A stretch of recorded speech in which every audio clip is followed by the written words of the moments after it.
Hey, what's going on, everybody? How you doing? Okay, what do we got? It's Thursday here. Thursday, what's going on? Still absolutely love the look of the car. Yeah, MR. It's MR and I were talking about the Coronet before work here. How's everybody doing today? Hope everybody's doing well. I got a Nightbot. We got to tone back Nightbot. Hold on.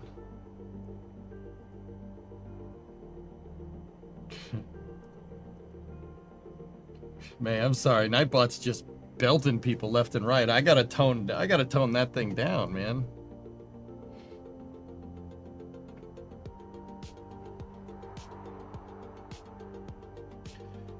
Did the launch progress? Yeah, I think so. Yeah, I'm pretty sure.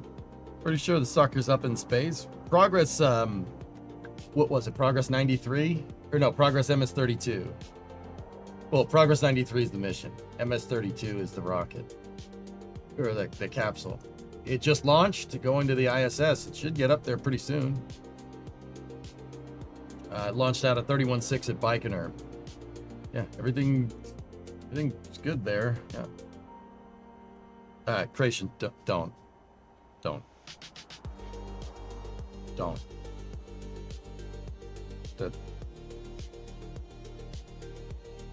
Don't even mention it, dude. I don't.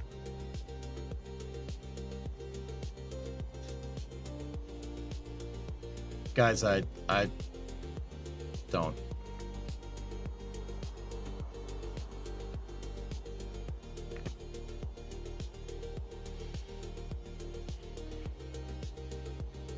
Just don't.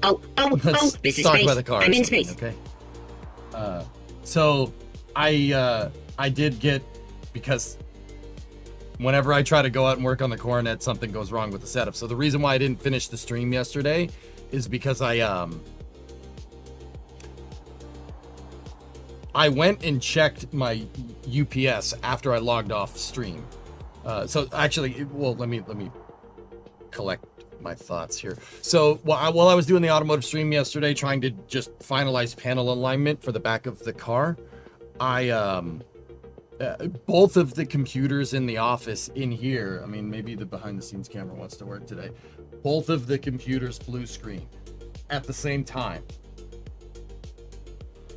And the last thing I need is to undervolt like $4,000 computer that chat gave me. I don't want to be the one that breaks that, right?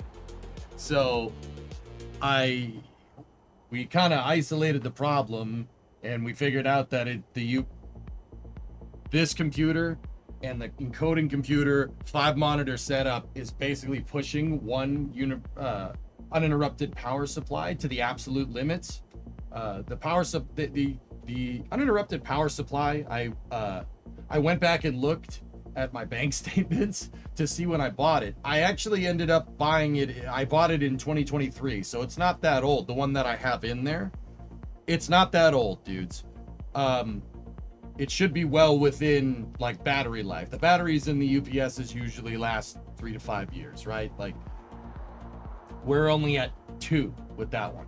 So we were overdrawing power. And I went back and I looked at, I thought back to the other day when we were playing Stationeers, and between all the extra streams that I had up on all the monitors, all the extra windows, everything going on, I remember I looked at the load, the wattage on the UPS, and it was above 900. It was like 930 something. So we're basically just getting to the very end of usage, like the higher upper end of like overstressing that one power supply. The uninterrupted power supply can only pull so much wattage. It's 1500 volts, or 1500 VA, 900 watts. We were just pulling a little over 900 under load with both computers. So I did the right thing and bought 2 more 1500 VA 900 watt sine wave UPSs, and they're actually up there. You could just see the top of them up over the light. over there. I bought 2 of them, and it wasn't cheap, but I bought 2 of them because I don't want to break this setup at all. I want this setup to last, and I want it to last indefinitely. That might be a little bit overkill, but whatever. So how I have this thing currently set up right now is I have the UPS that's 2 years old plugged into power for pretty much all the auxiliary components: lights, monitors, mixer, amplifier, audio interface, and the auxiliary power strips that I use down here. You can see one of them. You can see one of them right there.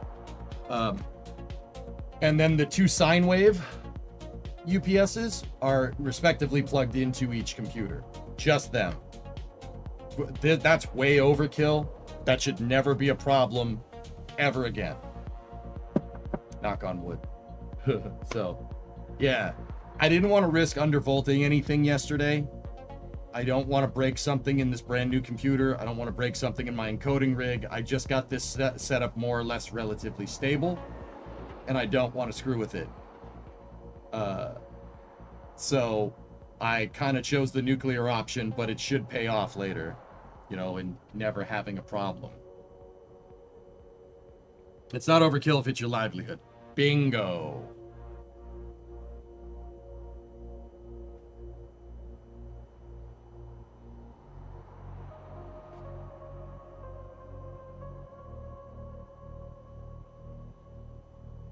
Do we have Nightbot commands yet? No.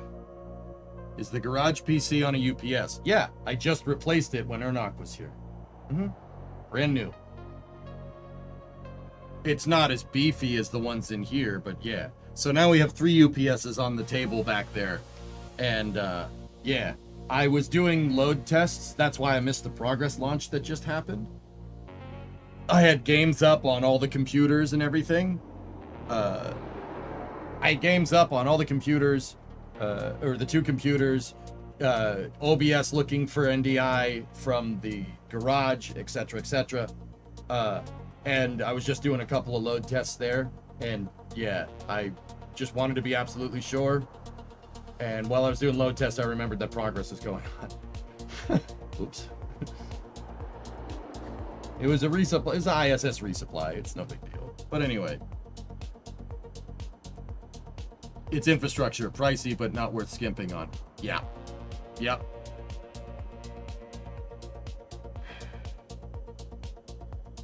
So, is shutdown automated yet? USB cable connected? What do you mean, Martin? Good call. During power failures, you have monitors, lights, and time to manually shut the PCs down as needed.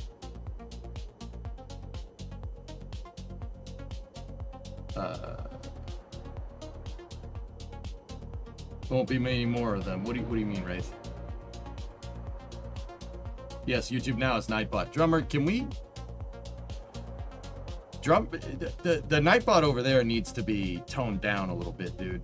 It's, I don't want it to mute people for caps lock and everything. Just have it zap people for links, and that's about it. Discovery, go at throttle up. Hey, Everest 37-month resub. The UPS allow for automated PC shutdown. Oh, really? Is that the USB 2.0 B to A wires that came with it? I mean, because I could plug them into Rusty. The way I have it set up, we could just run the wires from the 2 UPSs.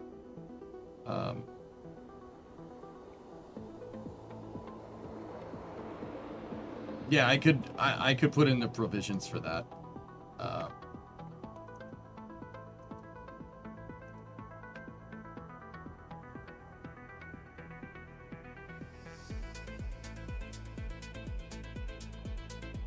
Yeah, that USB 2 cable. Yeah, I have them over there. I could plug those in. Yeah, and we could run them. We could run them into Rusty to get that all figured out, or we could run them into their respective computers, right? Like, is that what we would do?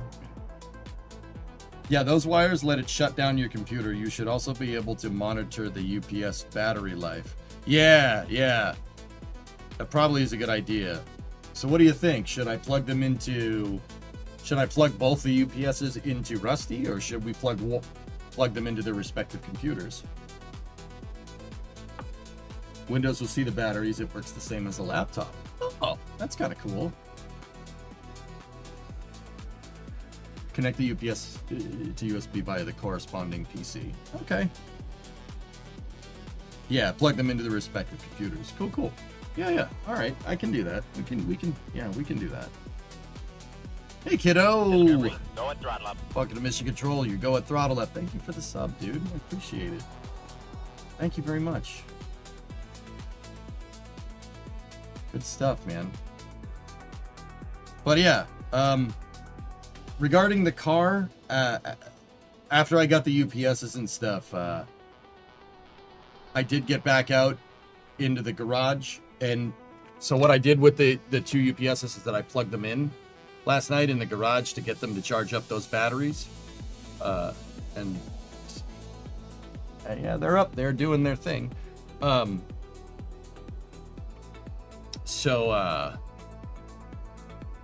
Yeah, I plugged them into the garage, and while I was out here, I gave it a second to load up NDI.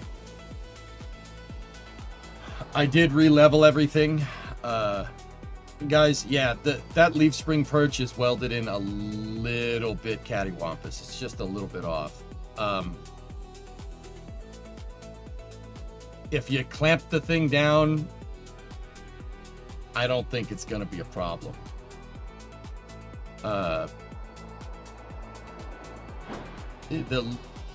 We were working on some alignment issues with the driver's side rear suspension attachment point. That's called a rear leaf spring perch. It's kind of on the left. It's on the left side of the screen there, where the clamp is on the left side of the car.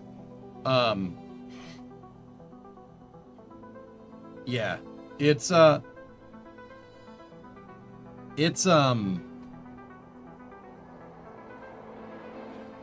I think we can make the adjustments with it. It's a little bit out of whack. That leaf spring perch is just in a little bit wrong. It's a little bit tilted towards the left side of the car, towards the driver's side of the car. The reason why is because the frame rail was, when we put the bracer in, we put the bracer in on the frame rail that was rusty and kind of all over the place. And the frame rail came in, the bracer bar that we put in was crooked. So when I undid the bracer bar, the frame rail leveled out, and I had the leaf spring, when the frame rail was like this, I had the leaf spring perfectly level, and then when we fixed it, it's now tilted down a little bit. It should be okay. It's not, I could make the adjustments. It's really not a big deal. We could heat the metal up and kind of bend it into position to get it right, to de-stress the metal, like what I was talking about. But yeah, that's not that big of a deal. It's all right. I could like tack the thing into position. It's not a problem. It just needs like I said, the clamp is enough. Maybe moving it about that much, like bending it up, is what I need to do with that thing. It's fine. We'll just keep going. But what I am going to do with the car, guys, is I'm going to basically take, we got to start mocking up everything. I got to put everything into position before we weld anything more. Before we put the trunk pan in, before we do pretty much anything else. I have to really, I'm not going to make that mistake again. We got to put everything that goes back there back into position with clamps or self-tappers or something. Like everything has to fall right back into place. And what we got to do for part 38, and I'm not sure when we're going to do this. What we got to do is really get all the parts out for the back of the car. So I'm talking the gas tank straps, the gas tank mounts, the filler neck for the gas tank, the bumper brackets, bumper plates, cross member extensions, trunk extension, everything. We got to put it all in place. That's something I should have done before I put the leaf spring perches in. But the good news is that I welded the leaf spring perch on the right in the passenger side one. That's welded in perfect. so that's good. That one is perfect. It is perfect fitment, which is... I'm not going to say that that's skill. I got lucky. I'm lucky both leaf spring perches aren't just tilted completely out. Yeah, it's the benefit of a jig. Yeah, if we had a lift, it probably would have been easier to make a jig. Don't have a lift. My accountant's an idiot. I called him yesterday. He didn't call me back. Getting a little annoyed still, but that's my problems, not yours. You don't want to hear about my problems. Let's play Kerbal. Okay, so where we last left off, we were looking for we were looking at defining our stakeholder expectations for the rocket. Ooh, I gotta go get my phone. Gotta put it on charge in here. I'll be right back. 1 second. Well, Kerbal is loading up. Former accountant. Yeah. Yep. Hey, Petrie. Sorry about this stream cutting out yesterday mid-combo about transmissions and stuff. Yeah. Both my computers crashed. But don't worry, I have since rectified that problem. We should be fine. Alright. I gotta go grab my phone. I'll be right back.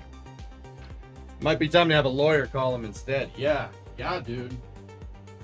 Yeah. Getting to that point.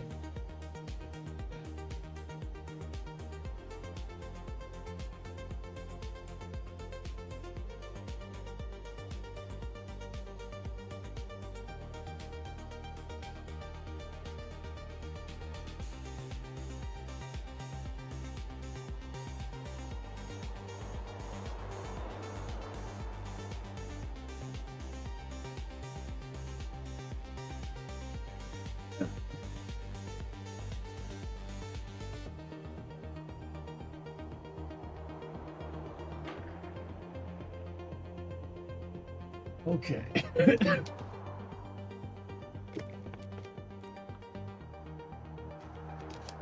Were you gonna get new quarters? I think I might. My big problem with the quarter panels on that car is that they don't make those. They don't make those. So they only make 2-door quarters. So got a call. Dang it. I gotta go down to the house. I have another package of them down there. My routine is all screwed up because I wanted to mess with the UPSs today. Could you ask a metal 3D printing company to make them? Yeah.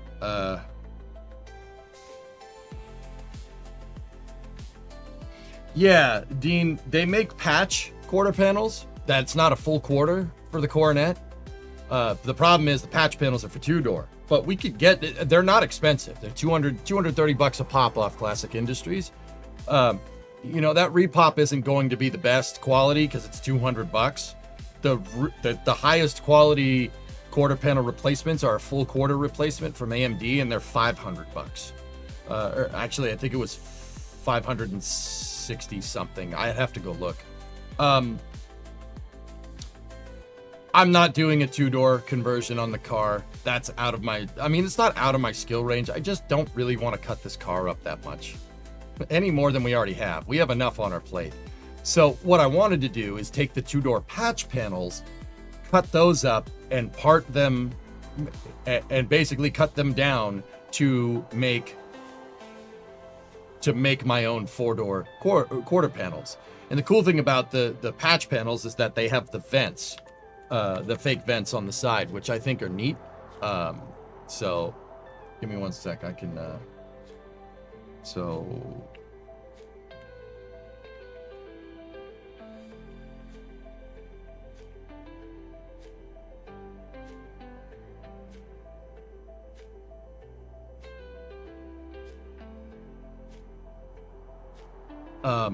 so where are those vents at?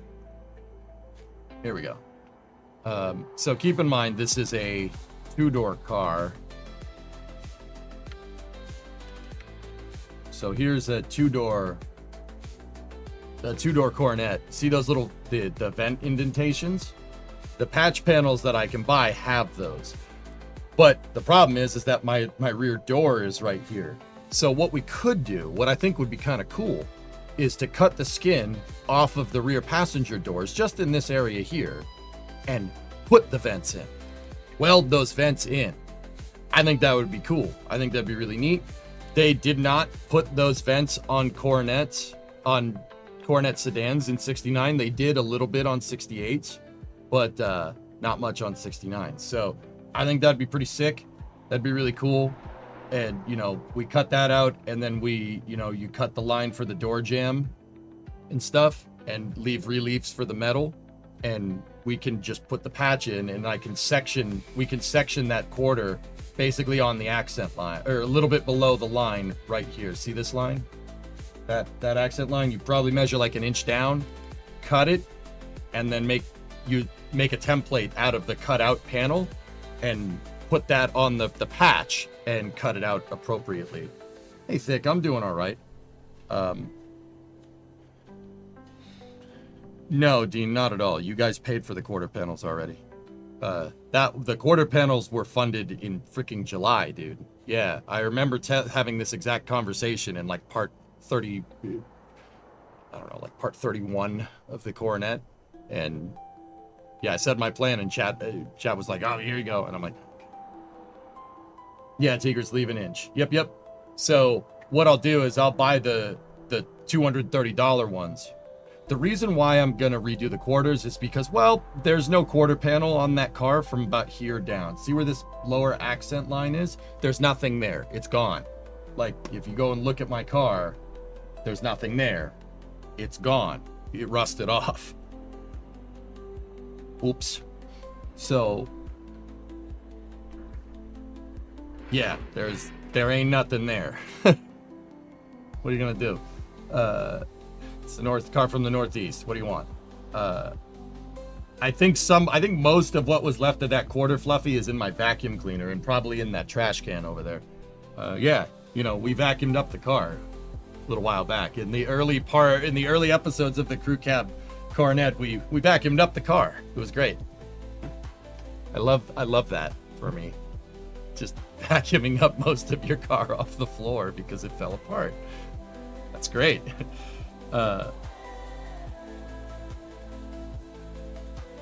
Was a Super B a separate car or a different trim level?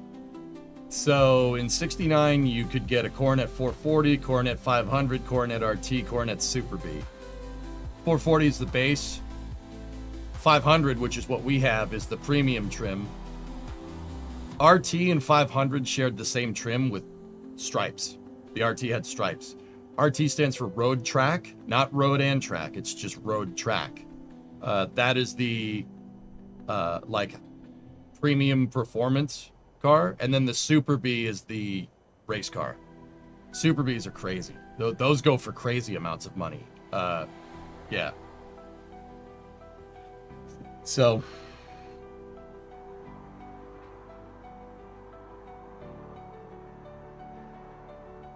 Did you cut the infected skin off? I haven't done that yet, but yeah, that's my plan. We got to patch those quarters. We got to do the jams. The rear door jams on both sides are really struggling. Don't get me wrong, they haven't gotten any worse since I got as much of the rust out of them as possible and fiberglass and mouse nests out of there. But yeah, they're yeah, we got a lot of work to do. But once we get the trunk in, and like basically what I got to do, guys, is just mock up all the rest of the components that we have. We have to mock all of those up. There's no getting around it.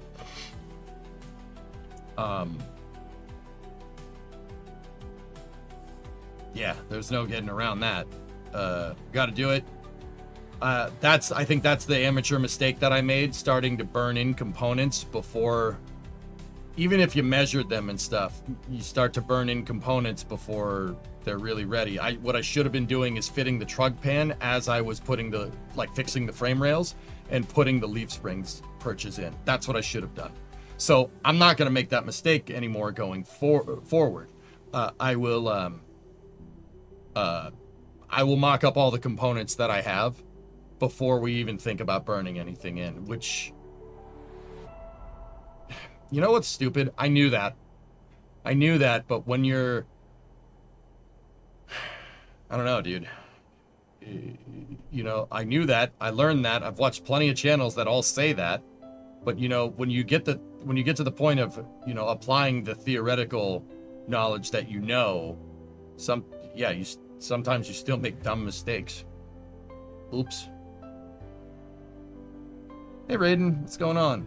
Sphere, what's going on? Hey dude, just wanted to say that I've really been enjoying your KSP streams. They really are my comfort streams during a quite difficult time for you. No problem. Yeah, my pleasure, dude. Well, with that being said, we should. And now I want to go mess with a car, but let's play some KSP. We have some design requirements that we have to finish figuring out for our new rocket, the Wanton rocket. Hey J-Speed, what's going on? Content brain, it happens, dude. I knew that. Hired. That's what's really stupid. I knew to do. Every single freaking automotive manual about doing bodywork and you know, like restoration. I've read books about it. I've read books about restoring Mopars. I have a bunch of manuals down in the house that I read. Every automotive YouTuber that's restored a freaking B-body, everyone says to do that. Just mock up everything before you go. And yet, like, I knew that, and I still made a dumb mistake. Thankfully, I figured it out now, but I said I wanted to learn. You know, there's a difference between knowledge and practical application. You know, I could easily look at the car that's rusty when we started and say, oh, that needs a trunk pan, but I didn't know how to do that. Now I know how to do it, and now I know how to do it right. So you learn from your mistakes. I did the same thing with my quarter, ended up redoing it 5 years later. Yep. Go Fever. Yeah, you're like, I want to show you guys something cool, but sometimes the process is, you know, which I also want to show all of, is quite boring. But, yep, paying the learning tax, that's what it is, man. Yeah, hired, there you go. You won't make that mistake twice. So yeah, where we got to go from here is mocking up basically the trunk pan and anything that's back there. Anything and everything that goes in the back of that car. The tail lights, like whenever we're doing fitment and getting ready to put something in, we got to figure out how all of this jives together. Self-tapper things, and you use the tech screws and clecos to kind of put everything into position, keep them in their positions, and yeah, go from there. But yeah, we'll do that on the next car stream. I don't know, maybe I'll do it tomorrow morning if I'm feeling it, guys. I owe you guys a little bit more streaming content because I stopped early yesterday, so. Don't forget to spray it to stop the cancer. I cut most of it out, Chris. I'm not worried about that. Any spots that I didn't cut out have been coated in rust converter, and then primer, and then probably another coat of primer. The frame rails look like they've been dipped in paint at this point. They're not going anywhere. I'm not worried.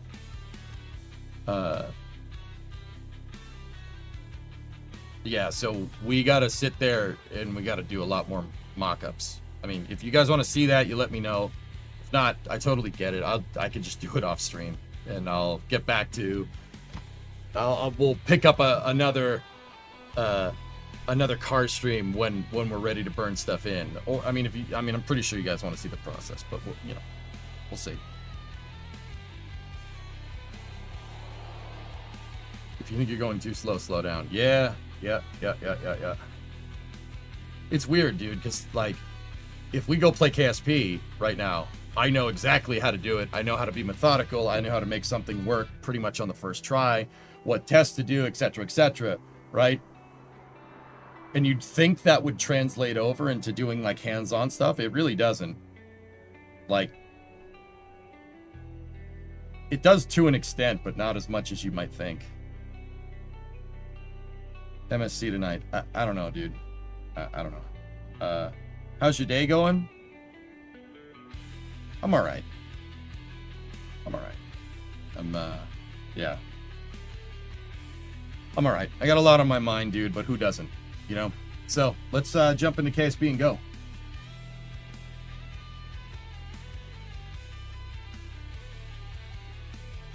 Yeah, geeked. Don't. No, not here.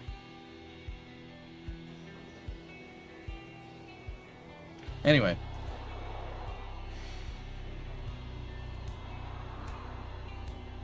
Doing that sort of thing, making the first time is such a slow process that you're almost doomed to jump the gun. Yeah, for sure, for sure.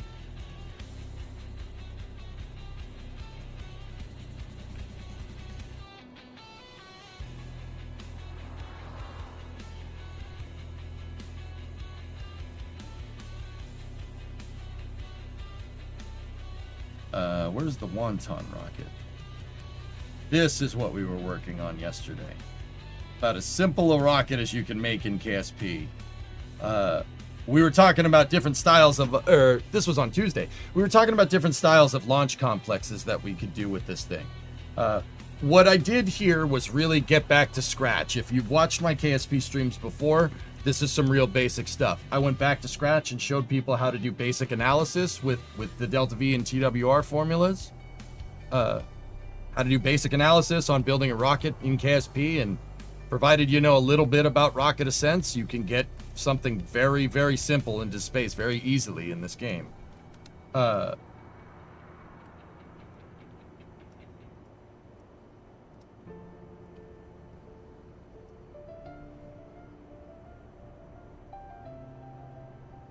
Are you going to add fins or small thrusters for roll control? I haven't really figured that one out, Archie. Do we need roll control? Might be easier if we're going to... I want to attempt to make a guidance system for this using KRPC. But I'm not sure whether I should do that now or...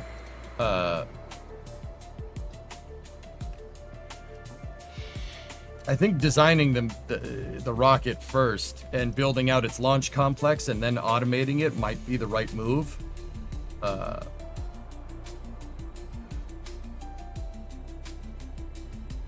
Yeah, this is not a completed design by any means. I didn't really want to launch it. I knew it was going to work, guys, because of the analysis that we did. I launched it yesterday just because that was cool. But we basically sat here and put this rocket together, did all the calculations for it, and we knew it was going to work. The math says it's going to work, and the math doesn't lie. Like, the numbers don't lie. We verified that the KSP numbers here aren't lying to us. It will work. Discovery, go at throttle up. Have you ever visited other planets in mission mode before? Like flyby or rovers? In the last mission mode 2 save that we did, funny man, well, I mean, my older mission mode saves that are using the MM1 rule set, yeah, went all over the place. I mean, I went to the moon, we went to Minmus, we went to Duna, Ike.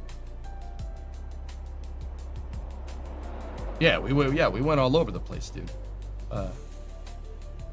The mission mode 2 save got to the moon. We had a program architecture that got us to the moon pretty reliably too, which is super cool.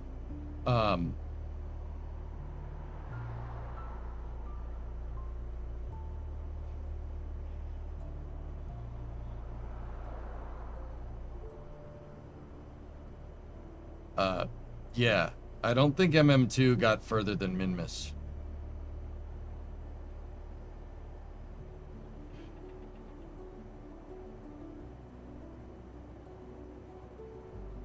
Yeah, Prey, I'm not sure I want to do that way.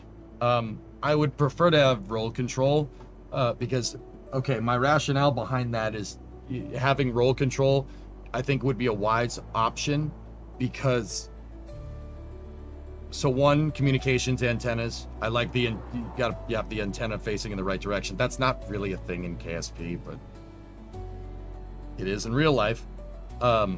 And also, I'm fairly confident it would be easier to program if the vehicle rolled an established flight azimuth. Because instead of, doing what you're saying, doing pitch sweeps, right? And then basically toilet bowling the vehicle to get it to turn. With your guidance system, you would just be controlling the ascent via your pitch axis. And having your artificial horizon coplane or having your vehicle orientation coplanar with the artificial horizon, relative, except for pitch, might be easier to code. Yeah, am I wrong? I mean, there's limitations of that, I understand, but I don't think using sweeps is the right... I don't think using... Let me rephrase that. I don't think using sweeps is the right place to start. You know?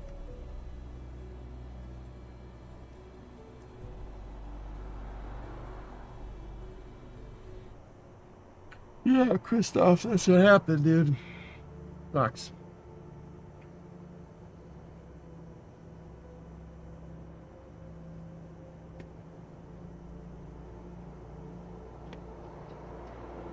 What about the bleeps, the sweeps, and the creeps? You know, we may have lost them. You're right. It's a good enough justification to not do it. Always interested to question what you'd need to do in order to delete something. There you go.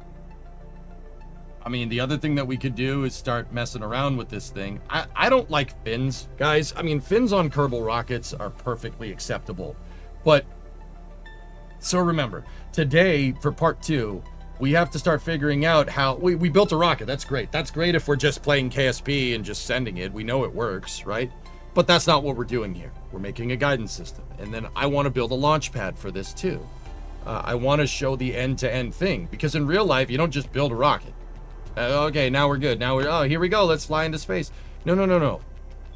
You're thinking about all the systems. Everything that makes that thing come together. You don't just build the thing and be like, yeah, okay, here we go. You need to find a way to turn it up right. On top of manufacturing in real life. I mean, we abstracted the manufacturing. Manufacturing for us is just clicking over here and putting the engine there. Right? In real life, you have to take into account, like, okay, if you want to launch this rocket every 2 days, and you have a partially expendable system that doesn't get your second stage back, and you want to launch 150 times a year, right? Your factory's going to need to be cranking out a second stage every 2 days. Spoiler alert. That's what Hawthorne is for.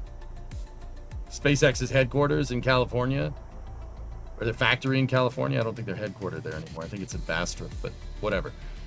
The Hawthorne facility. They got to make a second stage every 2 days, dude. Think about that for a second. That's crazy. Have you decided what type of transporter erector, new gas transporter erector you want to use? No, I haven't thought about it. I think trucks would be cool, Hellfish. I think trucks would be awesome. That's kind of a cool idea because your pad is mobile and it would be easy to move it. It's easy to fix things, right? If you really need to. But, I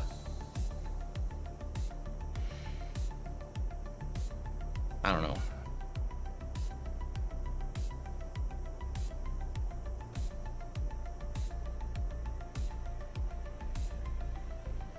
I think we should get into that conversation today. Trucks could be cool. I could do that. I could build... I have just the chassis, believe it or not. It's got... Yeah, exactly, Shaw. I'm not sure if that gives off the right impression, dude. That's why I kind of think, like, not making it one gigantic missile system, but we could make it trailer-based. Like, the Launchpad could utilize, a semi-truck trailer. Like, we can make that. We've made it with the K200 before. However, I do have a chassis that might be wise for what we're doing. This chassis right here. Now, this one, I mean, this thing's pretty cool. For sure. I have one with the stops. You can deploy the stops and it can raise the truck up and it can level itself, etc., etc.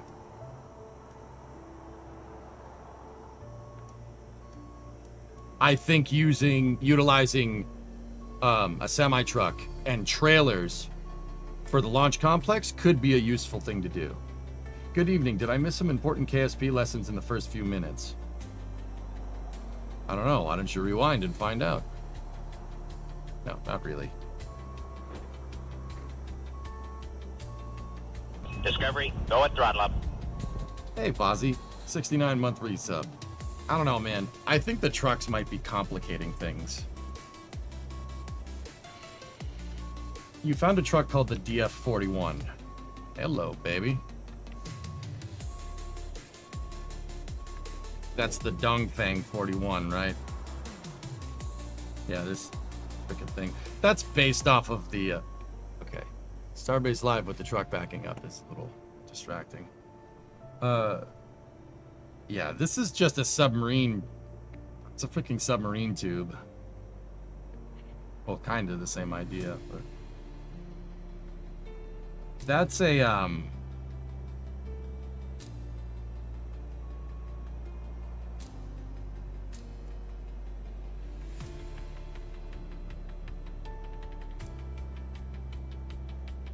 I don't know, man. I don't really want to make that like that.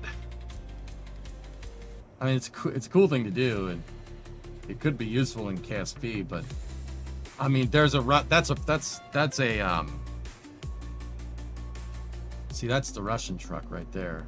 Oh, someone's done it. Nice. I don't really want to do this like this. I think trailers would be a better thing to do.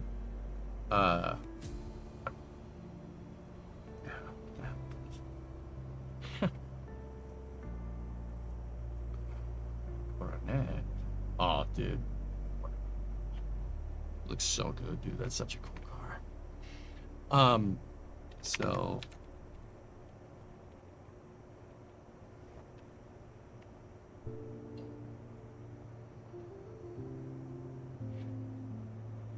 we could end up doing something like Rocket 3.0. But once again, that's going to get a little bit complicated. Astra's Rocket 3.0, all the Launchpad components and the rocket can fit inside of a Connex. It can fit inside of a shipping crate. That was done on purpose. That was part of their design. That was part of their stakeholder expectations.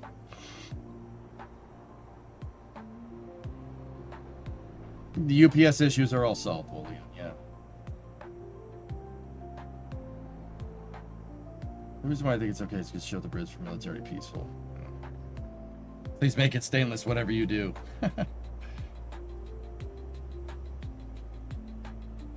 I mean, Space Ghost, we could do that, yeah. What about your suborbital launcher from MM2? We could build off of that, Hellfish, yeah. We could very much build off of that. That was pretty cool. I kind of want to show people this thing.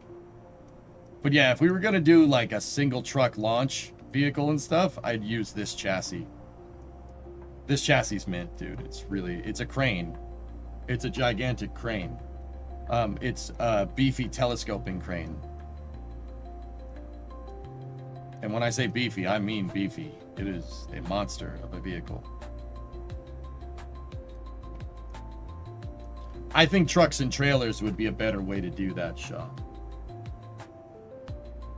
And if we have the transporter erector be a trailer that attaches to said pad, right? If the thing breaks, you can just swap it out. You can just swap out a component. So you're inadvertently making your launch pad very modular that way.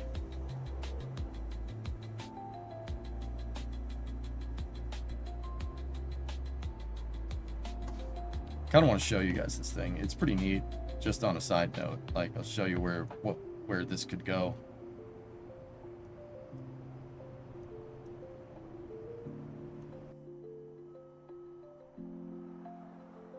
Patch to okay speed show and tell with EJ. It's one of my favorite parts of these streams. Yeah, well, we can't do it for long, but.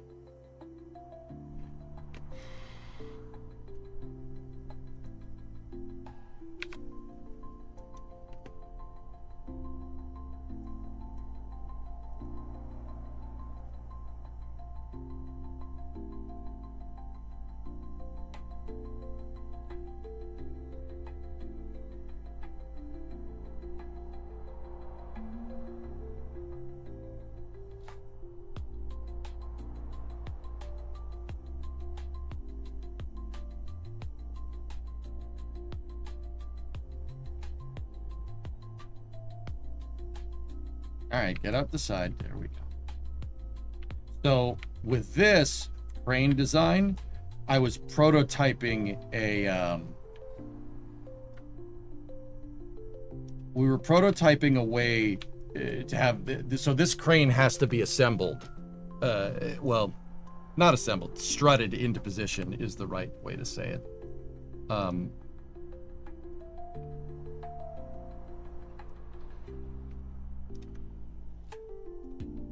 What you got to do? Oh.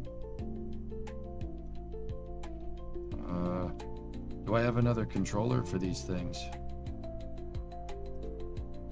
Ah, Jack's control right there. All right, you got to get them. You got to get the outrigger controls straight. Now we go here, and we go Control I, and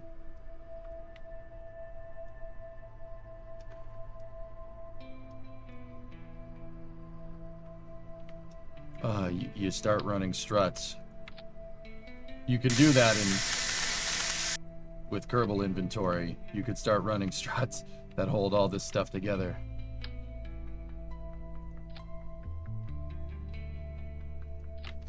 This is actually probably a good test, a good way to test all this out, just to be sure that it works.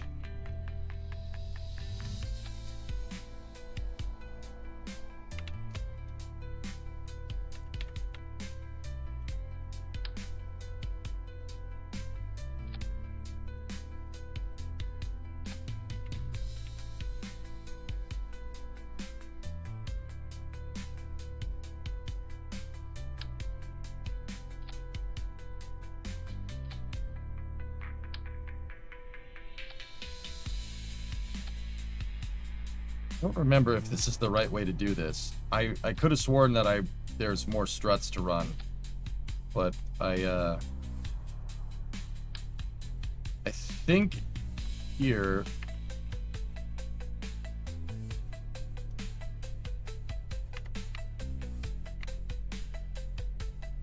I think with this design I did run struts to the hydraulic cylinders like that.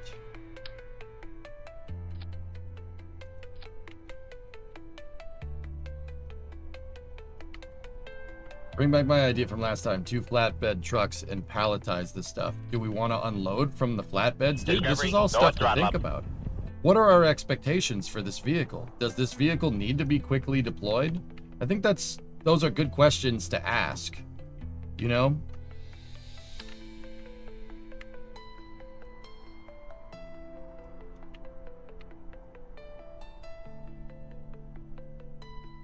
I mean, if we're just gonna make it on trucks and stuff, dude, like, that usually calls for a quick design. Like, are we trying to do exactly what Astra's doing? I don't really think so, man. Plane launched? I don't like doing plane launches in KSP.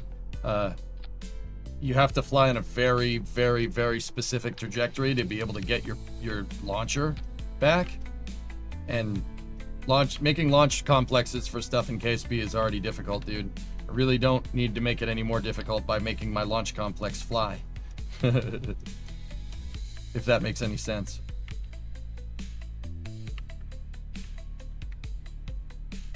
Okay, so now we got to go over to the Jax controller. Hey, Lunar Lander, 4-month resub. Let's play the controller.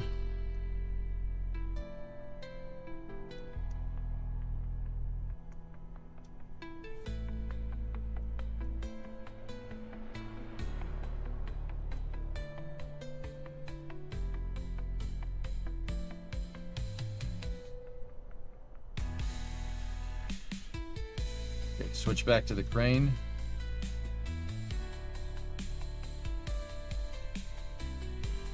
Lock out the hydraulic jacks.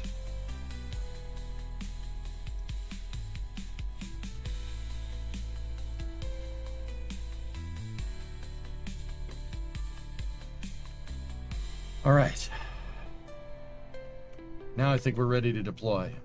Is the small sat launcher intended for rapid response? Not really, no. I mean, this launcher we would want for this launcher would be used for a mission mode style save, so we'd be looking at pretty frequent launches, and I would want to be able to put it together on some reasonable time frame. It doesn't need to be instant, right? Hydraulic yak.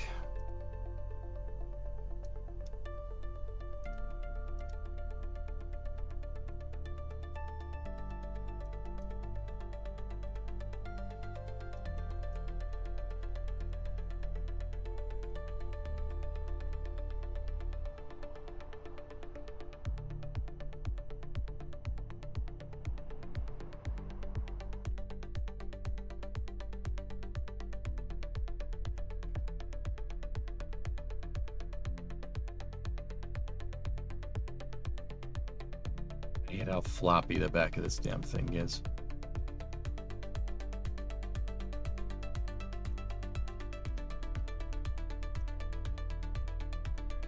Okay, now how did I do the rest of this damn thing?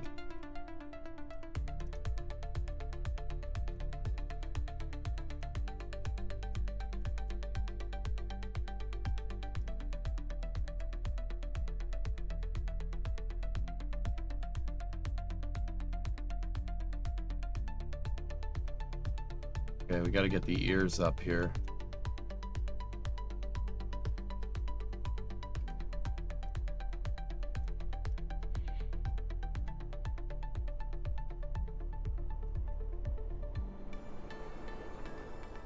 Oh, okay. Hold on. I see what we have to do here. Let's reverse that and bring it down. We have to put the pendants. We have to attach the pendants.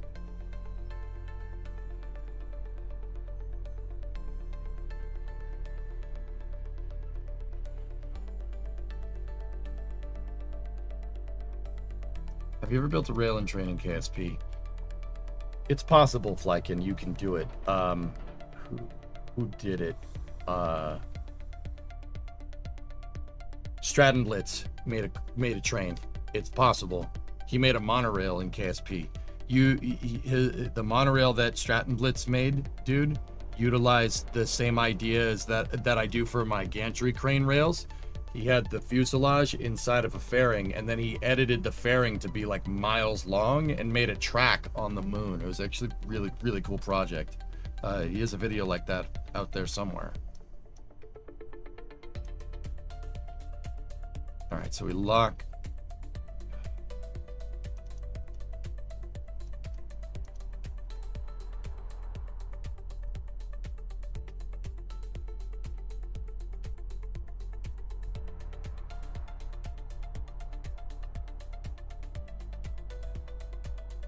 Lock those into position.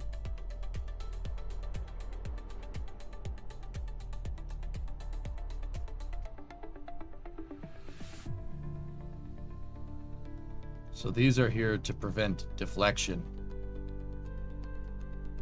right? And now we need Bill back here. Like, the reason why I'm showing you guys this is showing like what can be done. Like, you could build launch pads this way if you really want to. Like, using this style of building, it is doable. It's difficult, but it's doable. So we can run a strut from there to there. You could do the same thing here to there. Oh, this is space. I'm in space. Chuck Norris gifted a sub to Sututive. Cool. All right, now what we got to do is extend the boom. Boom length. Play.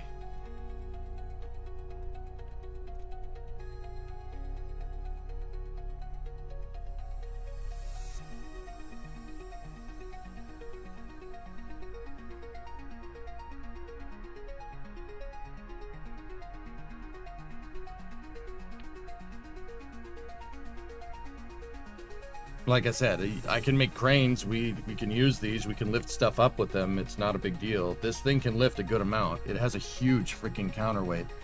And I don't like how the counterweight deflects. That's really annoying. I would really... Something that would be useful would be to make a crane pin, a crane turret, like custom modeled. That would be a pretty good thing to do.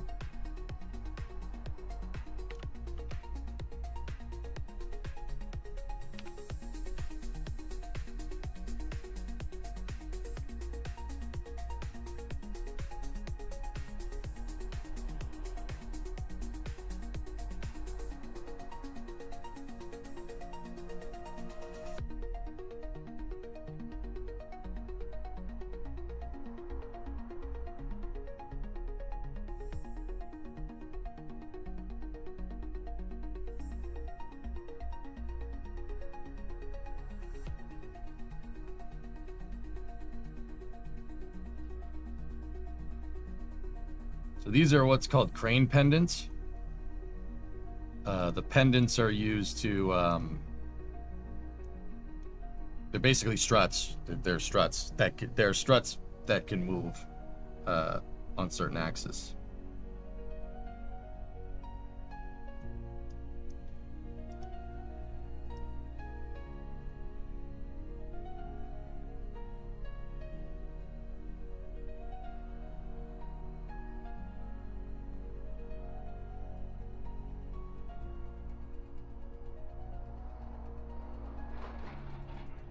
Normally you wouldn't set up pendants like this floating in the air, but here we are.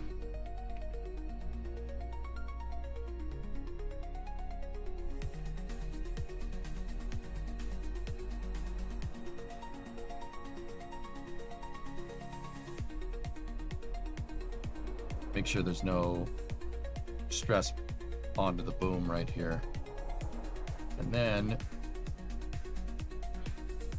switch over to Bill.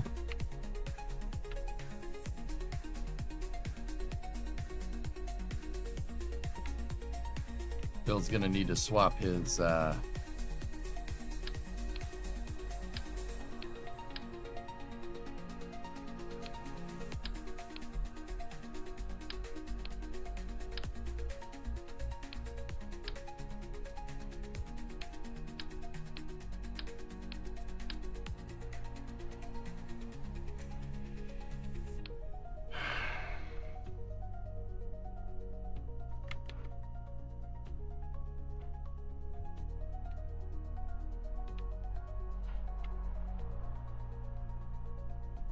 problem with this is that the damn pendants are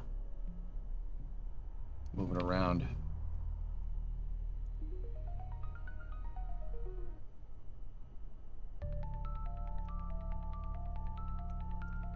There's got to be another way that I did this. They're deflecting, but yeah, whatever. Let's just get it done. Let's see if it works. Yeah, you're getting some nasty deflection here.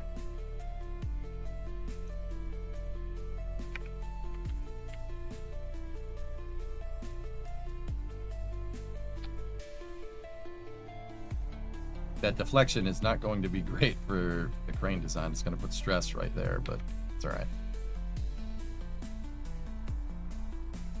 Adding some lateral stability might be a good idea there, but it's all right. Yeah, what happened during yesterday's stream? Is everything okay? Yeah, hey, Mats, thanks for asking. I had an undervoltage on my computers. Both computers blue screened at the same time, the encoding and the gaming PC. Not great, dude.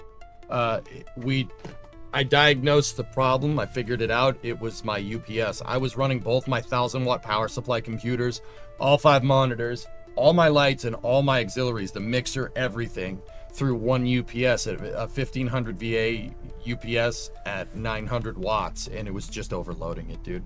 So I went and bought 2 sine wave UPSs. So I have 3 uninterrupted power supplies now. One is going to each computer.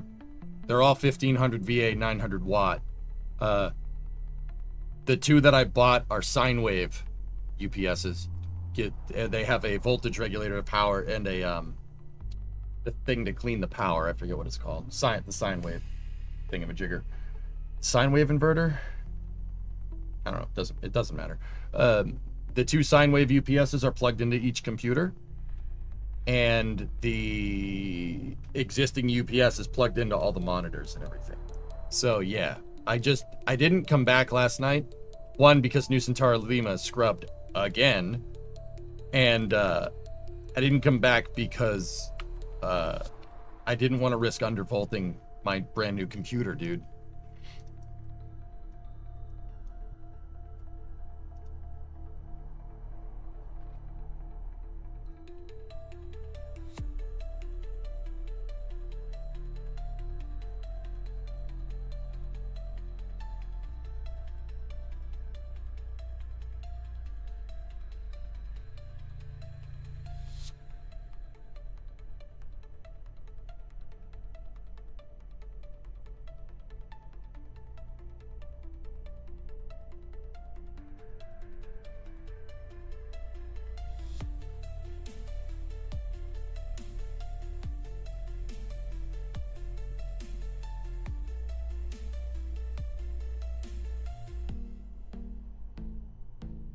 Okay, we gotta unpower all these if we want the pendants to work how we want them to.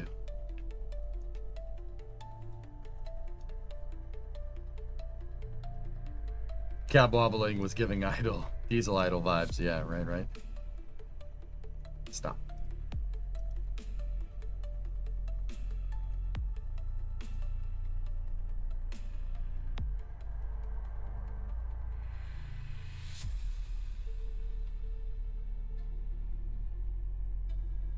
You see how this thing dances? I can't stand that.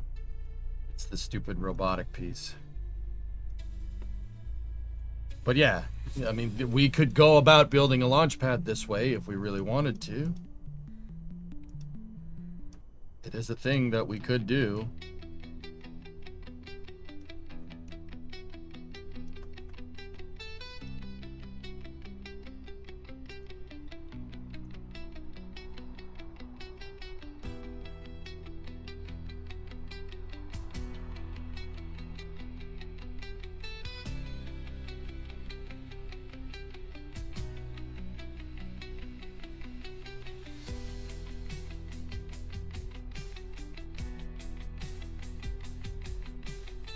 What mass is it rated for? I don't remember. We have 15 tons of counterweight right here. So that's 33,000 pounds of counterweight. Yeah, close enough. It could lift up something pretty hefty, dude. We have a lot of counterweight and the vehicle mass is 68 tons. So you could pick up something pretty hefty with this dang thing.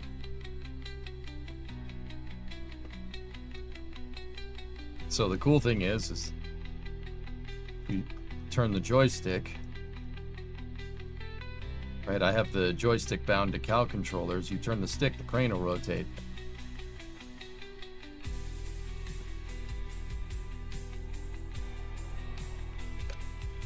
You pull back on the stick, it'll extend the crane.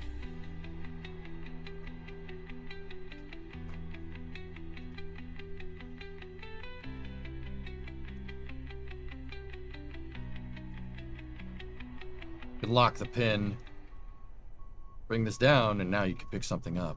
And then we just got to make sure we start the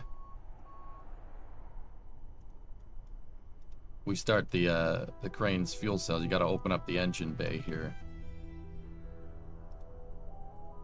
Start up the fuel cells.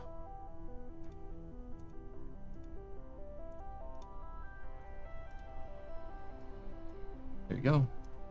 So there you go, an assembled crane. Totally doable. You can absolutely do this. Yeah, a crane in KSP. This crane is similar to the one that SpaceX had in the ring yard at Starbase. This is a telescoping crane.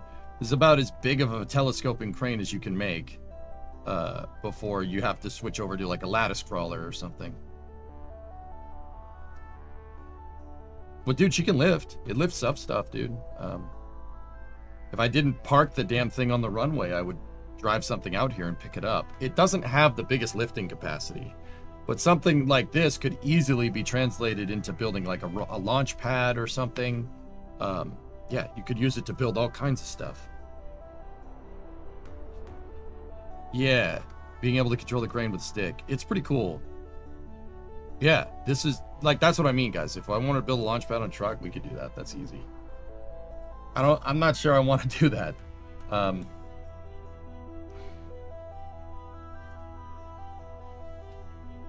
Now you need 10 to 20 more and you'll have a fleet.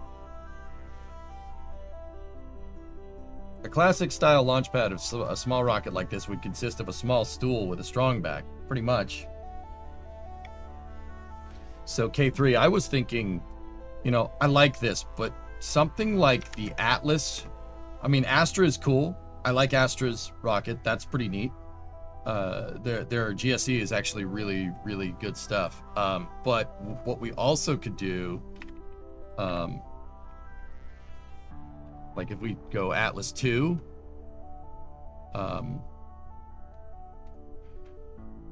Atlas 2 is a little bit on the big side. Let's go Atlas. No, you know what? Let's go SM-65. So the original Atlas missile, and by proxy Mercury Atlas, right, was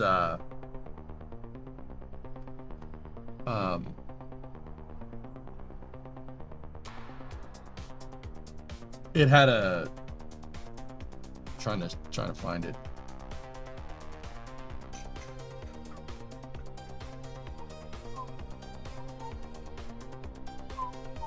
There you go. Actually, the missile, look at that. That's similar. You know what? I never bothered to go and look at this. That's Rocket Lab. That's the same way that Rocket Lab does it. Huh. I'll be. That's interesting. Look, it's a transporter erector, or just an it's not a transporter erector, it's just an erector that grabs it at the top. Just like Rocket Lab. That's exactly what Rocket Lab has. I didn't realize an Atlas did that as well. Never went to look. Huh. Now Atlas also Hey Urban, where are you thinking you'll set up your pad? Oh, I have Kerbal Construct, so yeah, it'll probably end up getting set up here, but we could, you know, depending on how we make it, we could transport it around and move it wherever. See, the Atlas was moved on a trailer, and the trailer, that trailer is actually super cool. It's designed to fit in a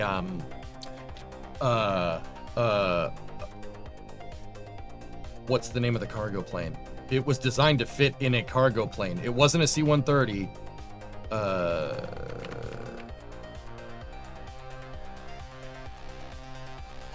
It's not a C-123. It's not designed to fit in the Guppy, no. It's a 121 is the Connie. 24 maybe?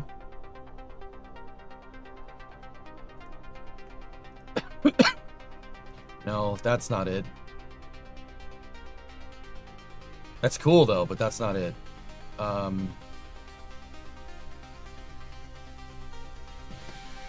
I always forget the name of this damn plane.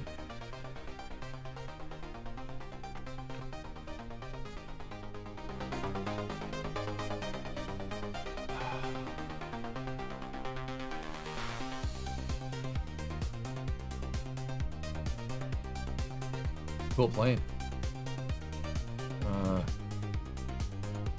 You know what? It's in Pima. I'll show you.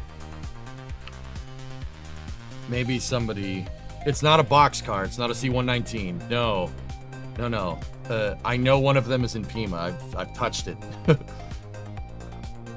It could be a 133 Hangman. That sounds right. Where's Pima? There it is. It's over here. That thing.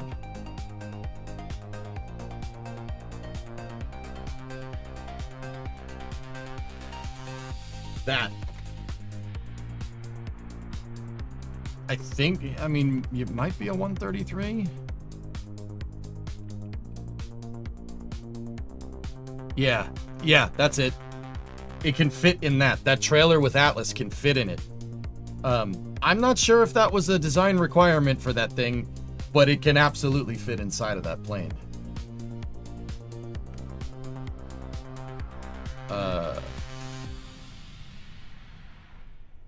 There's the one at Pima. That's the one that we just found. That trailer is specifically designed to fit in this plane. I can't prove it. Like, it probably says nothing about it. Hey, Matt, your name's on this thing.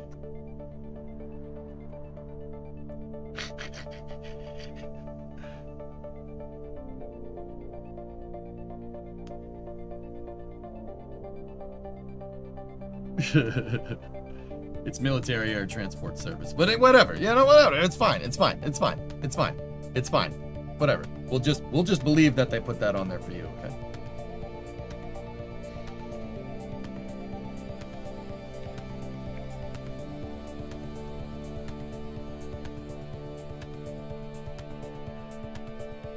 C-133 was a U.S. Air Force turboprop transport aircraft designed to carry the large first-generation Atlas missiles. There you go. Does that say that in here?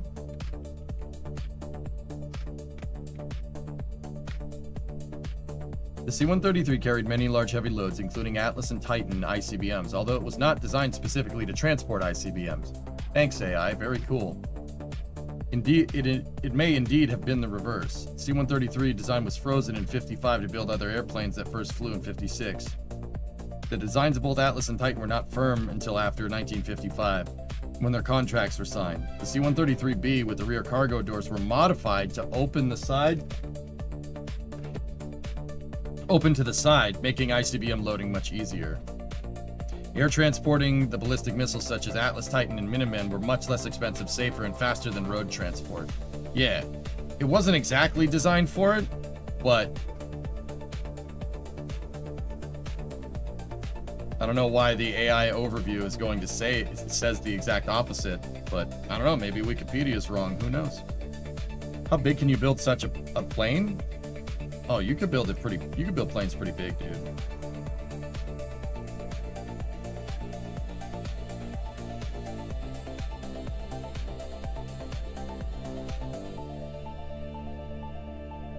Oh, I remember now. I remember. These struts weren't there to the housings. You'd run the strut to the piston base so it doesn't do that. See that? That's Kerbal's way of telling you something is getting crushed. Kerbal doesn't have soft body physics, right? It's not like Beam. If it was Beam, that thing would be crumpling right now. But Kerbal doesn't have that. So Kerbal just kind of... The game's way of telling you something is getting crushed and something's being bent, or it's too much point load here, is that. That's always look for that. With landing gear, guys, you ever built a plane in KSP, you put it out and it just moves to the side? That's the game's way of telling you that you don't have adequate landing gear. You need more. Put more landing gear on it. That's the landing gear can't take the load.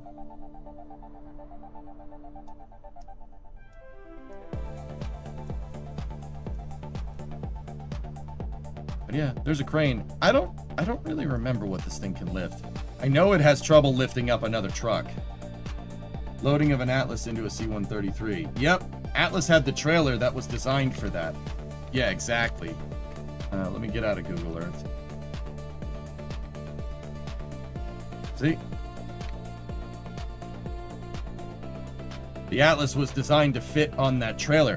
Fun fact, the trailer for the Atlas, which is also the erector, for this version of Atlas, it looked like the early versions had that Rocket Lab style transporter erector. The later versions of Atlas,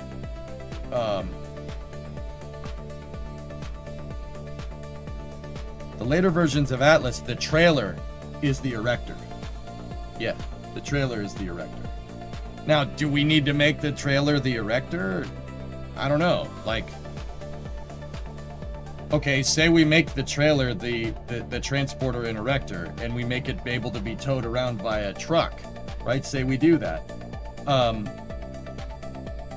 Okay, so the trailer goes and launches it again, right? You know, we have our Wanton rocket on the trailer, right? We attach the trailer to the pad, turn it upright, right? You know, trailer goes back, we launch the rocket, you take the trailer, bring it back down, hitch it up. Now what do you do with it? Recover it? What are you doing with that thing? How do you load another rocket onto the trailer? Or do you just put the rocket out on the trailer? What do we do?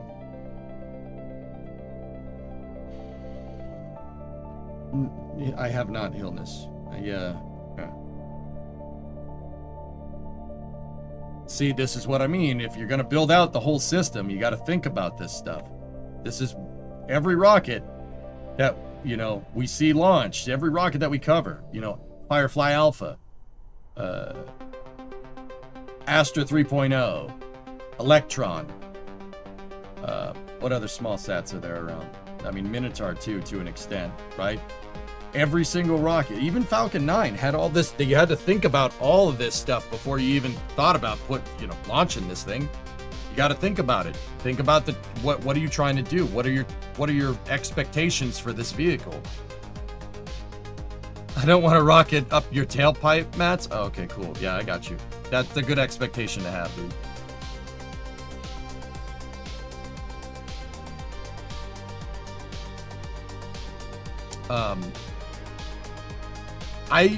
The trailer idea is super cool, but in Kerbal, I don't really see how that's all going to jive together. Like, what's the point of that?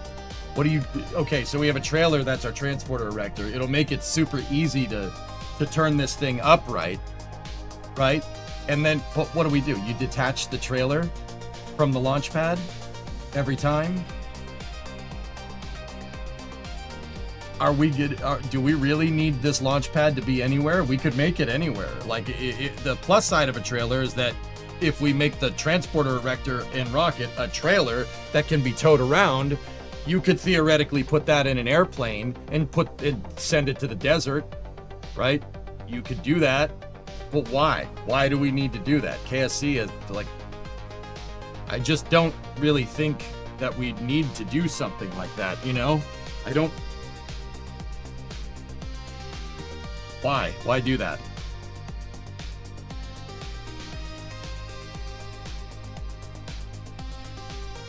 It is very interesting to me that the original Atlas, I think this is I'm not sure if this is an SM65 or if it's an Atlas like A, B, or C.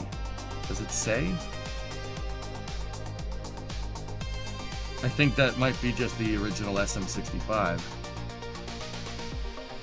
If you want to launch missions from a different pad, yeah, Sun Temple, but okay. Say we're making this rocket for mission mode, right? Say we're making Wanton for mission mode, right? For all intents and purposes, I would like to abide by mission mode rules for this build, but we're not in mission mode. I'd like to do that just because, right?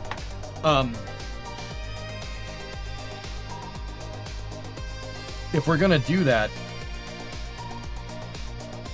I want the pad to be reusable. That's the whole point. And I want it to be reusable and quick. But I don't want it to be like missile truck quick either. Like if I made the pad, right? If we made it into a truck and we made like a missile launcher, all right? I wouldn't just recover the truck. I would want to keep the truck out there. I'd want to keep it out there. And I'd want to make another system to just load stuff up onto the truck, right? To reload the launcher, so to speak, with a new payload. Just don't tip over like the crane at Massey's. Yeah. Check out the Chinese Kuaijiao 1A.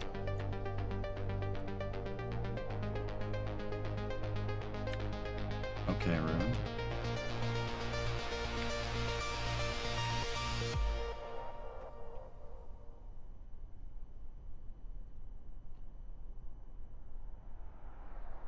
Huh.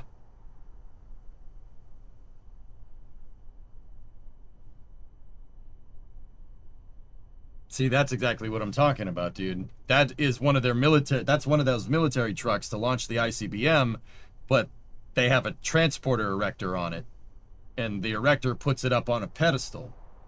And it doesn't look like this rocket. It looks like this rocket might be SRBs or something. And the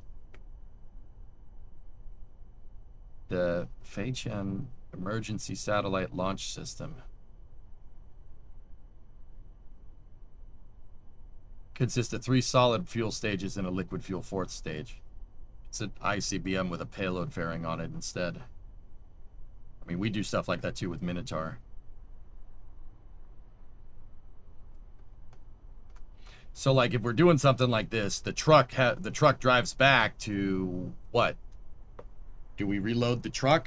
Do we recover the truck and put a new one out? Like, what do we do?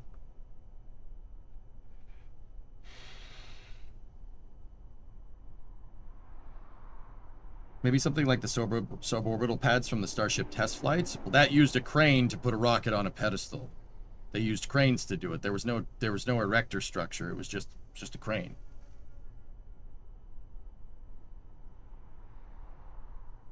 Atlas was also silo launched. It was raised up out of the silo before launch. Yeah, Kai, Titan was like that as well. Titan 1, excuse me. Titan 2 was not like that.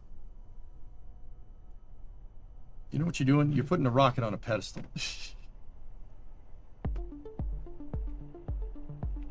You know, these streams are important to explore these ideas when you want to go and do this stuff.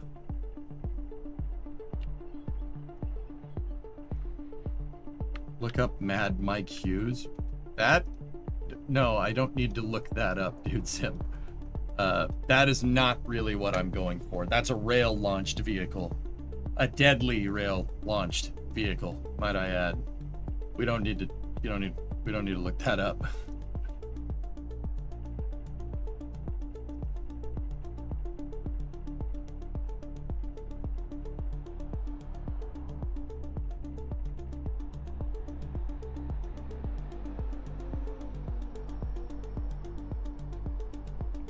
Put the rocket horizontal on the runway and have the truck drive under it.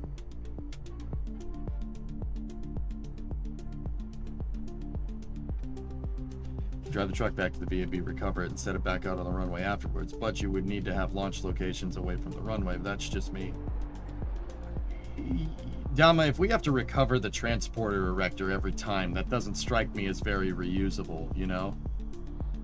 I'd rather have the transporter erector affixed to the pad, if that makes any sense.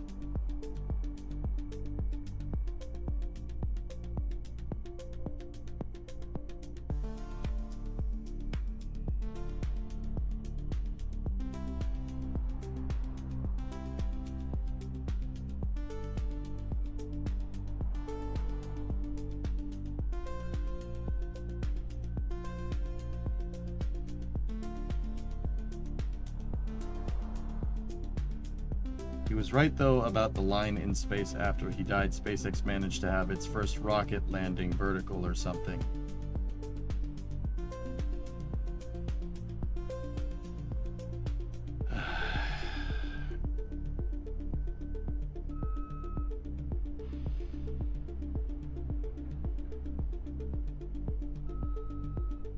Can we not do this today, please?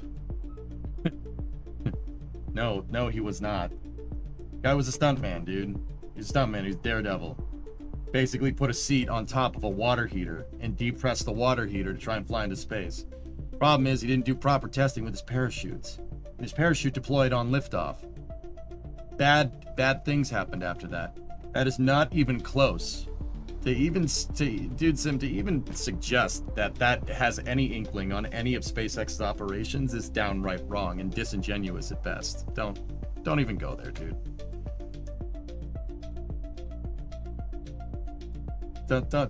Brother, just don't. That's not right. Now, I will say, I give credit to Mad Mike Hughes. He had the balls to strap himself to a rocket that he made. Problem is, rocket science is difficult, and he found out the hard way why it's difficult, which really sucks. But it is what it is, man. Yeah, he definitely grifted the flat earthers pretty hard to get funding for his project. Turns out the guy ended up he was a stuntman. He was like Evel Knievel, which all right, that's cool. But nah, that has nothing to do with SpaceX, brother. SpaceX had plans on reusing rockets as far back as 2010, dude. That was way before Mad Mike's time.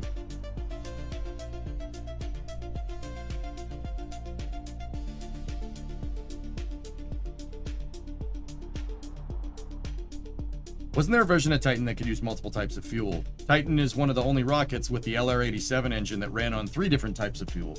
LR-87s can run off hydrolox, they can run off kerosene, or they can run off hypergols. The reason why is because the drive pumps, the fuel pumps, on a Titan style, on an LR-87 are gearbox driven. So in the very same way that you can change the gear ratio, the final drive, like a quick change rear end, on an automobile or a race car, the Titan's turbo pumps had a drive system where you could change the gear ratio between your fuel impeller and your oxidizer impeller, so you could have them run at the right speeds for different fuels. And the LR-87 ended up being a motor you could pretty much run off anything, which is really cool. That's really neat. Really smart way to do that. I know that it did that because I've held the gears for the gearbox in my hand.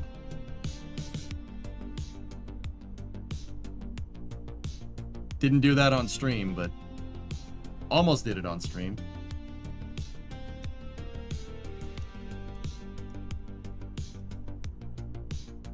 Look at a Discord post picture of the B2 landing at Whiteman. Okay.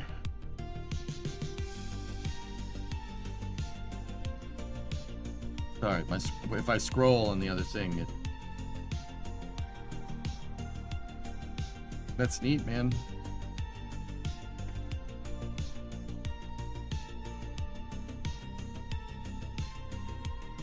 It's cool, but why? That was more just to see if they could. Titan 1 rockets ran off kerosene. Yeah, it was a Keralox rocket, and then they switched it with the Titan 2 to Hypergols. Yeah, pretty cool, huh?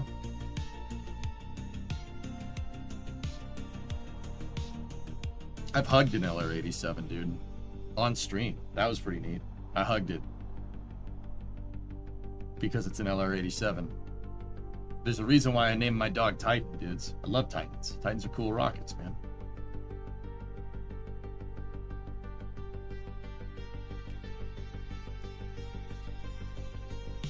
You guys gotta understand, Titan 3s were basically the Falcon 9s of their time. Pretty cool. Like, that was the workhorse rocket back in the day, in the in the 70s and the 80s. Really, well, for part of the 80s, and then Titan 4 came along. But yeah, 70s and 80s, Titan was the rocket, dude. That thing was a beast. The Titan was our Soyuz, so to speak. Hey Hangman, thoughts on a static reload stand that you bring the transporter erector back to reload to VAB to reload? Just recover the stand. So Hangman, my question is that if we have to drive all the way back to this static reloading stand, right? If we have to drive all the way back to the static reloading stand, why don't we just make the static reloading stand vertical, or mobile, not vertical? Why don't we make it mobile and leave the transporter erector fixed? Isn't that quicker, right? That's quicker. So you have your static stand with your rocket on it. You drive your strong back transporter underneath it, drop it on there, right? Drive that back to the pad, turn it upright, launch the rocket, bring the trailer back, right? And then you bring it all the way back to the stand, right? You know, recover the stand, put another one out, put it on again, right? If we just had the rocket spawn on a transporter vehicle and had the erector fixed at the pad, you just put the vehicle out, drive it to the pad, load the rocket, turn the rocket upright on the reusable pad, launch it, right? Take the vehicle, recover the vehicle, right? And then put out another one, right? Like, how granular do we want to get with the integration here, dudes? I like the way that I said, Hangman. There's less steps involved here. That, I mean, granted, that is exactly how I did it with the Imahara rocket. Anyway, this is the crane. The crane is super cool. We could build that into some type of transporter or something.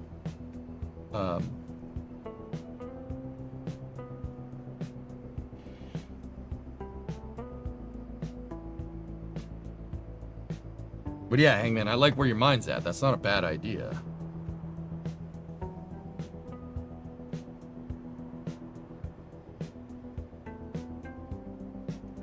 Did I ever finish? Oh my goodness, I never finished it. Stage recovery vehicle for splashdowns. Never finished it. It's pretty good, dude. It's pretty good design. Fair point, just thinking of ways you don't need to recover the transport. I mean, yeah, if we don't want, like, that, but yeah, Hangman, what I'm thinking is, like, we don't recover the transporter, might as well just leave the transporter at the pad. Why make it mobile in the first place? That's just more parts, right? It's just more steps, right? I appreciate where your mind's at, but yeah. Yeah, that was a transporter ship that I wanted to make. It was supposed to go fish out my shuttle boosters. It was gonna have a crane on the back. We did something else. We decided to change paths or something. Let's see, orbiter, lift bracket. And there's the shuttle my shuttle. There's CTS-5 and its transporter.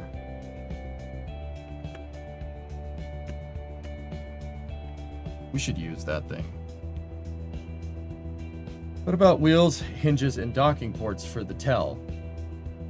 What about wheels? Prone to crack and strike. Hinges, prone to drifting. Docking ports, prone to crack and strikes for the TEL. That's the other reason why I really didn't.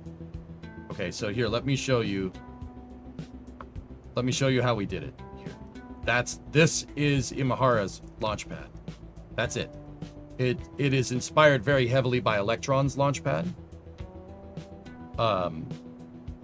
Overhead transporter erector. You know, you have a track, you have rails, right? You back the thing in here, right? And you stiffen my way to do this was to stiffen the suspension on the wheels and get the truck to raise up, and it raised it into position, clamped it, and then docked. The only real weird thing about this pad is that I used that same docking port to refuel the pad. So the pad is like, if I want to refuel it, it's refueled through like if you want to refuel the fuel farm, it's refueled through the transporter erector. I mean, once again, this isn't a bad design, dudes. It's pretty good.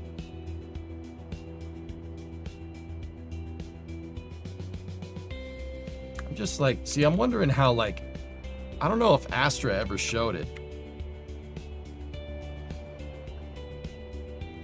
Like, did Astra ever show how they put their rocket on the transporter erector? I don't think they ever did.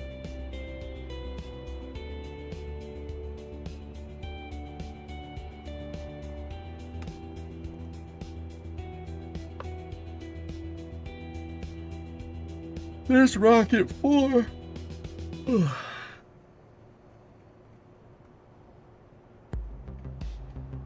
Why not use Imahara's launcher for Wanton? Well, we'd have to modify a couple of things, Tigris.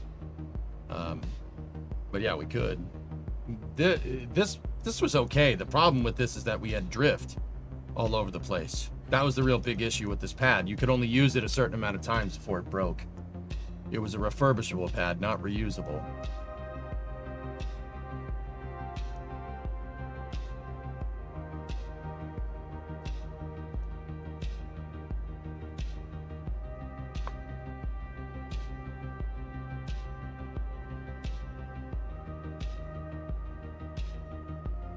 That shuttle looks awesome. Oh, yeah, Mats, that's CTS-5. My 5th generation space shuttle. That thing is about as close to the real one as you can get in stock KSP, at least from by me. I don't think I can build better than that thing. It flies exactly like the real one, dude.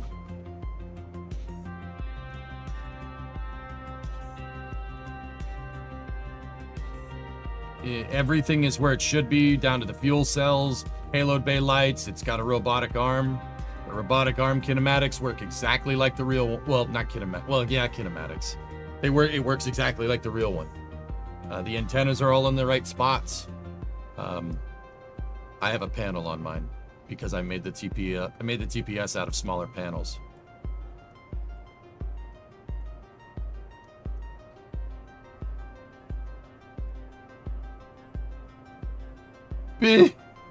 What's up, Muffin? Dude, this thing flies excellent. It don't get better than this thing. Don't get better than this thing. I can't make a better shuttle. And you know what's cool? This shuttle could theoretically be reusable. I never built a launch pad for it, but you could. And see, I have external tank rear aft strut external tank alignment pins in here that are made out of cubic octag struts, so you could attach a new ET to this. And the shuttle utilizes where the forward bipod strut is. It has a docking port, and I did some clever Kerbal heating dynamics here, putting the docking port on the bottom. You know, you'd think that, oh, it's going to absorb a lot of heat. No, it's behind. The game registers that docking port as behind the panel, so it never blows up during reentry. What I mean behind the panels, I mean behind the panels not aerodynamically, but behind the panels hierarchically. How Kerbal heats stuff up, dude, is whatever is up at the front of the vehicle, right? It's gonna get heated, right? And then depending on the aero, it calculates thermal that way too. So it basically, say that nose cone is your root part. The docking port is further back down the hierarchy. The game thinks it's lower on the vehicle, so it doesn't burn. So this shuttle is reusable. Dude, you could reuse it. What it does need is hoisting points. I never built the hoisting points in because we never got that far.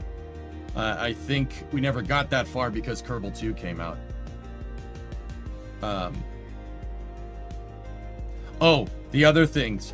I figured out a way to reuse SRBs. Yes, you heard that right. Reuse SRBs. I can refuel them without putting a new one out. We can refuel them. Yeah, if you take a cal controller and bind the thrust limiter on the SRB to a negative number, it'll refuel it. So I can refurb SRBs too, if we really needed to. Yeah, exactly, Daitor. Is RCS in the correct places too? Yes. The RCS could use a little bit higher fidelity mock-up. The RCS for that orbiter is Kerbalized, Dan. So, yeah, it's Kerbalized. So it's not exactly it, but yeah. Do you have to fire the SRB to refuel it? Yes. So Jim, how you would do this is if we made some kind of stand, actually I'd probably end up doing this on the launch pad. So you could transport, so the SRBs are easy to transport, right? My plan here was to fish the SRBs out, fish their nose cones out with a boat, right? Bring them back, right? Put them on a cart, tow them back over to wherever we ended up putting a shuttle launch pad, and putting them on it, and have the thrust inverted cal controller there. So when we put them back on the launch pad, we refuel them. We invert the thrust controller, right? And then you disable the inverted thrust controller, and to make sure that the SRBs don't go off again, you set their thrust controller to 0 because they're technically activated, right? You activate them.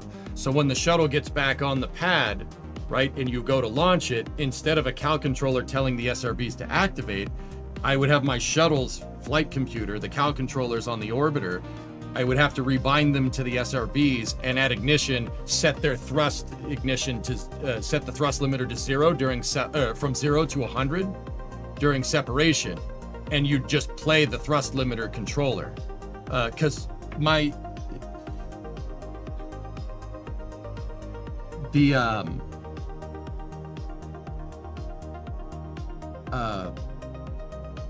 the way this is set up is that I have a cal controller set to a progressive thrust burn here. The thrust curve. See it right there? You wouldn't even need to have it reset. You just activate the thrust limiter. You activate this cal controller, and it'll dial your thrust for you. Note that my SRB thrust tails off in time, and they don't flame out. They ramp down in thrust over time to get the shuttle to fly like the real one. So yeah, and then also I'm pretty sure I made this mechanism up here for the nose cone. Oh, it's on a decoupler. It's not on a it's on a decoupler. It's not on a docking port, so I'm not sure how well that would work. We never dialed that in, but I built the provisions for it to work. So yeah, Jim, all you'd have to do is have your SRB fueling and reload controller. When it's done refueling, you set it to 0, and then the next time the SRB goes, you just activate that cal controller, and it'll plug your thrust right to 100 during liftoff, thereby making the SRB fully reusable.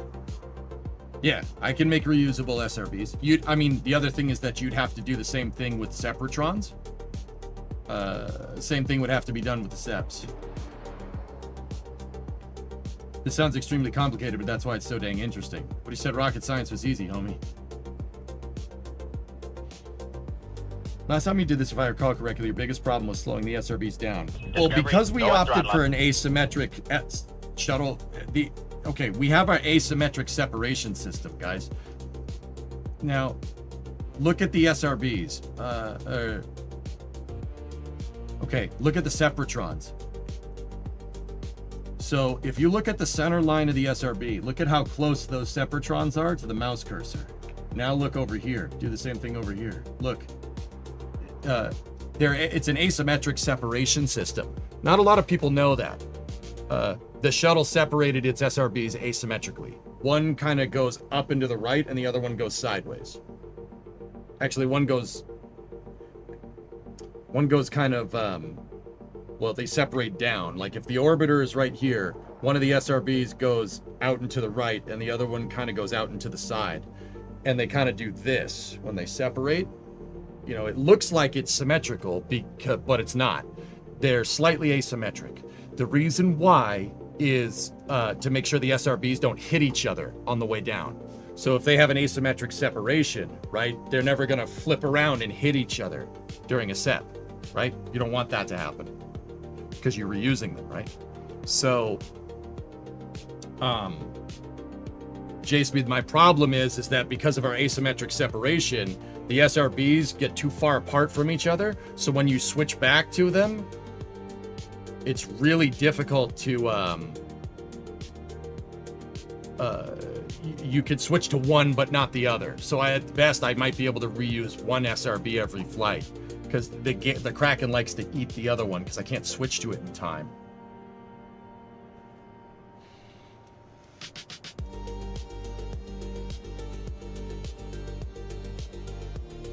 Using the cow controller to limit actual SRB burnout is brilliant. Yeah, Pashto, the SRBs do that in real life. They're programmed to throttle, but they're not programmed to throttle. They're hard coded to throttle because it's the way they physically pack the fuel inside of the SRB. The SRBs, you know, everybody knows that the shuttle throttled its engines back for max Q, right? Everybody knows that. The SRBs also throttled down for max Q because, you know, as it burns more and more, there's a point where they change the shape of the grain and it actually caused the thrust to go down. Actually, that would be an impingement in SRB design, but potato, tomato. Pretty cool, huh?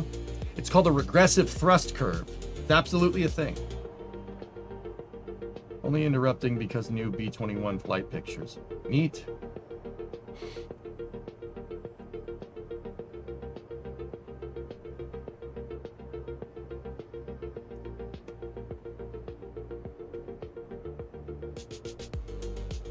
I thought, have you considered trying to get sponsored by Rock Auto for your wrenching bids? No. I don't buy from Rock Auto. Not all the time, at least. Thanks for the distraction. It's been a rough couple of days. I know what you mean, dude. I know what you mean. Don't. But yeah. So, yeah, that's my shuttle, Mats. It works exactly like the real one. It flies exactly like the real one. Ascent, descent. What this shuttle really needs is a software component for the robotic arm. That's what it needs. The reason why is because using the robotic arm, quote unquote, by hand, where you have to adjust every servo after you make a movement, it makes it really difficult to do missions that utilize the freaking arm. It's really tough.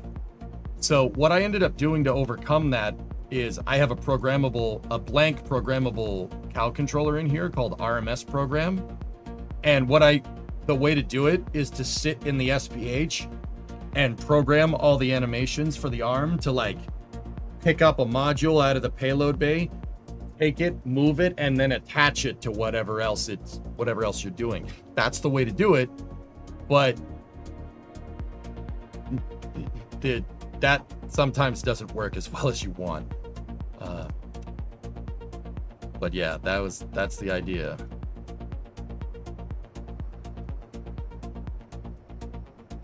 You never buy from Rock Auto.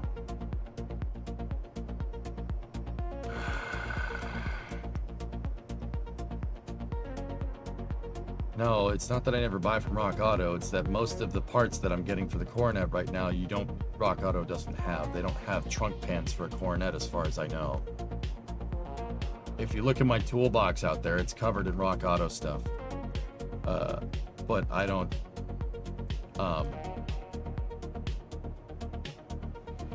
I haven't bought from them in a little while, dude. Dude, I don't want to talk about this. Can we go back to talking about rockets, please?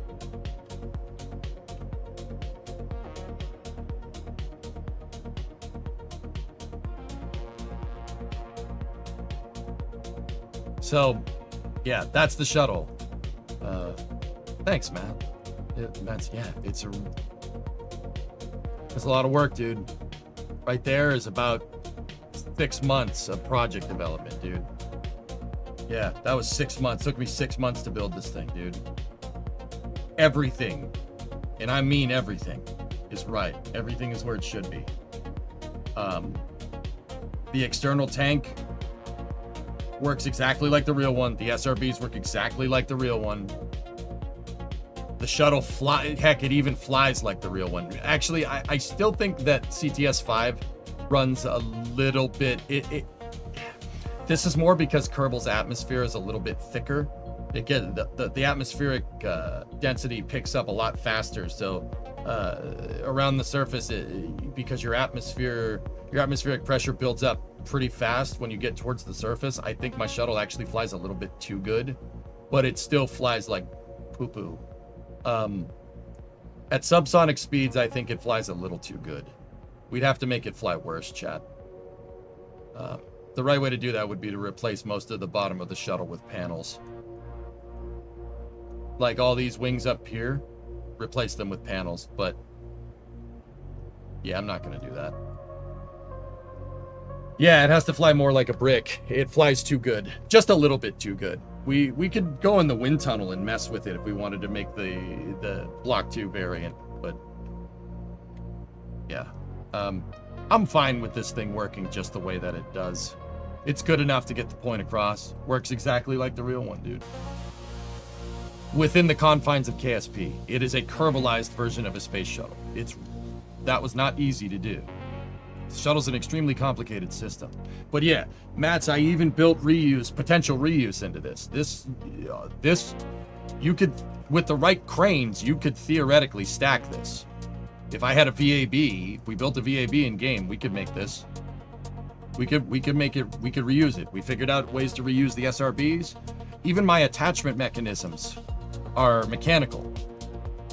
So I have a ball and socket here on the SRB for alignment purposes. So you could drop, like how they stack the shuttle is they stack the SRBs first, and then they hung the external tank on the SRBs.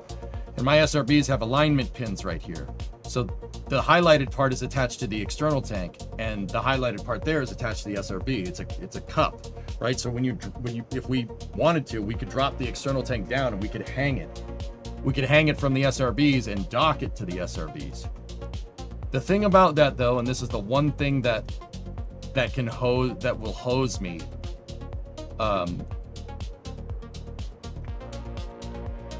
the one thing that really is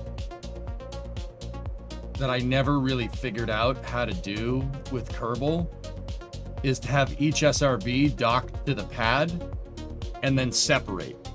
How does that work? Kerbal doesn't. So like if you have two docking ports, right, on a vehicle, and you dock to something and both docking ports attached, one of them is your primary docking port and the other one is a secondary. And sometimes what Kerbal does is when you detach your primary docking port, the game logic makes your secondary docking port the primary, and it flips it. And in the application of this, you could very much cause a cracker strike. The whole thing could blow up on the pad. I'd have to go sit there and test it more to get it right. But yeah, that's the only real that's the only real unknown here with trying to reuse this thing. We can make this work. I could make it work.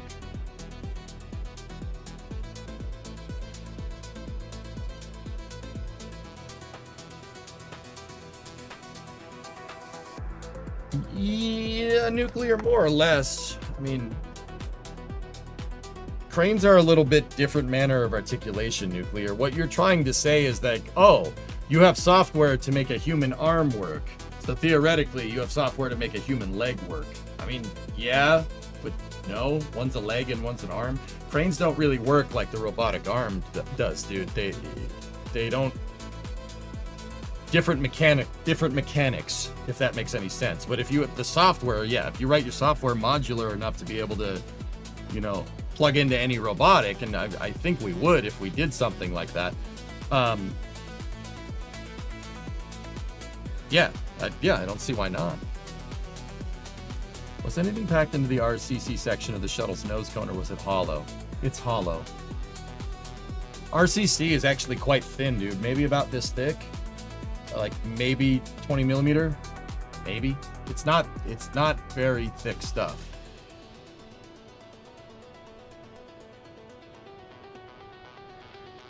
Cal controller to sequence undocking, Raymond, doesn't really end well. We tested that. The right way to do this would be to undo your secondary docking port and then undock primary, but even then, sometimes the game is like, oh, the secondary port's there, let me attach it for you. No. Now, I suppose with hybrid tech, we could probably make it work. But once again, that's a project for another day, dudes. We're going, let's go back over to Wanton. What does the cap say? Texas Tank Watchers. If we program an IK system nuclear, it should be doable across the board. Yeah, that shouldn't be that big of a deal.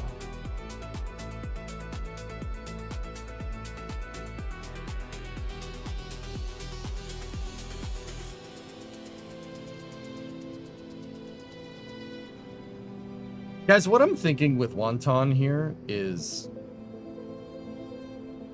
I mean, that's a good, we did this as a good example to show analysis, but using Imahara might be a better idea. But then again, I said I was going to build everything. My brain's thinking about mission mode. Like in mission mode, you know, you got to be careful about development and stuff, right? In mission mode, you use what works, right? But the whole exercise here is to get back into the groove. Using the pad here, using this thing's pad would work, right? It would be good, but all this is going to do is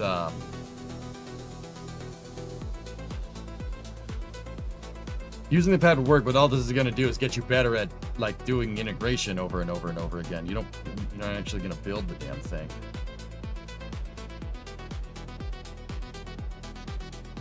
Mission mode is my rule set, Kai.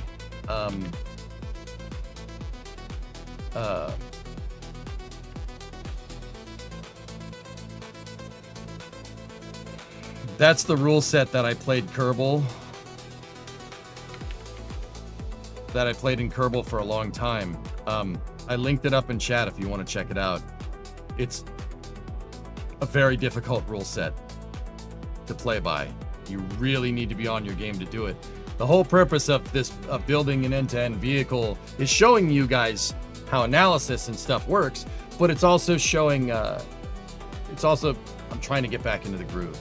Using what's already here is not going to do that for us.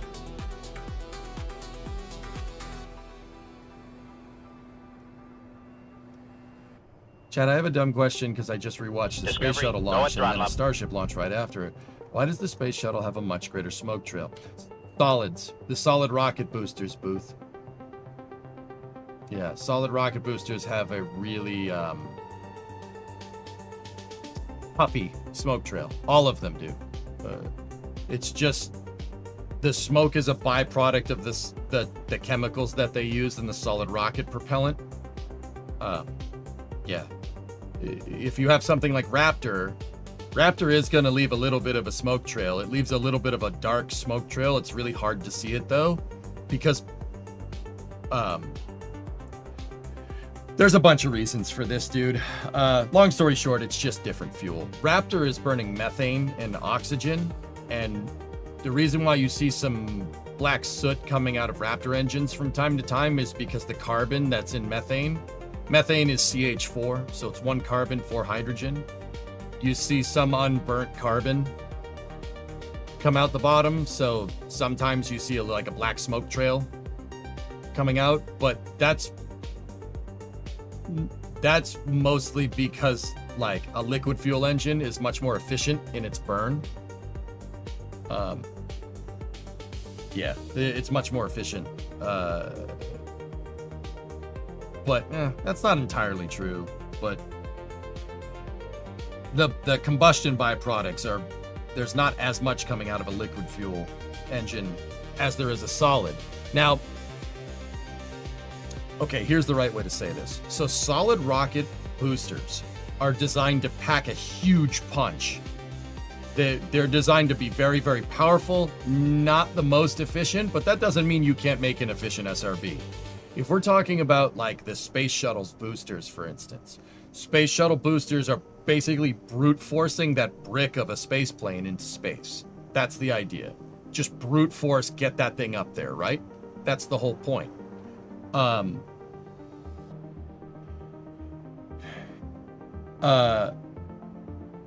Because of this, they run extreme. They run kind of Discovery, the solid rocket throttle mixture up. is kind of a little bit more on the fuel of the, like it's not a very efficient burn because you want to put out a lot of energy, so you get a lot of combustion byproducts. The SRB, quote unquote, the mixture runs fuel rich. That's not the right way to say it, but that's the idea. The way they pack it, you get a lot of combustion byproducts coming out because they're trying to squeeze as much energy out of the propellant as possible.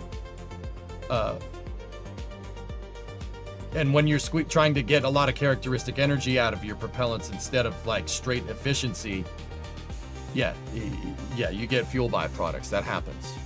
Same thing happens with kerosene engines.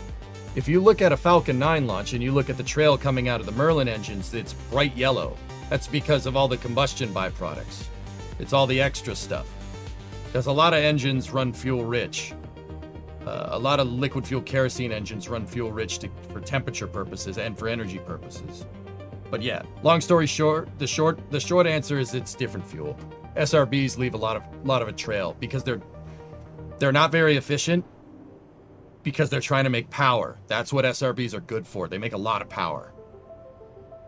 You know, so it's not very efficient. Think like a big muscle car. Muscle cars don't get good fuel economy, but they make a ton of power, right?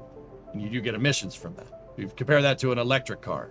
Like electric car is pretty, I mean, it's different, using a different mechanical form of propulsion, right? Electric cars don't have any emissions, right? But does that necessarily mean that you can't make a fuel efficient car? No. Does that necessarily mean you can't make an electric vehicle that packs a punch? No. That's just what we use SRBs for. That's the best application for them in that regard.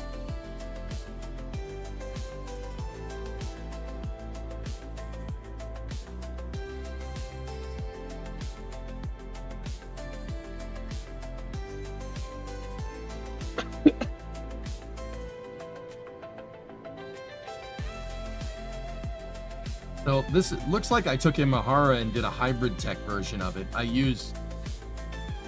made a hybrid tech version of the pad so it doesn't bend and break as much.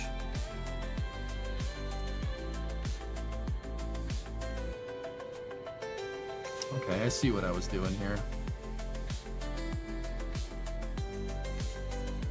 How are the new UPSs? Good as far as I can tell, Nova. Congratulations on paying your student loans off, dude. I have yet to do that.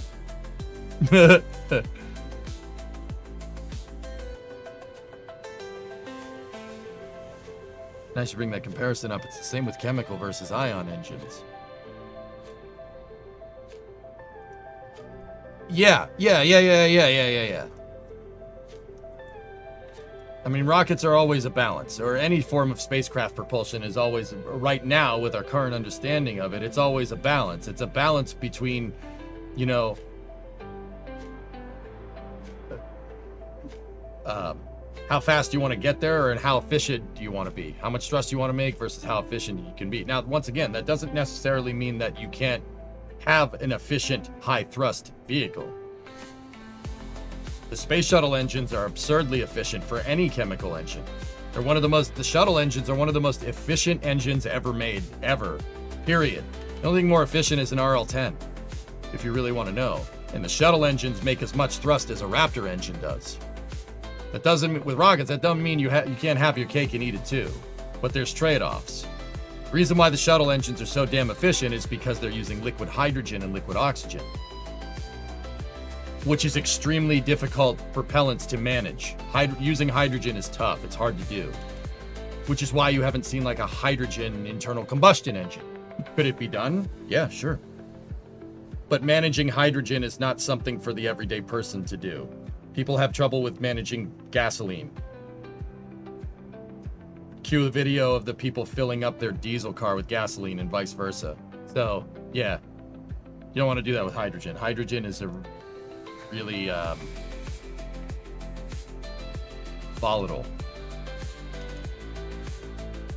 Hey, Happy. So I've obviously been gone a while. What's new for your KSP?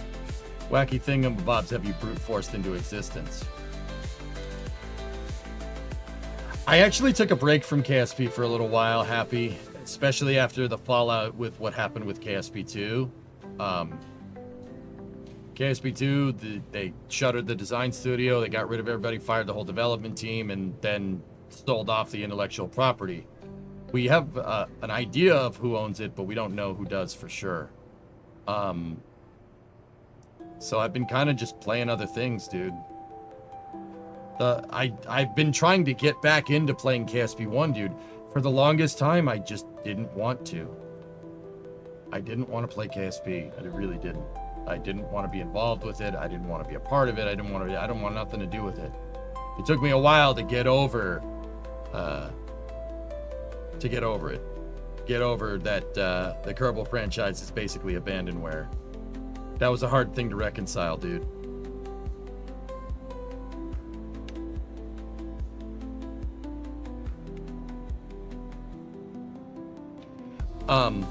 This was the last project that I worked on, and what I'm trying to do is just get back into it. We came across a paper for building a rocket that was the successor to Saturn V and Saturn Nova. And enter Prometheus, right? So we worked on this. I got this thing working decently good enough. Sometimes it likes to blow up when you launch it. Sometimes it doesn't. It really depends. But yeah, this thing's a monster. It can move 280 tons into low Kerbal orbit in one shot. This is not sea launch. This would have been a ground launch system. It's about as big as the Sea Dragon, though.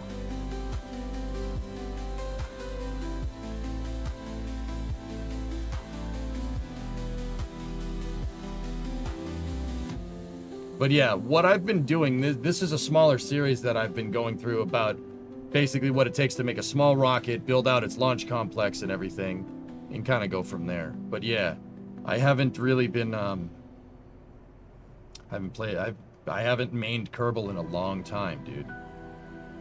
Long time.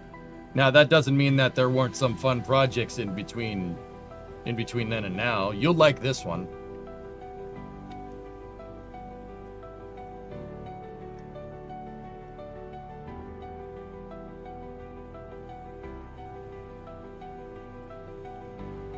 This is a Rockwell Star Raker. I never really finished it because my old computer couldn't take it. It's 1,200 parts.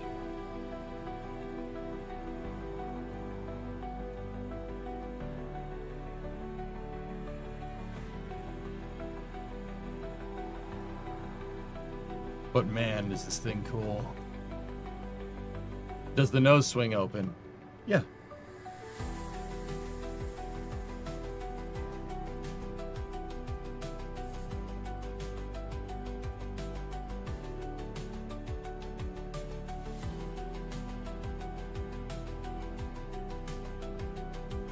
Yeah, that's the payload bay.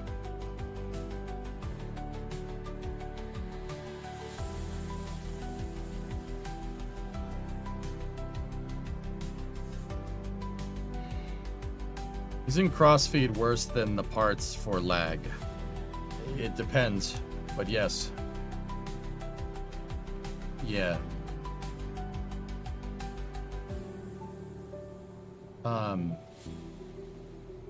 I mean, happy if you here. There you go. There's the one you want.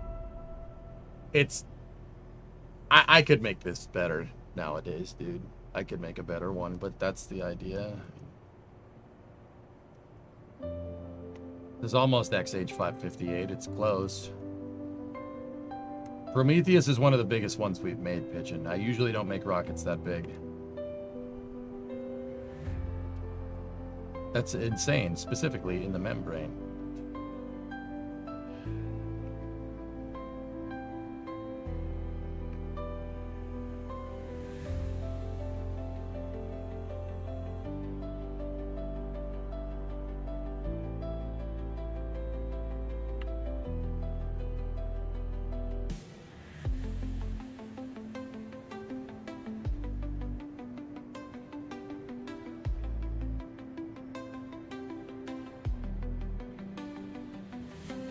Yeah, happy. We also have this thing, the Lightning, with the over-under engines. It flies like it too. It's pretty cool. But I want to get back to building out rockets. I can get it. It's very easy to get locked. Like get into KSP show and tell.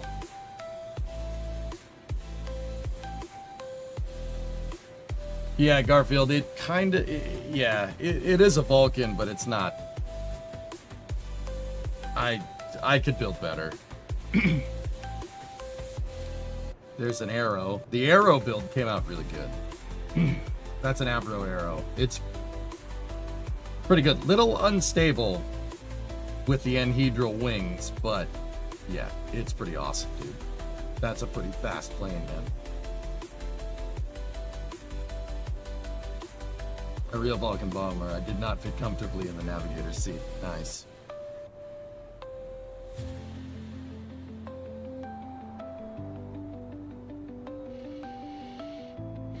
We've done all kinds of stuff, dude. I'm trying to think, you know, when you left for a little while, dude.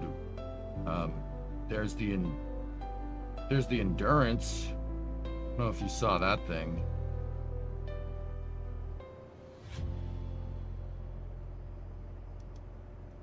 The Endurance is an Expanse style ship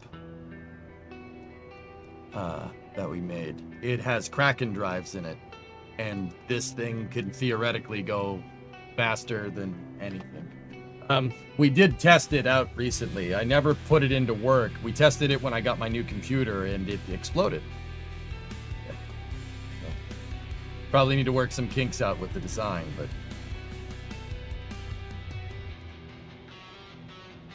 Why don't you try really modded KSP? Because I don't want to.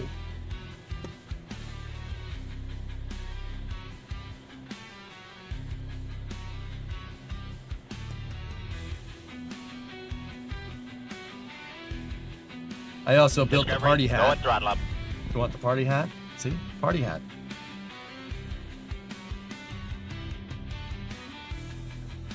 It came apart under acceleration, Enzo. Hey, Newell, tier 2, 6 months in advance, 34 months total. Thank you. Launch the party hat? It's SERV. Yeah, that's the, This was Chrysler's entry into the Shuttle program, believe it or not. I think I don't need to tell you why they didn't do it. You know why a lot of supersonic jets use anhedral wings? It probably has to do with how supersonic shockwaves propagate, if I had to guess.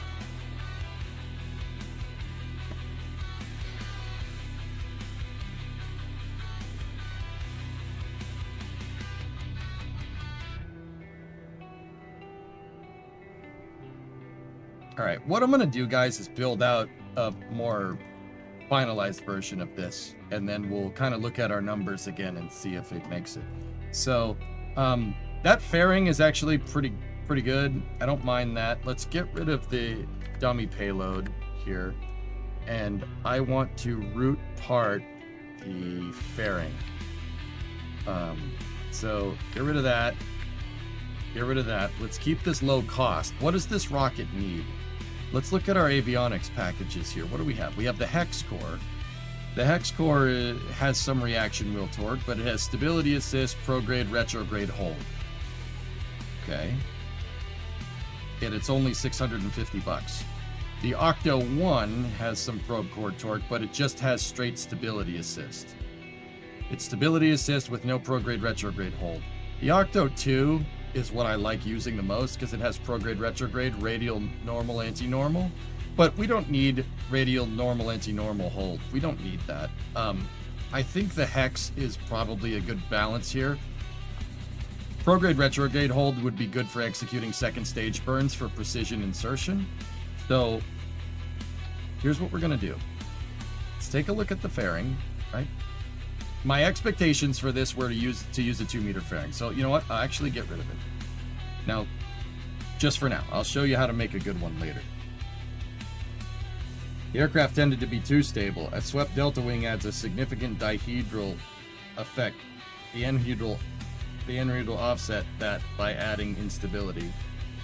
It basically couldn't roll. Yeah, I got you. Yeah. Hey, Zarek. You ever get into IRL rocketry like BPS space? I've been meaning to do that, but I find myself just getting into building automobiles. That's cool too, right?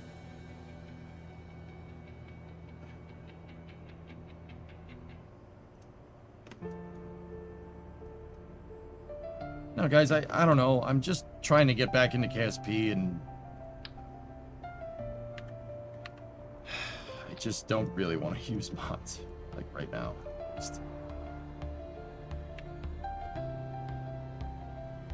So we're looking for a 2-meter fairing, right?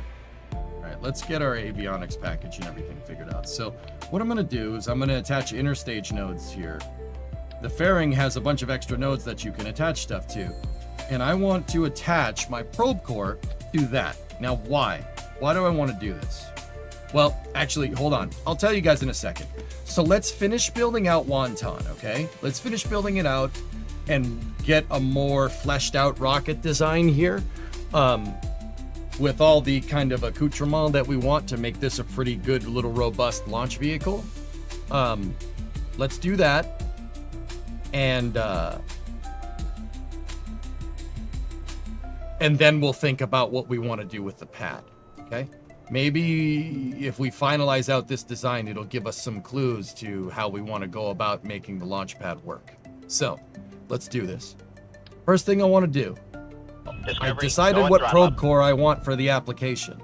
Now remember, if you're playing in mission mode, you have cost, and I'll figure cost into this design.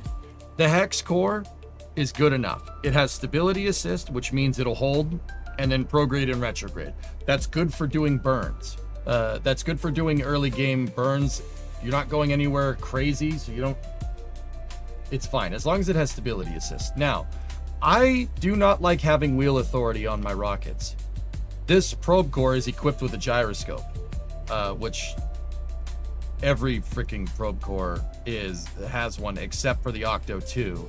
The Octo 2 just has stability assist. There's no probe core torque. I wish these ones didn't have those, but I don't want a gyroscope in here. I don't want that wheel authority. I don't know why you have to pay less to have wheel authority, because these two cores that have it, and the smallest one doesn't, which is peculiar, but whatever.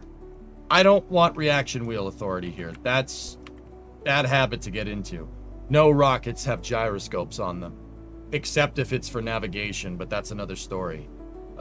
None of them have, like, it's only certain types of satellites have a gyro stabilized assist.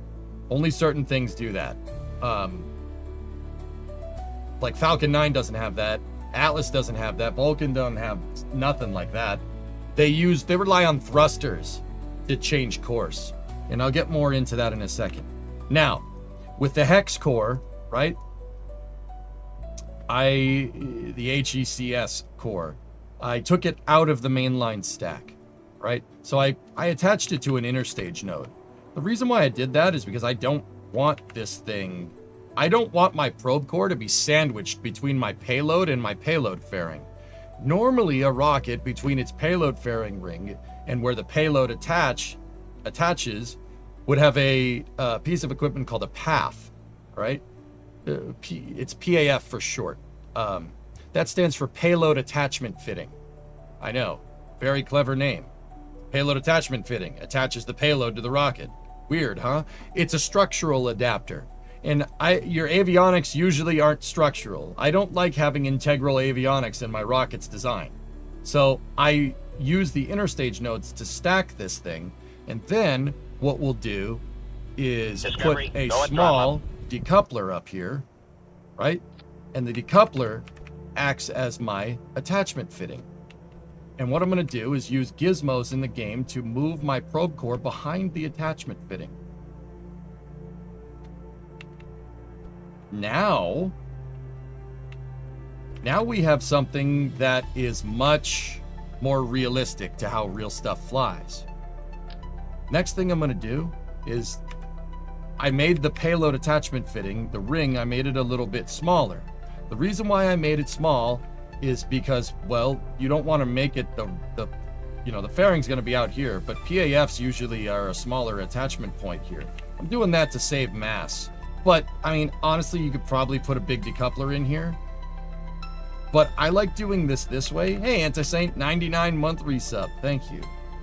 I like doing this way, and the struts do end up making the mass of this whole mechanism a little bit more than what it would be if I just put a bigger decoupler.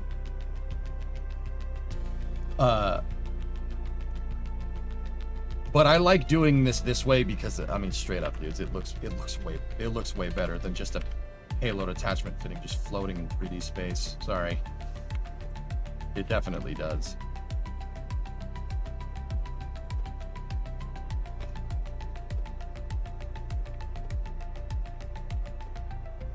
You know what? I'm gonna redo that. I use 3x symmetry because that's the triangulation is usually the best way to get this done. And then I want to make sure that those are inside of the fairing like that. All right, cool. Now, once again, that is going to add mass.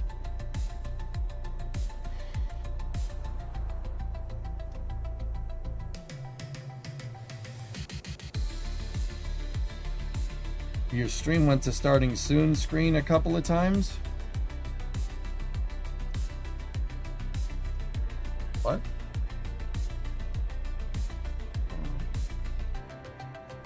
Car launch model rocket, yeah. I don't understand Sun Temple.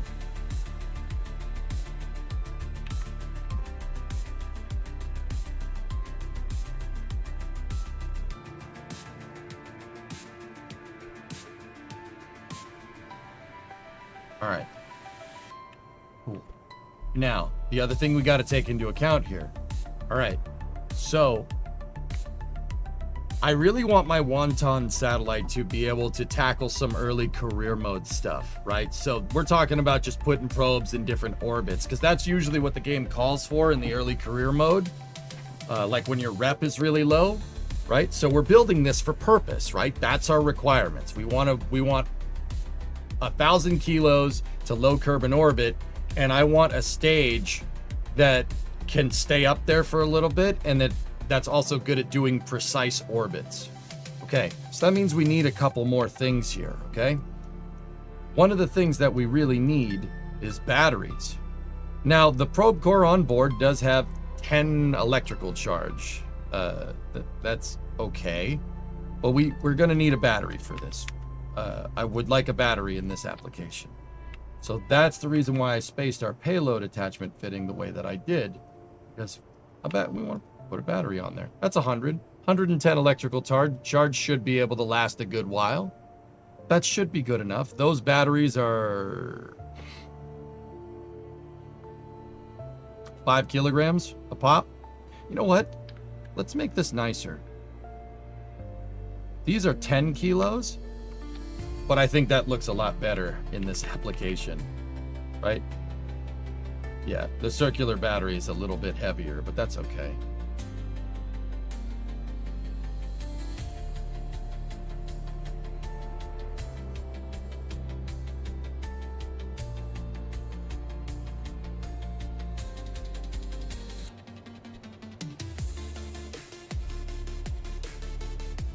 Hey, freaking American, did you find your cord? Huh? If this is referring to prior troubleshooting tech things that I had to do, yeah, the setup is working fine.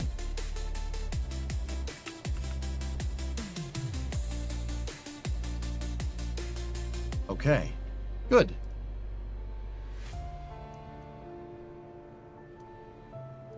All right, nice.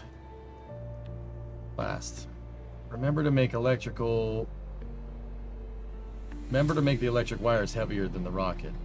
No, Blackness, I can't do that. I actually know how to do this correctly. Will you go to Joe's space shot launch? I don't know. That's a little ways off, Ador, from what I understand. Is the plan to include relay capabilities on these? No, not at all.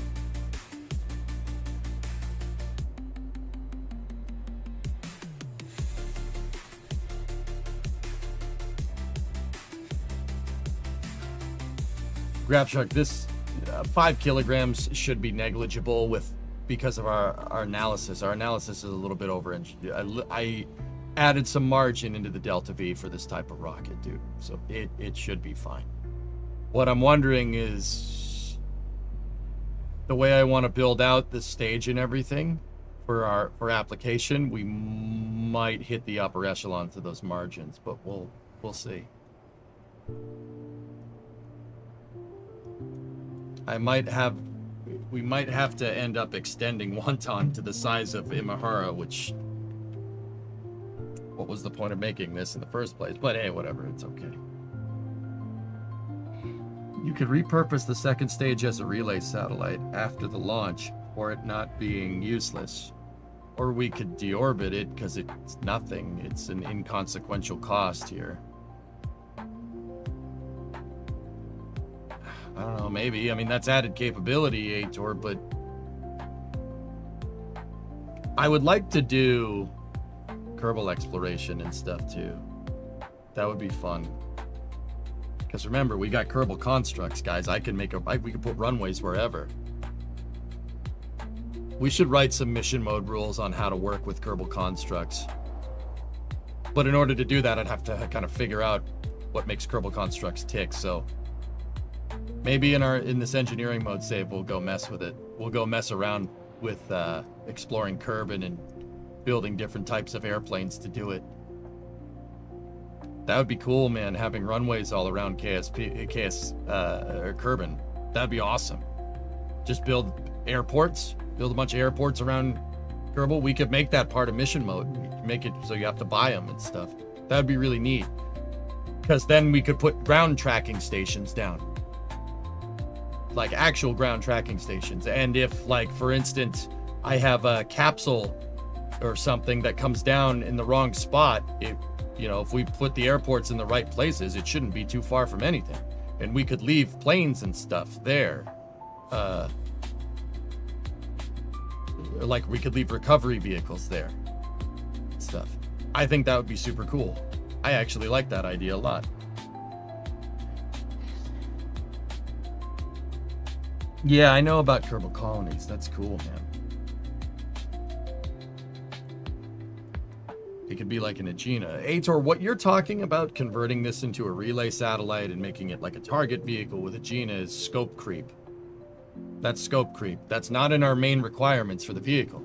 This vehicle, 100 tons to low Kerbin or not 100, 1,000 kilos to low Kerbin orbit, and you need to build out the launch pad, and the launch pad needs to be reusable.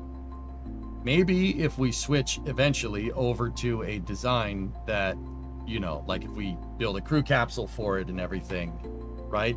We switched over to something like that and built that stuff out, then maybe maybe converting this into a target vehicle application could be useful. I could do it, but I don't want to do that right now. We could always change our payload attachment fitting and just attach a target vehicle array here and build the relay sat right to the payload attachment fitting like what Rocket Lab does. Rocket Lab's third stages, their Curie with the Curie engine, that's just a payload attachment fitting that's doing exactly what you're talking about. It's a third stage. It's a PAF that's been a payload attachment fitting that's been converted into a third stage that can also work as a satellite. Yeah, that capability is there, but we're not going to design that capability right now because that's not part of our baseline expectations. Rocket Lab didn't build that third stage right off the bat. They built it out of a need down the road. So if there's a need down the road, I could do the same thing here. It'd be pretty cool. Your idea isn't bad. I'm just not going to do it right now. Nostalgia trip. I remember when the KSB community first started using hydrofoils, and I made one to visit the North Pole. It took hours, but it was relaxing watching you and zooming 3 meters above the water. That's cool, Happy. I remember the hydrofoil craze. That was like in 2017, dude. I remember that. That was funny. Hey, Marcon, I haven't seen the beginning of this. Could you please summarize what your expectations are for the vehicle? There is a part 1, if you want to see it, where I broke down the analysis of building this vehicle out. Marcon, it's about 4 hours long. I filmed it on Tuesday. This is part 2. The short explanation, if you want a more detailed explanation into the analysis of the vehicle, go watch that VOD. But with this one, it's, oh,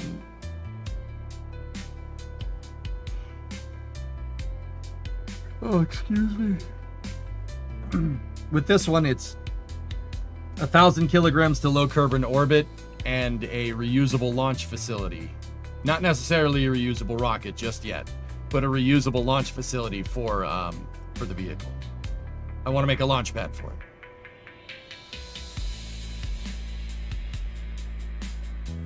I don't have them right now, Shy, but I can put them up. Exploring Kerbin in different ways was so much fun. Not just flying there in a rocket, but actually trekking there, either over land, water, or the air. So much more rewarding. For sure, Happy. Dude, Happy, I have a mod nowadays that I got while I was kind of on hiatus from KSP, called Kerbal Constructs. Kerbal Constructs basically lets you place down, like, you know, the tiles, right? Like a runway, or the LCC, or the launch pad, or the crawlerway, like a straight, I could build roads. We could make roads. Well, can't really make it go up a hill per se, but yeah. We could find a flat enough area and we could place down like the desert runway. Or we could place down like the island runway with its hangars and stuff. Remember how I wanted to explore Kerbin back in the day, but really didn't have a good way to do it, right? Kerbal Constructs would be a good way to do it. I could find a nice spot. We could go into the debug menu, subtract like the cost from how much money we have, and build an airfield and stuff. So we could put airports all around Kerbin. I think that'd be a super cool idea. Still better than roadcraft. Dude, they had an update, Cherokee, and it added a bridge laying tank. A bridge laying tank.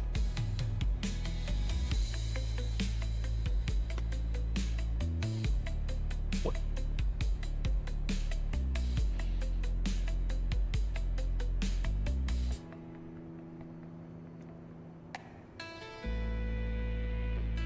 I don't... What? You have a game called Roadcraft, and you do not... You don't do... None of the vehicles are used for making roads.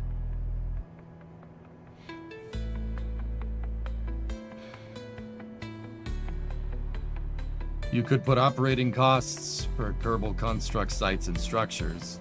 Flat fee would probably be better, so I might... Because I don't want an accountant for my mission mode save, dude.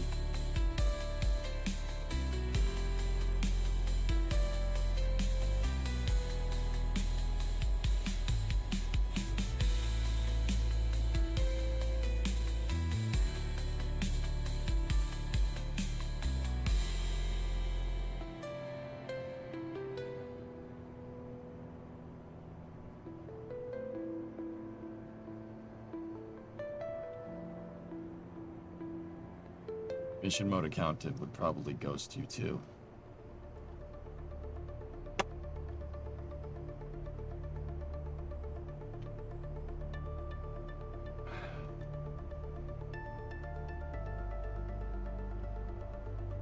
Yeah, I could have done without that, but that's okay. All right, so we have a good thing going here.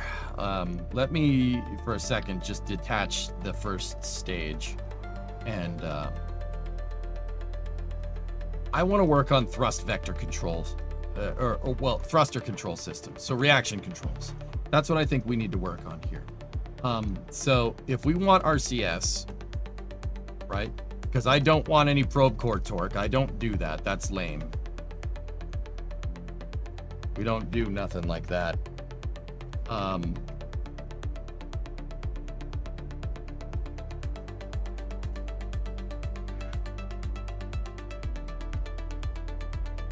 We need to look at thruster blocks and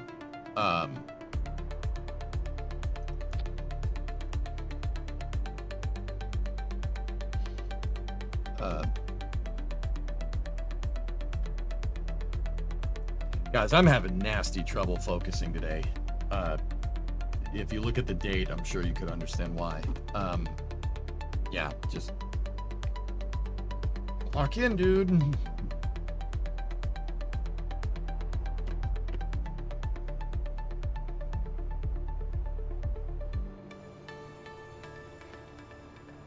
Anyway,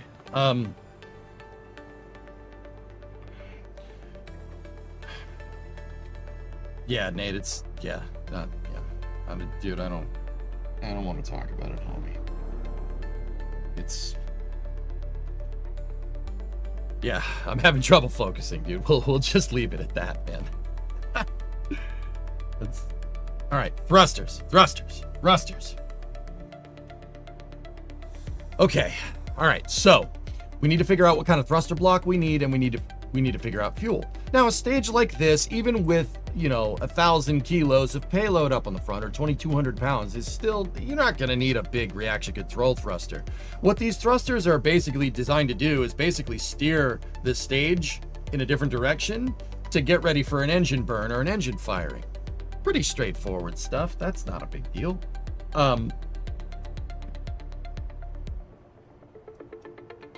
So now what a lot of people don't know is that here, let's go look at Atlas Centaur upper stage. All right, so let's find a picture of a Centaur 3. That's a Centaur 3 right there. Centaur 3 is the upper stage that Atlas 5 uses. Atlas 2 uses Centaur 2, and Atlas Centaur uses Centaur 1. Vulcan, ULA's next generation rocket, uses Centaur 5. They skipped 4 because ULA doesn't like 4. I'm serious. They're like, we don't like that number. So, take a look. There are thruster blocks on the bottom of the Centaur stage. Now, some of these are used for tank ullage, but one of these tanks is a monopropellant tank. It's that one over there. And it uses the Centaur 3 has a reaction control system on it. They're little mini thrusters. You can see them. They're right there, and they have the red caps.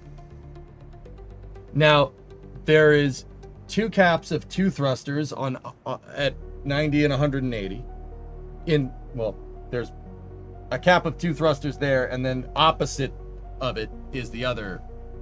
It has 2 thrusters over there, and then on the proverbial sides, so to speak, you have a thruster block of 3. The thruster block of 3 has a thruster pointed that way, a thruster pointed that way, and then a thruster pointed straight back. It has the plugs on it, so it's kind of hard to see them. But yeah, they're right there. The idea is that you have pitch, yaw, roll, but you also have forward thrust. So the thruster blocks kind of, I mean, we could always sit there and just mess with these things until it's right, but I don't, or mess with those guys until it's right. If you want to see how ULA's works, it's like this.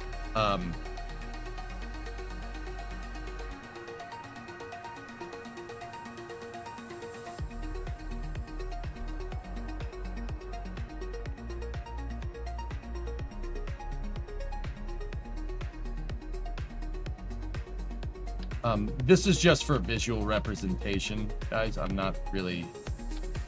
don't think we need to do this way, but I'm just showing you how Centaur's thrusters work. All right, so it has clusters of thrusters that look like that. Yes, clusters of thrusters. We love clusters of thrusters here, okay?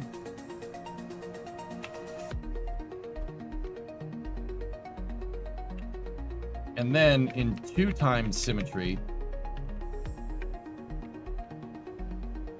you have a set of thrusters that look like this, that point straight back.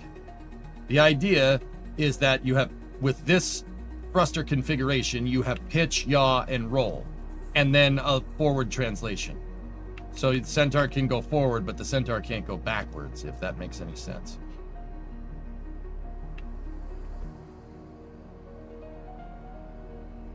So that's how Centaur works. Falcon 9 actually has something like this too. But I do believe that Centaur is using monopropellant with a catalyst. So they use monoprop. Falcon 9 uses, well, Falcon 9 technically uses monopropellant as well, but it's the cold gas nitrogen thrusters. The same kind of ones that are on the Falcon 9 first stage. The second stage has those too, to be able to spin around on orbit. So for basically heading control when your rocket engine isn't firing. That is interesting thruster pack. Why does RCS use hypergolics usually? Monoprop, I feel so used. Yeah, Dan. Yeah, me too.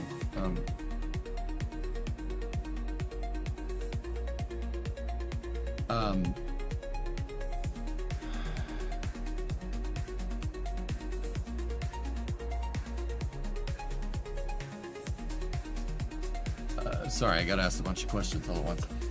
That is an interesting thruster pack. Why does RCS use hypergolics usually?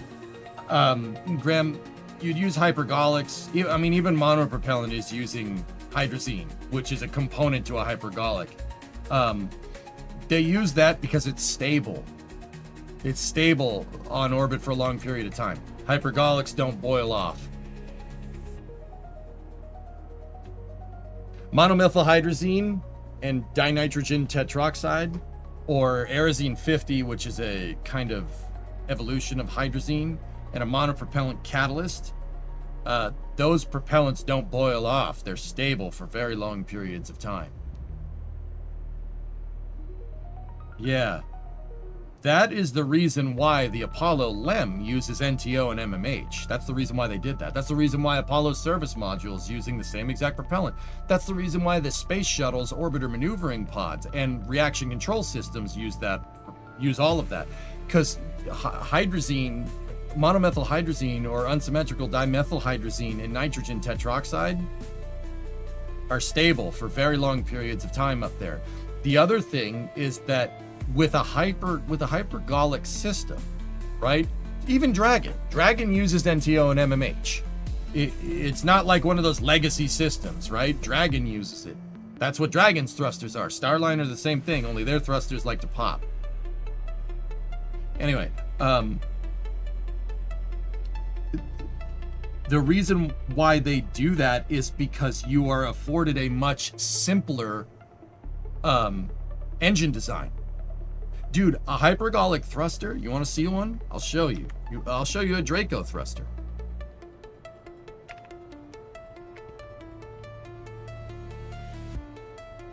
So this is right there. There it is. This is off of a Teslarati article.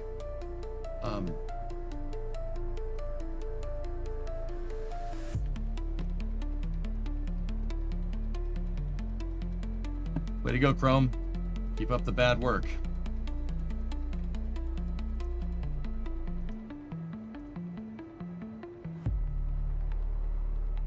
All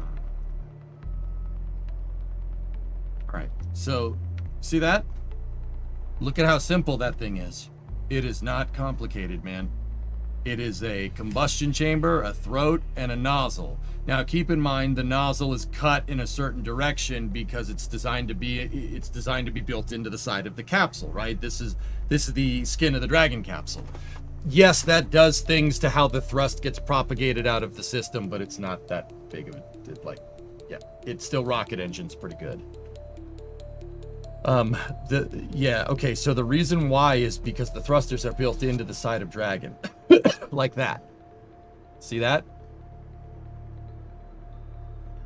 Now, if you have one of these on opposite sides, if the thrusters are basically all symmetrical to each other, you would get a little bit of cosine thrust. It would give you a little bit of a moment of inertia that would affect rates, that would affect your YPR rates, if it wasn't completely symmetrical. If the thrusters are symmetrical, then whatever, it ain't no thing. That's for real life though. That's not for KSP, guys. Oh, hey, come back. So it's super simple, right? It's nothing, guys. There's nothing here. That's a rocket engine. That's a rocket engine that works. You have two injectors. You have a fuel injector and then an oxidizer injector that are angled from each other, right? Note that one of them is straight up and the other one's at an angle.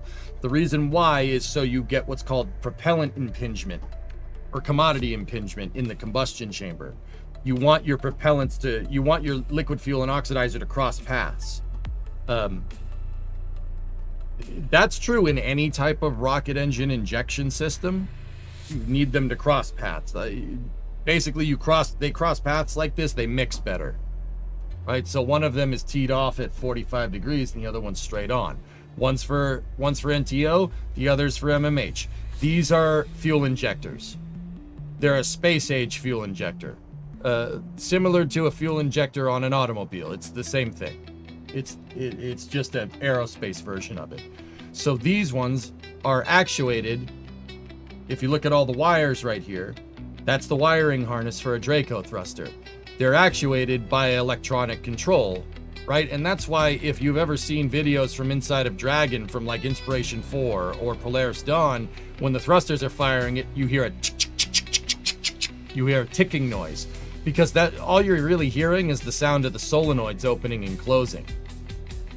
Because where the rocket engine is, you hear a little thump, but you're not going to hear the rocket engine because it's outside. The sound doesn't propagate very well in the vacuum except through vibrations, right? But the ticking noise that you hear are the solenoids clicking open and closed, like a fuel injector on a car. It's an electronically actuated solenoid. It's a valve that's electronically controlled. It just opens and closes and opens and closes. Now, the other thing that makes these very simple is that, once again, you have hypergols, so nitrogen tetroxide and monomethyl hydrazine. When they hit each other, they explode. If they mix, they'll blow up.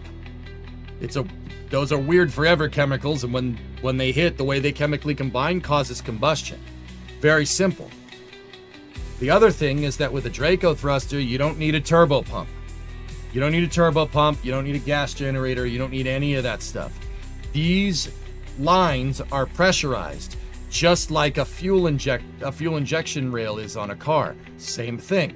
They're pressurized lines. Now, how is it pressurized? In a car, it's pressurized by an electronic fuel pump. You don't need to do that. That's too complicated. Too heavy.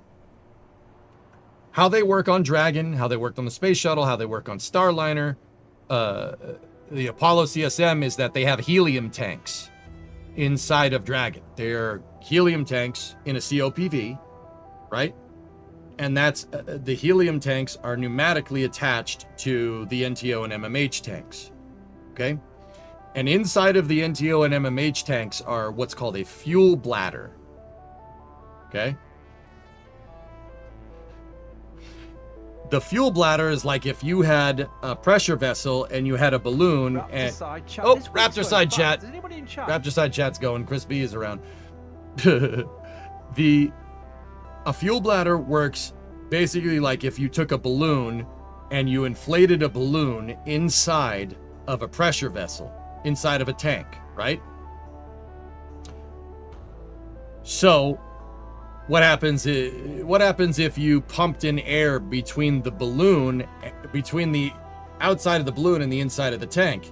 Well, the gases will expand and it will force whatever's in the balloon out, right? That's what a fuel bladder does. The helium goes into the tank, pushes the fuel bladder for the NTO and the MMH, and it creates pressure in the lines. The pressure in the lines basically makes it so when the solenoid opens, you get stuff shooting out. You get propellant shooting out because the lines are pressurized. Mysterious ticking noise.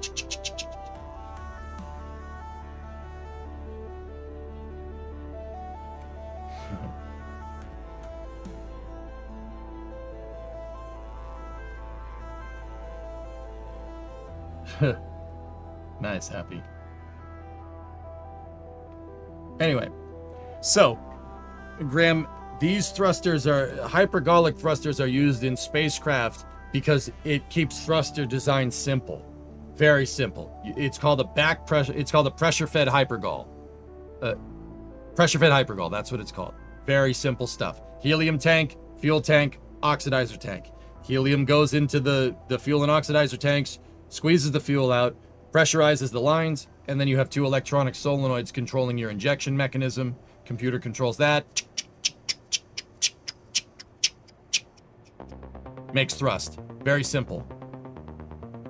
The rate of so RCS thrusters don't really stay on, right? They tick. They go, right? The cool thing about RCS is that you can adjust the tick rate on RCS for your application. So if you want to make more thrust, you can make it tick faster. If you need higher TWR, but we learned from Starliner that you can't make it tick too fast. If you make it tick too fast, this stuff up here starts melting. The reason why is because, so the nozzle, if you look, you know what people are asking, what is the nozzle made out of? Well, the nozzle is made out of, what is it? Molybdenum? No. Niobium, that's it. It's made out of a very interesting type of metal that likes to radiate heat. Because if you think about it, it's a rocket engine, and a rocket engine is working in the vacuum. In the vacuum, there's no way to shed heat. There's no way to get rid of it. So this thing has to absorb a crazy amount of heat, right? And what happens with these niobium? Yeah, what happens with this niobium, the nozzle and the combustion chamber and stuff is that it glows. It's the same kind of stuff that the Merlin vacuum nozzle extension is made out of. And if you've watched a Falcon 9 with me, you see the second stage, it glows, the nozzle glows. That's what that does. It glowing is shedding the heat through light, believe it or not. It glowing is the cooling system because of that type of metal. These thrusters do that. So because you have essentially a passive cooling system, right? You know, you can only pulse the thruster so many times before this thing just will take too much heat. And if you can't convect heat and it radiates, if you can't convect heat and you get this thing too hot and it starts radiating heat, or it can't radiate heat fast enough, you'll start conducting it through the metal up here, and then all this up here melts, which is what happened to one of Starliner's thrusters. Yeah. Pulse them. The rate at which they pulse is called pulse width modulation. We learned all about that from Starliner. Hey Chief, 83-month resub. I've never really understand how helium can just push out propellant. Won't it dilute the propellant by mixing into it and change the way the propellant gets combusted? No. It never mixes with it. It uses a fuel bladder.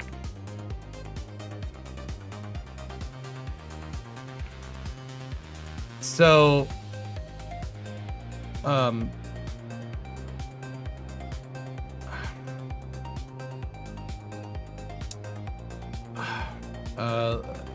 I explained it a second ago, Marcon. I'm trying to think of a quicker way to do it. So a fuel bladder is basically an inflatable. It looks like an inflatable thing. Now, keep in mind, the aerospace ones don't look exactly like this. That's a fuel bladder, okay? So it's basically like a bag that you put fuel and oxidizer into. In aerospace applications, particularly in the context of hypergolic systems, the fuel bladder is inside of the pressure vessel. So you put that inside of a COPV, right? And then the neck right here is where, you know, at the COPV. And you have, the thing about it is that at the end of these kind of special type of bladder type COPVs, you have actually two lines. You have one line that on the end of the COPV that's designed to go into the bladder, right? And then the other one is just designed to go into the COPV. The helium goes into the one that goes into the COPV. And what that does is it uses pneumatic pressure to squeeze the bladder inside of the tank. And that makes pressure in the line. Are they resealable? Dragon has no problem reusing the fuel bladders. Yeah, of course they're resealable. How many times has Dragon been reused? 5-6 times on Endeavor? Yeah, of course of course it's reusable. When you're done, so when Dragon comes back down, what I would do is purge the fuel bladder so you don't go around breathing hypergolics, right? Purge that out with like nitrogen or helium or whatever, and then evac the helium out of the system. Knowing SpaceX, they probably have an evac line to pull all the helium out that they just plug something into. And I'll bet you they have a hypergolic purge system that they just plug nitrogen or something into, something non-reactive. Purge out the tank, purge out the helium, scavenge all the helium out of the system, put it back into the helium tanks, right? And then when Dragon is ready, they go through fuel reprocessing and start filling up the bladders again. It's part of Dragon's refurbishment. Yeah, you can absolutely reuse these. Sure, why not?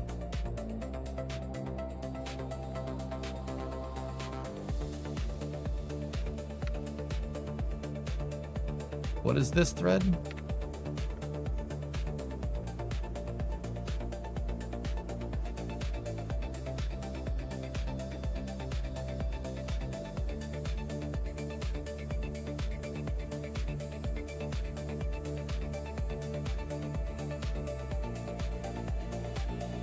So those aren't happy. Those are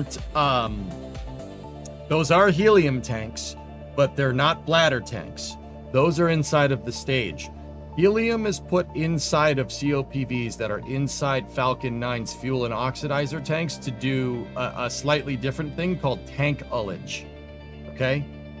Tank ullage is a pneumatic system that keeps the pressure constant inside of the fuel and oxidizer tanks to make sure that the liquid oxygen and RP1, in the case of Falcon, have good head pressure at the tank outlet, and primarily at your fuel and oxidizer impeller inlet points.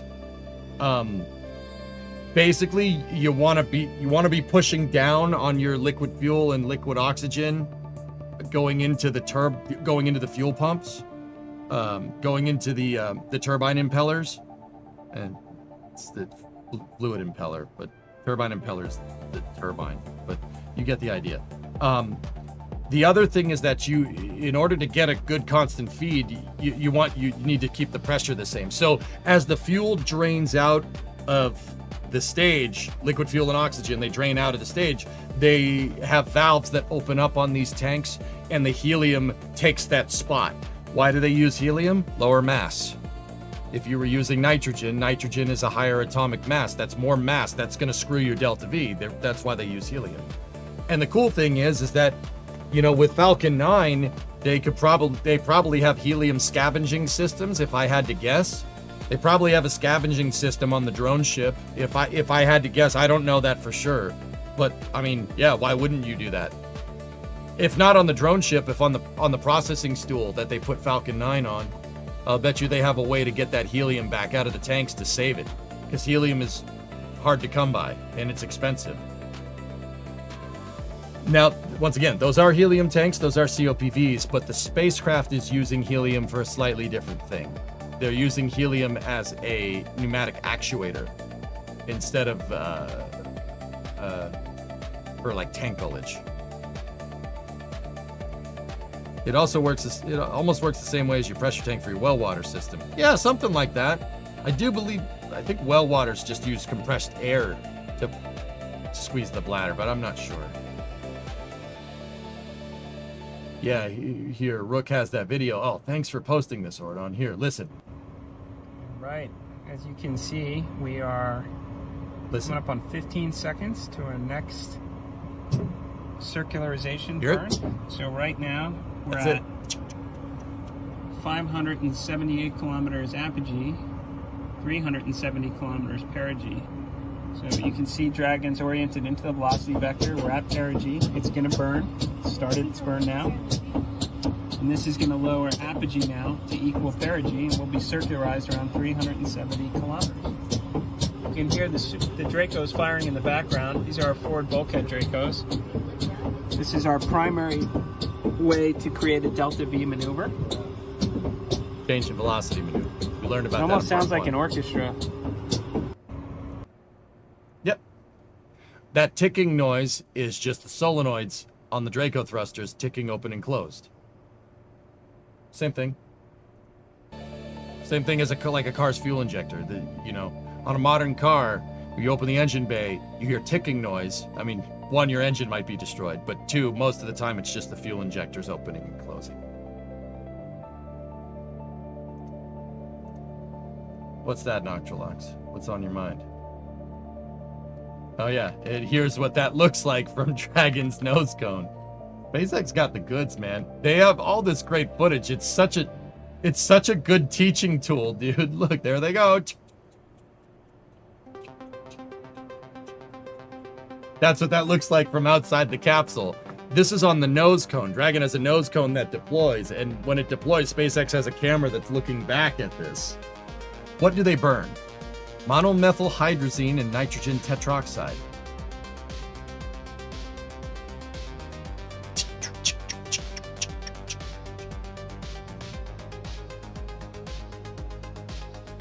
Be last.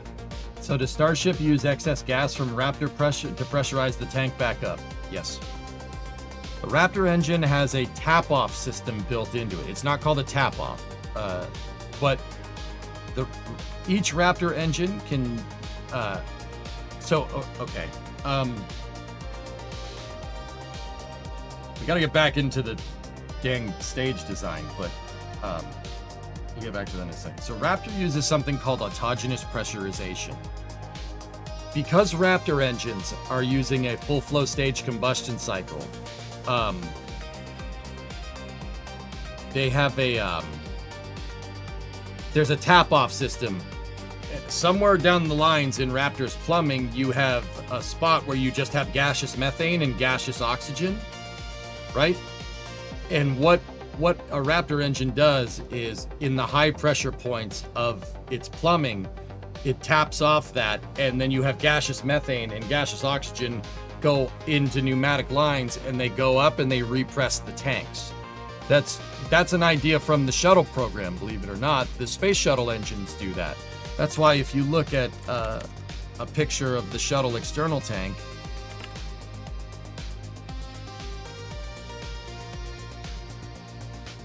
the external tank has these weird lines going up the side.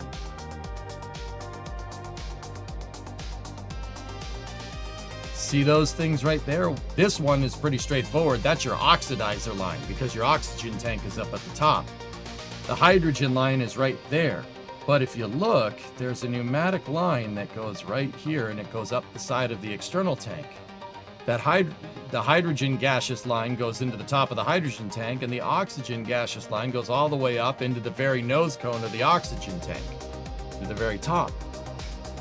They're using gas from the engines. The Raptors have a tap-off built into them. Starship does the same thing. Now, there's a couple of different reasons why did Starship use it? Does Starship use it because it wants to be like the Space Shuttle? No. The reason why the Shuttle used this, Grim, is because with this design, you're getting rid of your external tank. You need a new ET every time, right? You need a new external tank, right? They wanted to make the external tank as simple as possible. The external tank is quite actually what the name suggests. It is a hydrogen tank and an oxygen tank joined together at the top here, or in the middle, with what's called an intertank. It's just an external tank. Now, remember what I just said about Falcon 9. Falcon 9 has helium tanks inside for ullage purposes. NASA, when they were designing this, they didn't want to put extra tanks in here because you want your external tank to be theoretically as simple as possible because you're not getting it back. So what they did, what the engineers and designers came up with, is taking all of the stuff that you'd use to keep the tanks pressurized and putting as much of that into the orbiter as they could. And the best way to do that is to have your rocket engines have a gas tap off that repressurizes the tanks. It's called autogenous pressurization. That was their way of making the external tank as simple as possible. It is quite actually just a bunch of pipes and tanks. That's it. And a little bit of wiring on board because the wire harness for the tank has to include the sensors for the SRBs and whatnot. That, you know, that's kind of important.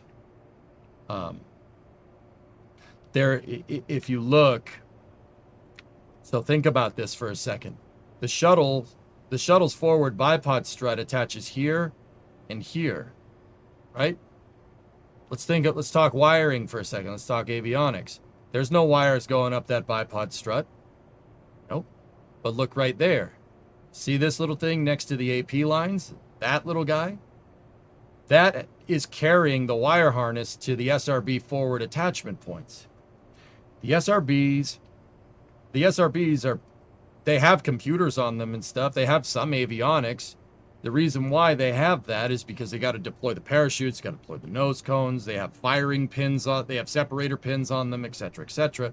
You know, it is computer controlled to an extent, because even after the SRBs separate, they still have to, like I said, they got to pop their chutes, jettison the nose cone, jettison the nozzle. The nozzles on the SRBs is one-time use because it's ablative.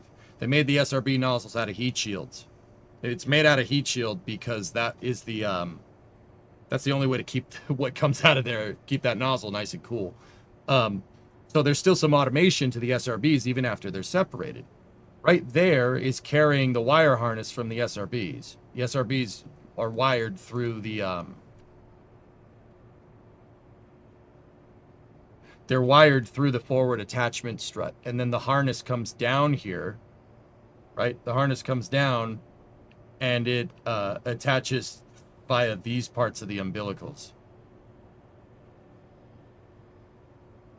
See what I'm talking about? Right, and this is what plugs back into the shuttle. Look, dudes, all I'm saying is that there's a reason why SLS's main propulsion system, the MPS, on SLS is complicated. There's one of your reasons. The wire harness from the core stage has to go from the SRBs, right?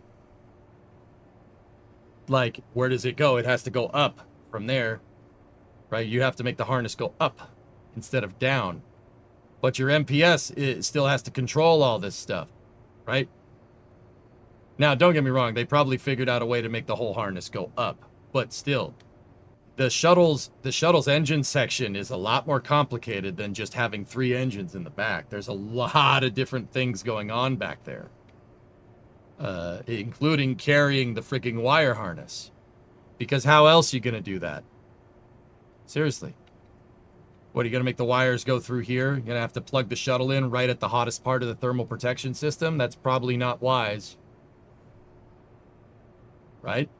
The nose cone, the bipod strut is up by the nose. Nose is one of the hottest parts of the shuttle.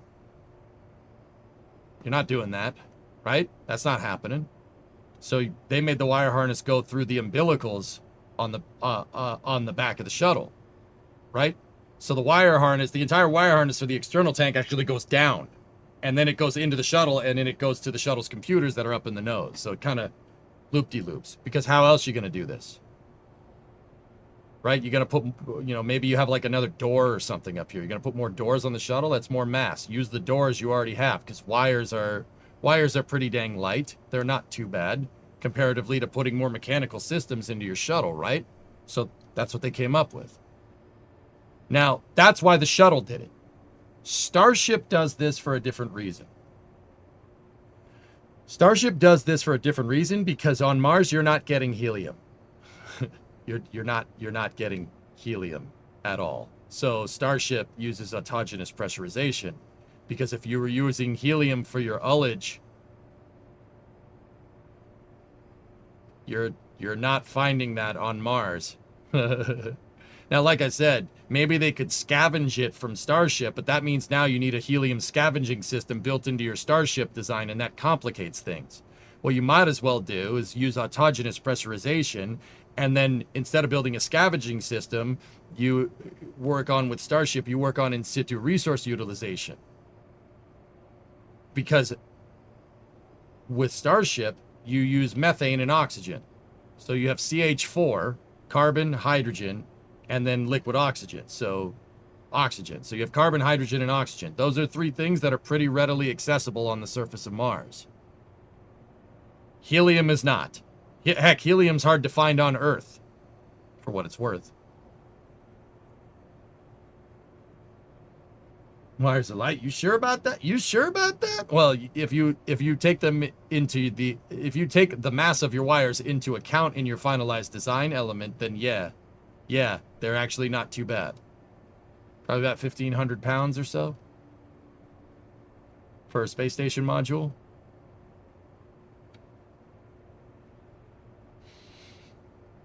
What are the tolerances for the high-low pressure that could be for autogenous pressurization to work? Can it happen that the tank gets over or under pressurized? Mark on, there's check valves. Watch super heavy. See the flame? Actually, over here, that far right screen is probably better. Look, if you look at that footage, when super heavy's coming in, it has flames coming out the side, right? See it over there? See the flames coming out the side? Check valves for your AP system. Yep. There are check valves if the pressure, I believe it's mechanical. I don't believe it's computer controlled. It might be computer controlled. I don't know. I'm not really sure how those work. All I know is that if the tank starts to overpress, it'll open up the umbilical valves and it'll just shoot out the side. That's why during Flight 5, there's a lot of flames. Actually, any booster catch, there's a lot of flames coming out the side because the check valves are shooting out gaseous methane and gaseous oxygen out the side of the booster, and the booster is really, really toasty because where it just came from through reentry, and super heavy tanks the reentry, so it's quite hot when it comes in to the point where the bottom of super heavy glows, right? We haven't seen that in a little while. Haven't seen that since Flight 8, but right, the bottom of super heavy comes in looking like a pepperoni pizza. You know, so the booster's hot and you're shooting out gaseous methane and gaseous oxygen, and it finds a source of ignition, and that's why you see flames coming out the side. Those are check valves. Starship has them too, and I am sure at some point when we see a Starship landing up close again, or we see one come back down and get caught, it'll do the same thing. It'll shoot it out the sides. Check valves, so you don't do that. What kind of waves can go through plasma? Obviously not radio, but what can? I don't know. Nuclear. I have no idea. But yeah, good QA. I didn't realize you guys were this interested in extra exoatmospheric control systems for rockets, but yeah, there you go. Good stuff.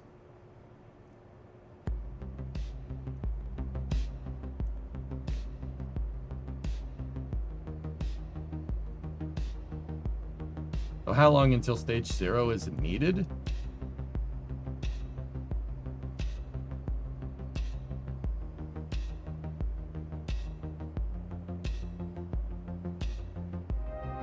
What? Why would you? Huh? What are you talking about? What are you talking about, fool? Excellent explanation. Thank you. No problem, Rarest.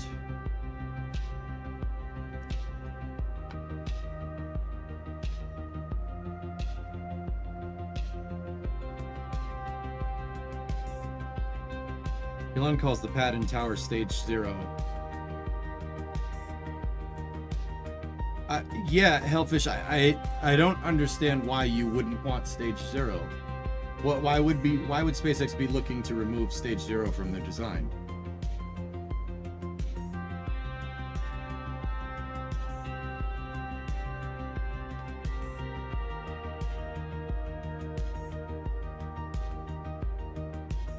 Oh, that's really nice, Oridon. Oh, nice. Oh, let me see this. Mars landing, maybe?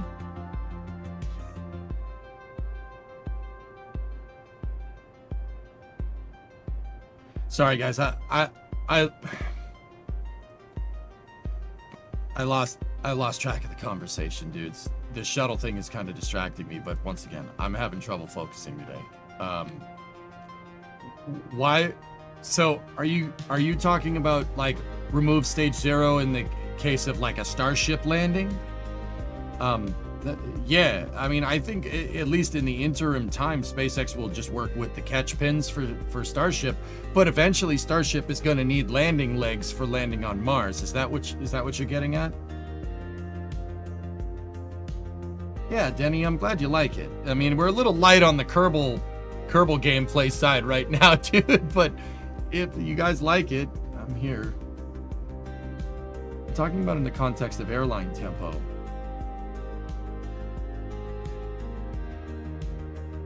I don't think they'd get rid of stage 0. Getting rid of stage 0 to Starship would be like saying, you know, I want my airplanes to run faster so we don't need a runway.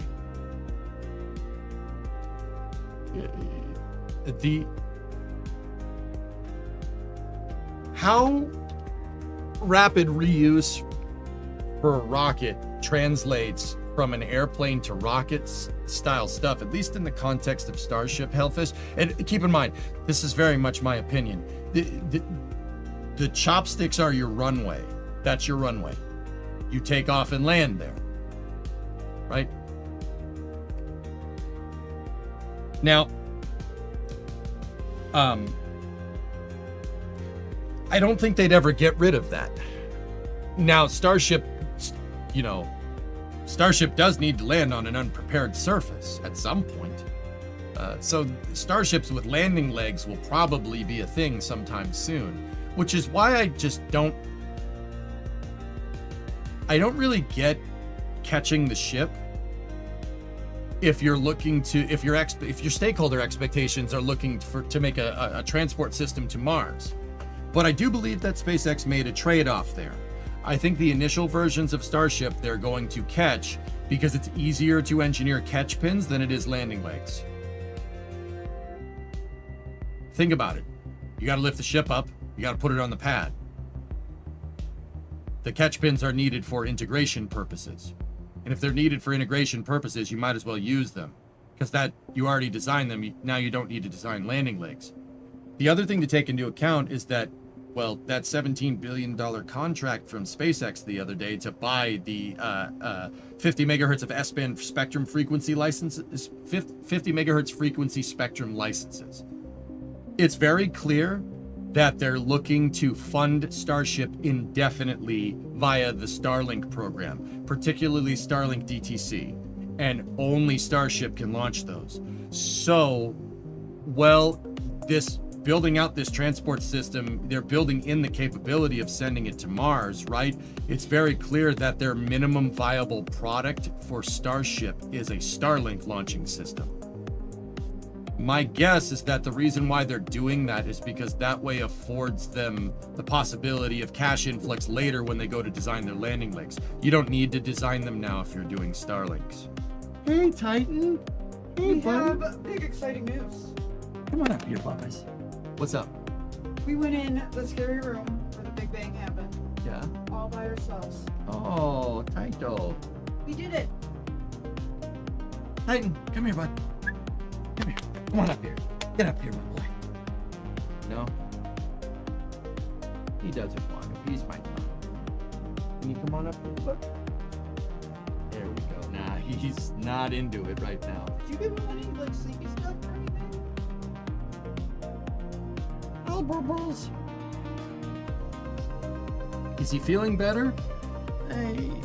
It's gonna be a 6-month journey. This heartworm stuff is not a quick fix. But no, he didn't come to bug me at the end of work today. Then he seems sleepy, so it's just something. Yeah. He's my bubbles. He is a bubbles. He's getting bored, guys. That's the thing. He gets bored and then he starts getting into trouble. You know, like. Hasn't done anything horrible yet, though. Yeah.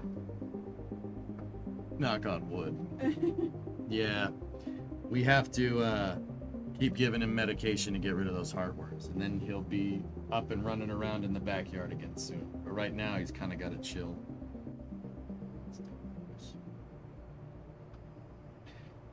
You guys can't see it, and I don't have pupper cam hooked up right now. I have to rehook it up, but he's currently resting his head on my leg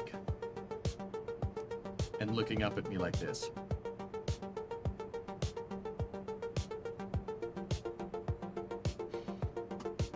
Good boy.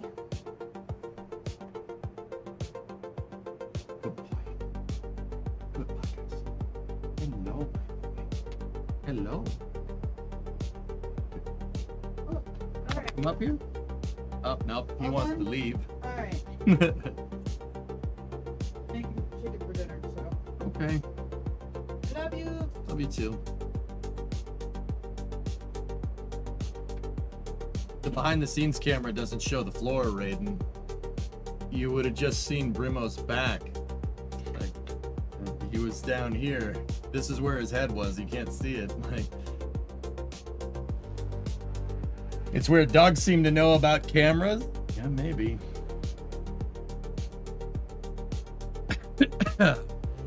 He'll be all right, guys. He's fine. Like, heartworms, just he coughs a lot, and the meds are. I think the meds are making him tired, like, because he just sits all day and does nothing, and that. It's tough to see because I know he ain't that kind of dog. Titan likes to run around. That's his favorite thing to do. He loves to run. He loves to play fetch. He likes to go explore things. He loves sniffing things and just, yeah. It's tough, dude. But hey, he's here. He's alive. Heartworms are curable, so that's good. You know, we got that going for us, which is nice. Anyway, Ordon, this shuttle component thing is quite cool. Who is this? Developed by Charles Martin. Oh, this is a USA paper, so this is legit. This is a real one.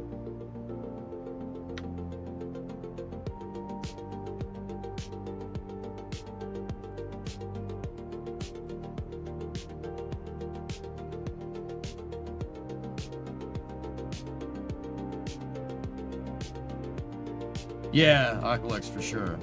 Yeah, that's really much it, dude. It kills me to just see him there doing nothing. And you know, like, he knows something's up. He just obviously can't rationalize that. He's a dog, but he knows something's wrong. Like you could tell he's like, why aren't we going outside, human? Why aren't we doing that?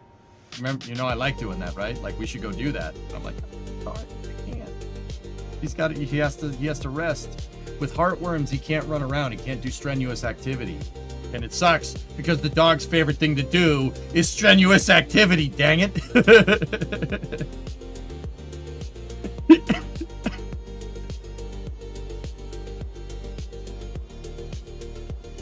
We have a bunch of, yeah, Oglex, that's what we've been doing. We give him toys that make him use his noodle, small as it may be.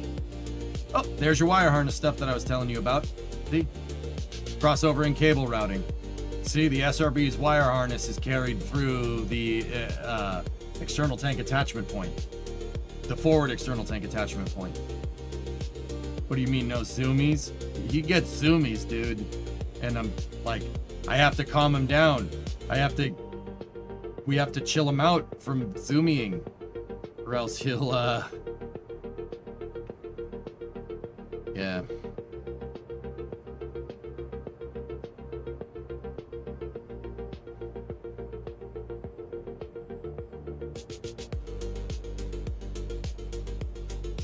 This is a really, really awesome render of the upper, that's not the upper strut assembly. That's the lower strut assembly. Oh, yeah, no, yeah, whatever. It doesn't.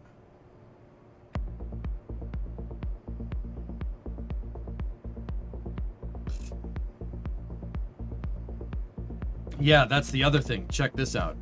Look at all the wiring that's going through the raceway on the SRB. Because you guys got to remember, the SRBs, all the wiring from the SRB goes through the forward attachment point, right? Not the aft attachment points. The aft attachment points are mechanically there. They're mechanically there to keep the SRBs true, to keep them perfectly straight on the external tank.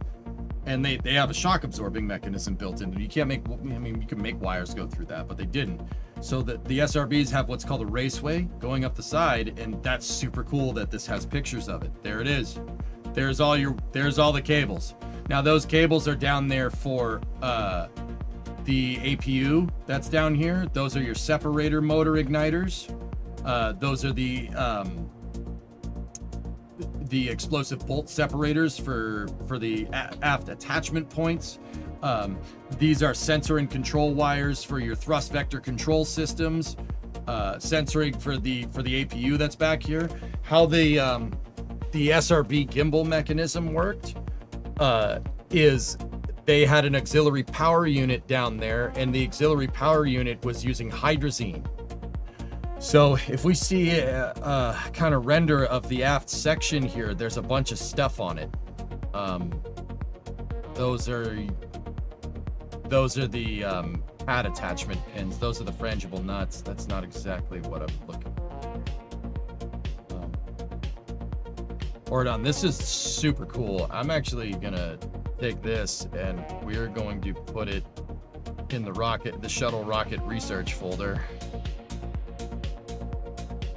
There's your batteries. No, I don't think those are batteries. Never mind. Oh, there's a wire diagram.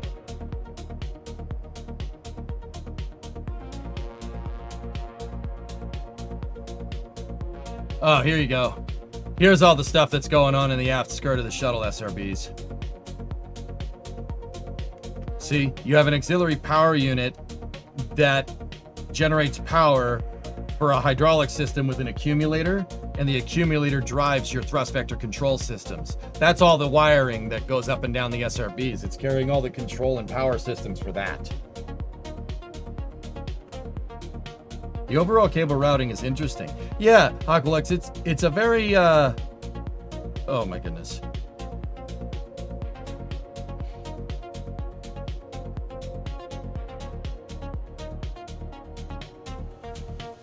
Yeah, it's very interesting that they made the wiring go up the SRB and then into the external tank and then down the external tank into the back of the shuttle. I'm sure, dude, I am 100% sure that there is a very, very, very, very, very good reason behind it. Nothing on the shuttle is done by accident. Yep, there's the APU turbine mechanism. So check this out. If I'm remembering this correctly, guys, this system uses it uses hydrazine. It takes monopropellant. It's a monopropellant thruster, but it's a monopropellant thruster that's shooting into a turbine to generate power. So they take hydrazine and they flow it through. It's pressurized. You have residual pressure in the tank. It's at high pressure, right? And yeah, see your fuel supply. Right? Fuel supply flows into the APU. So the fuel supply is hydrazine. Hydrazine goes into the power mechanism. It's depressurized, like basically just like keyboard air. It's just pressurized in the tank and they let it go. And I mean, the tank only needs need enough hydrazine in there for about 2 minutes and 30 seconds of operation, right? It's only going to work when the SRBs are going. You don't need thrust vector control systems after the SRBs are separated, right? So these they don't need to last very long.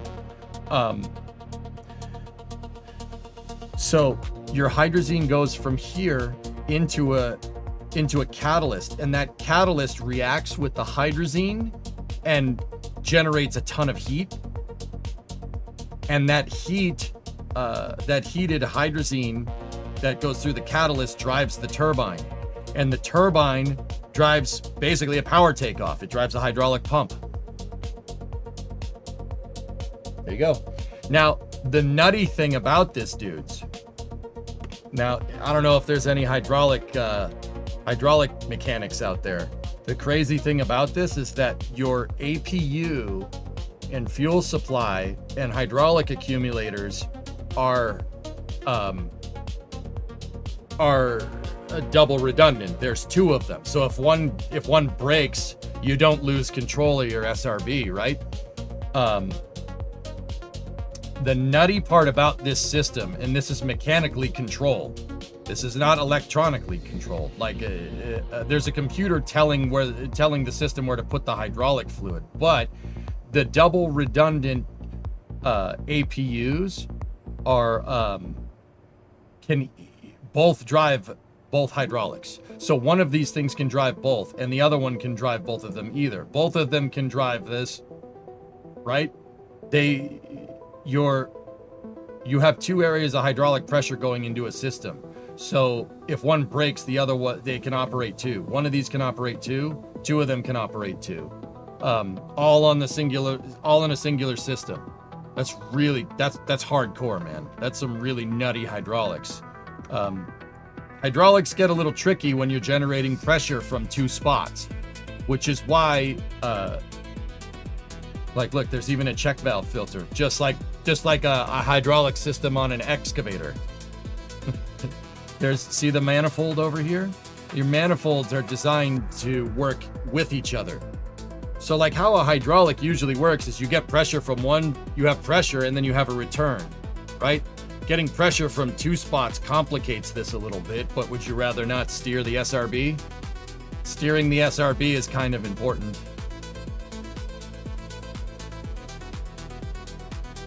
Yeah, I don't know. There's, if we want to put the thinking noodle on, why would they do that? What are they trying to do?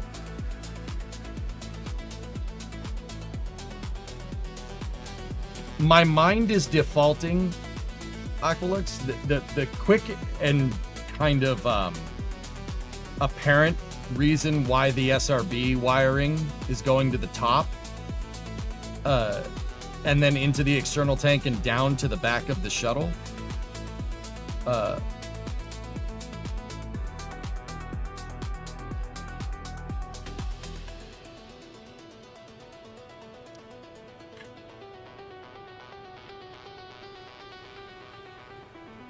I know the reason. They can't. Yeah, I know exactly what the reason is, dude. Sorry, I had to think about it for a second. You can't put them down there with the aft struts. The aft struts on an SRB are designed to deal with the thermal expansion and contraction associated with cryogenic tanking. So hear me out.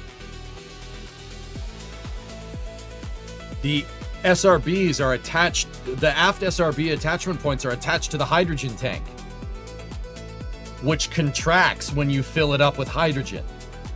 It'll unplug your damn wires.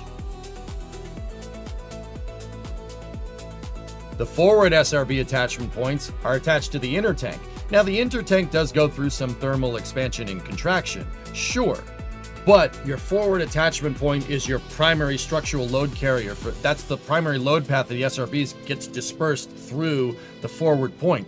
Meaning, for the people that don't understand shuttles, the SRB is pushing the liquid oxygen tank and pulling the hydrogen tank in the shuttle up into space. Cool, huh? So yeah, you can't put it down there. If you plug the wires in and then you went to fill the external tank up with hydrogen, the external tank contracts, and those struts are designed to take into account the thermal expansion on the back of the vehicle. Can't put wires there because it moves. I mean, you could put a little flexi joint there, I suppose, if you want. But at that point, they must have thought like you put the wires in a spot where you're not going to have to deal with that as much. And you don't have to deal with it as much on the inner tank because the inner tank is not a fuel tank.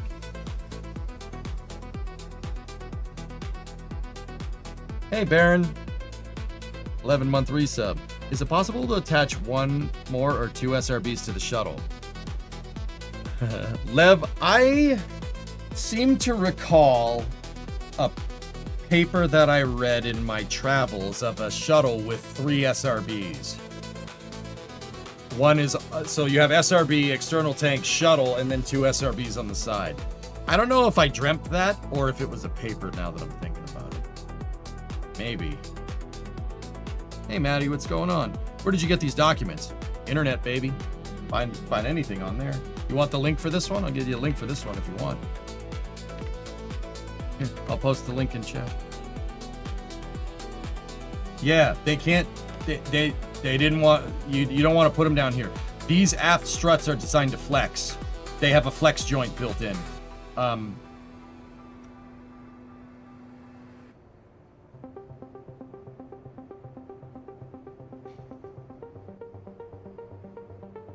The other thing that I can think of, Aqualex, is that, well, the SRB's brains, so to speak, are up in the nose cone. The brains for it are in the nose cone. So that means the majority of electronic stuff is up here. So, you know, why make another wire harness that goes through here? This stuff has to talk to this stuff down here anyway. So, you know, you want the brains of the SRB hooked to the external tank, right? This raceway here does carry the mechanisms for the separation, right? And heaters and whatnot. It does carry that mechanism inside of it, but everything needs to talk to up here. The brains of the SRB are up in the cone. So you're running the wires up there anyway. Might as well run them through the forward point. Right? It's a little more wiring for the external tank, but that simplifies your wiring on the SRB big time.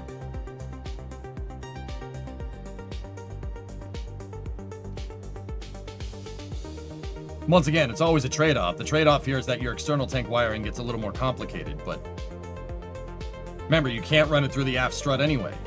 The aft struts move. They move too much.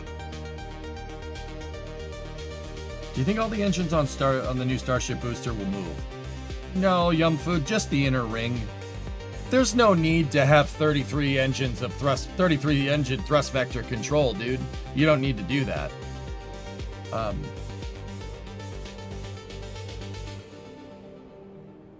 Yeah, look at that, huh?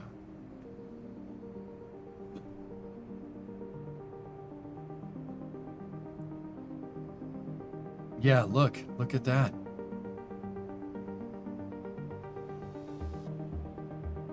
$3,000 PSIG. You need a lot of power to turn an SRB nozzle. It's a lot of thrust coming out of the bottom of those things. Oh, this is so cool, Ordon. I love stuff like this.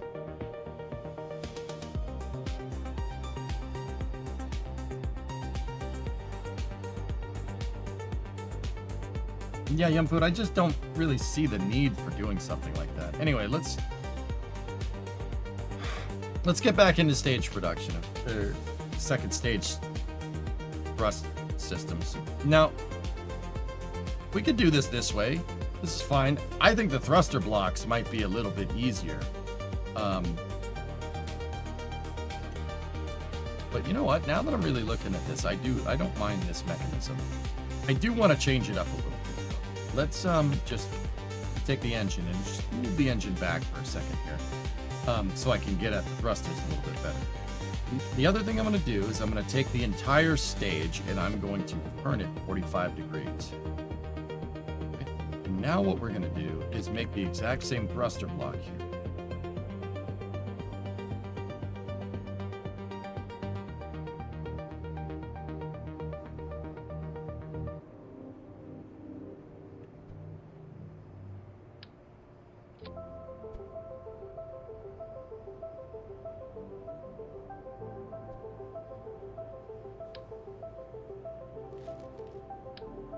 Of course, we're not in symmetry, huh?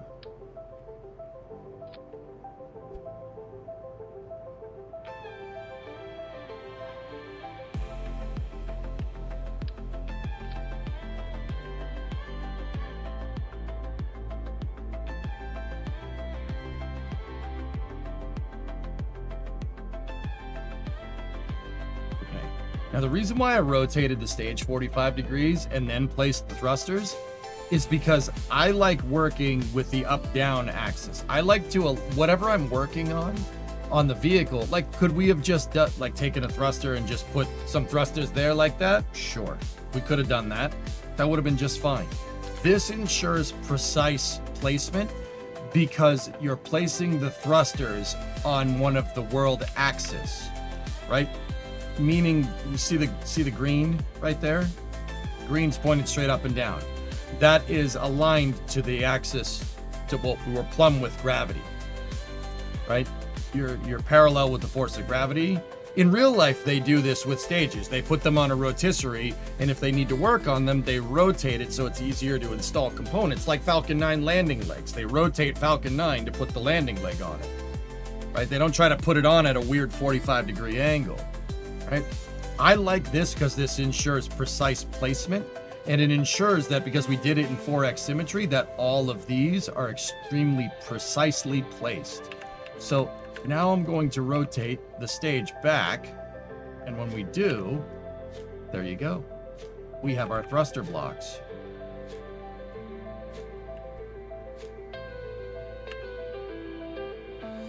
Pretty cool, huh?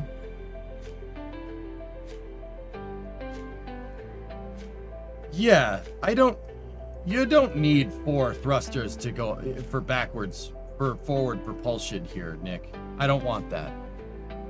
I don't want that in 4X. That's how Centaur does it. Centaur and Falcon 9 all do something like this. Now, these are monopropellant thrusters, guys, so we're gonna need a monoprop tank. Yeah, see, now we can attach the little balls to the back. Actually, because of mass concerns, I only want one. You only need one. That'll be fine.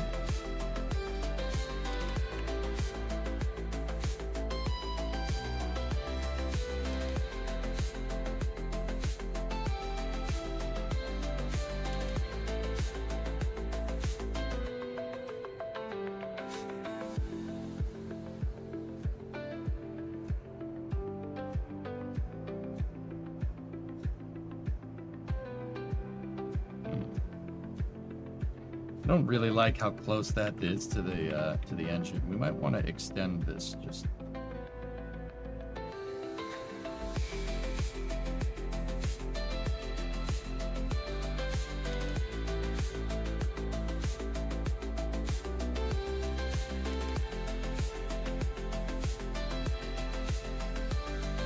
Must be a male rocket. Oh, how can you tell? Balls. Can always do that, but then we're covering the thrusters. I don't like that. You know what? I might use this. I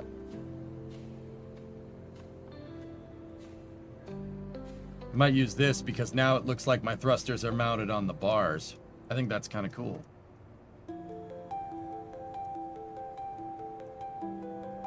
It looks like we have a mounting point for them. I like that. Crude, childish, and always funny. All right, cool. This is pretty good. Hey, it's pretty good. Now, a couple of things here.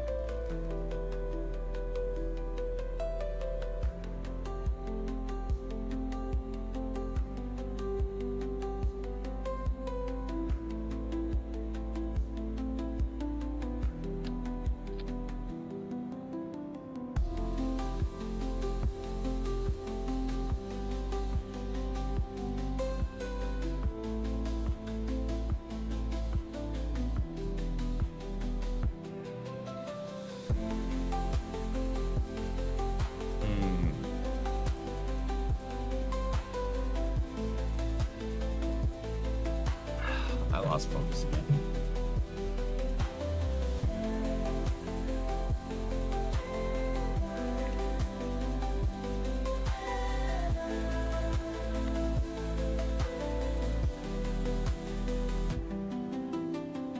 Center of gravity, negligible.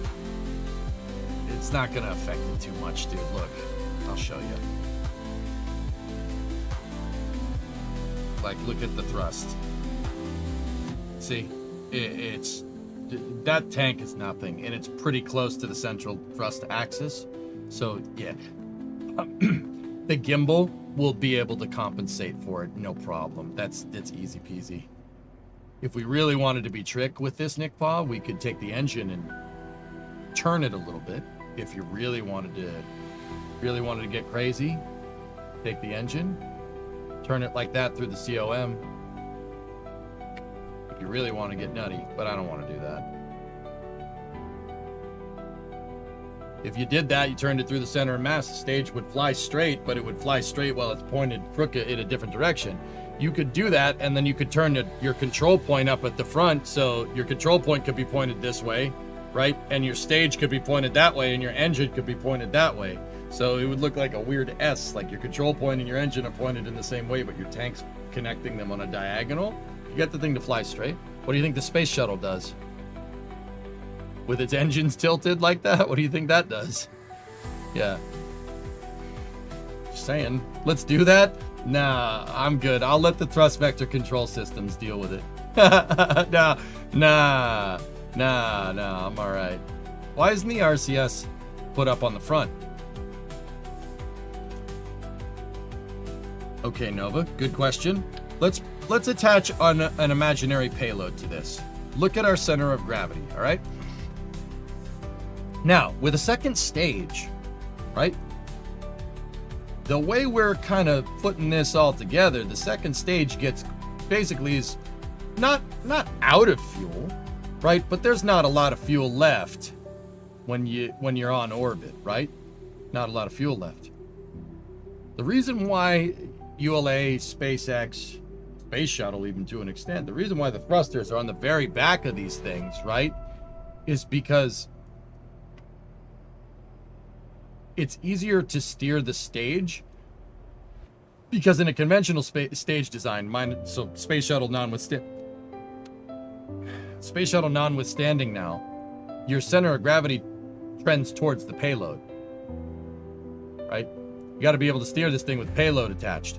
These will give you the most effective control moment for the least amount of thrust. I.e., if I had my thrusters here, I would need a bigger thruster to get it to turn at the same rate as a small thruster that's further away. Leverage. It's just leverage, dude. You get a larger, yeah, exactly, Rockets. You get a larger what's called moment of inertia, MOI for short. MOI will affect your pitch, yaw, and roll. Higher moment of inertia means you can use a smaller thruster. A smaller thruster that's further away induces the same amount of moment of inertia as a bigger thruster that's closer. That's the right way to say it.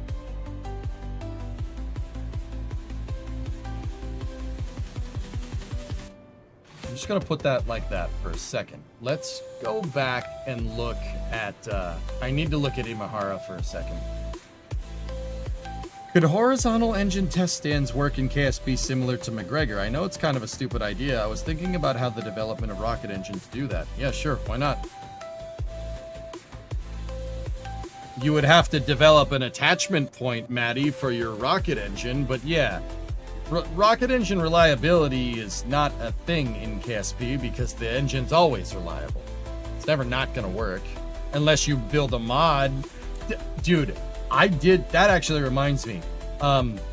Das, my buddy Das that works for NSF nowadays, right? He played a rule set of KSP where engine reliability gets better the more you fire the engine. So if you have an LVT-45, right? And if you built a test stand for it in game, right? And then did test firings with the engine over and over again, the mod takes the amount of runtime it has and stores it, and the runtime improves the rocket engine reliability.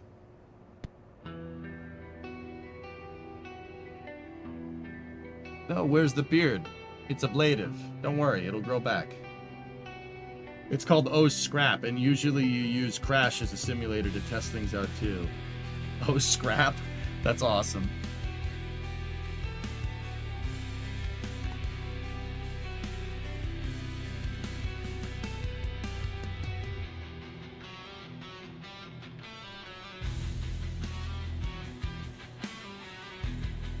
Oh, dude, I like what I did with Imahara there.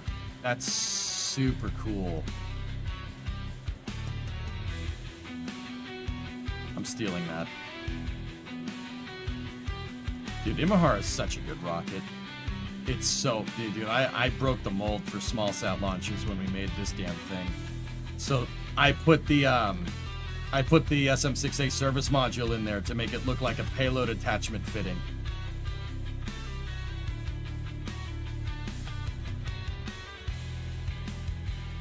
It's all fun and games until your parachute doesn't open because it isn't reliable or your antenna stops working. I'm stealing that. I'm stealing... Dude, I like Imahara. This is a good rocket, man. We did a good job with this damn thing.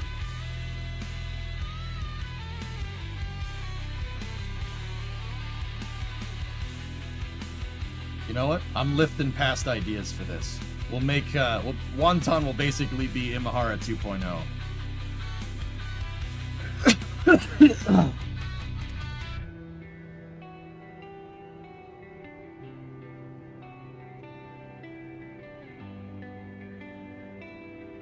Might that be something that you're interested in?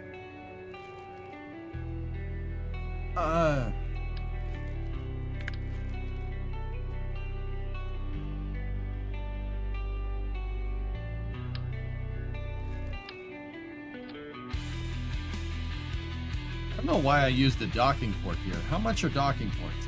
Docking ports are $800. How much are a decoupler? Oh. Oh. Oh. Oh. Oh. Well, yeah, it looks pretty sweet though. I'm a fan of the worm logo. I like the worm logo too, man.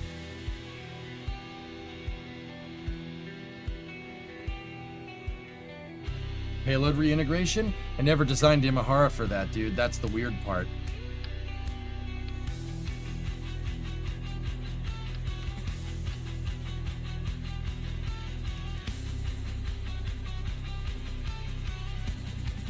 That looks like a PAF. That's cool, man. That's a trick design. I like that.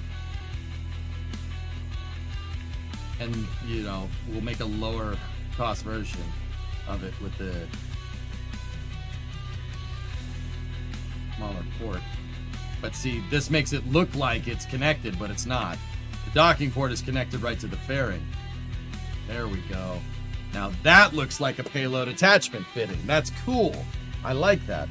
Actually, if we really wanted to make it look like a PAF, we'd put the shroud on it. That's what a payload attachment fitting looks like. And oftentimes the avionics, the brains for the rocket, is underneath the payload attachment fitting like this. And the fairing goes around it like that. That's what a real rocket looks like. See, you could use stock. Why do we need mod parts? You can use stock parts and KSP and make it look like the real thing. PAFs usually cover up all your avionics, so your avionics don't bake in the sunlight. Just saying. Had to spend a few dollars on tires for the crane today. $14,966 for new tires for your crane. Okay. You're so right. Maybe just realism. Do real rockets use explosive bolts to release their payloads? Some of them do. But why would you do that, Nuclear? Do you want an explosive going off next to your payload? Payloads are usually expensive. Don't need explosions going off next to them. In fact, they put them up at the top to make sure that that doesn't happen. They're usually a mechanical clamp that's electronically actuated. At least that's what they are nowadays. And the separation mechanism is a spring. So basically they have a bunch of springs, right? And the payload has a flange, and then the payload attachment has a flange, right? And they force them together, and then there's a clamp that holds them together, and two electronic solenoids, or an electronic solenoid clicks the clamps open, the spring's decompressed, and it shoots the satellite off. Simple. Doesn't need to be complicated. The spring's decompressing is enough force to push the satellite away from the stage.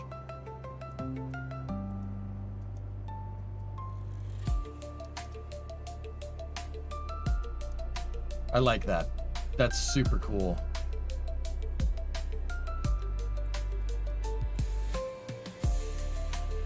All right, now look, right here, 2800. We have a very, very, very good stage here. This is really good, and it's trick, and it looks like this is how real stages go together, dudes. It's like this. This is what they do. I'd like it all. I want an all white thing. I mean, you know what? We could leave the checkers on it. The checkers are cool. Hey, Rob Cobb. What's up, man? 70-month resub. Coming to Boston next week. What's one thing I can't miss?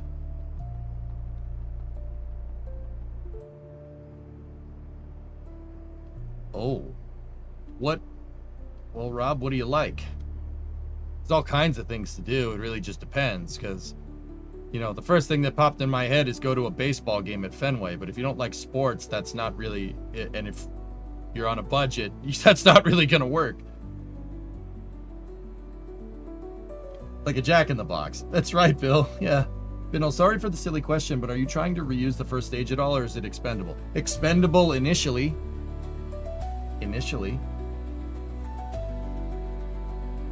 When I made a model rocket in high school with a payload, we built the payload around a CO2 canister and a spring-loaded punch on a timer to push the payload out. Don't think it would work. It would work in space, though. Rob, there's a lot of stuff to do in Boston. That's one of the reasons why I like it.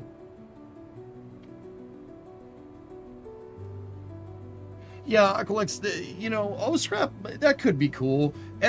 I don't like random failures because there is no random failures in rocketry. It's always, you can always trace it back to a certain failure point. That's the big thing.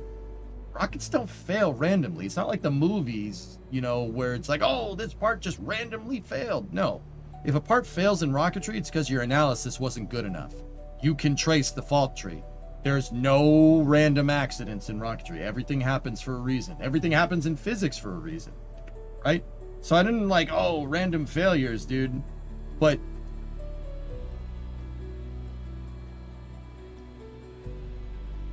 yeah, I would, Aqualix, you know what would be cool?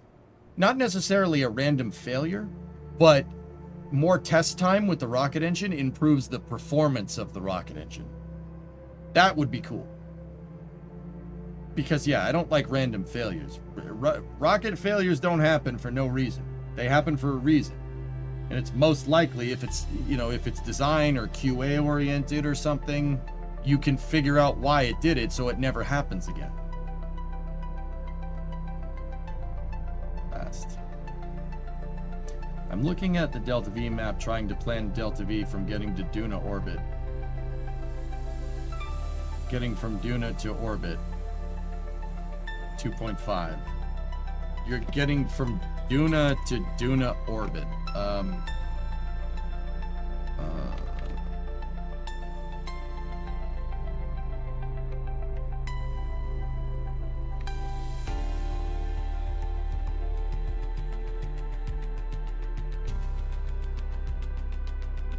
You're on the surface of Duna, trying to get to orbit, 1450.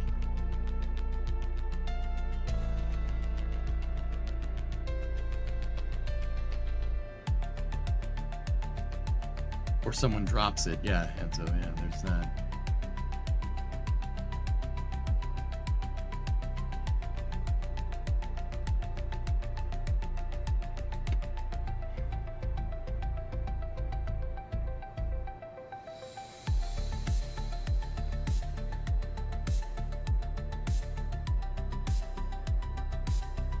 Sorry, I'm losing my train of thought really easily today.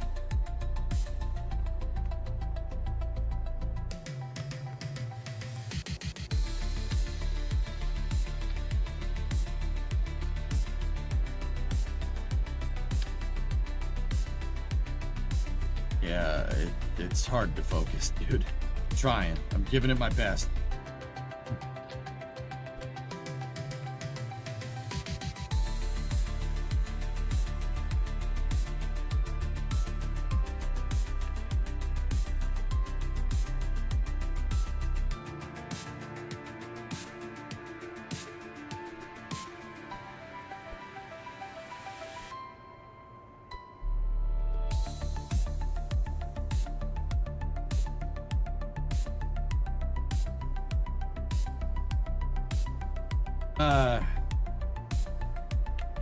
Jackal, I don't want to talk about it, man. I shouldn't have even brought it up. All right, so I have my I-beams here.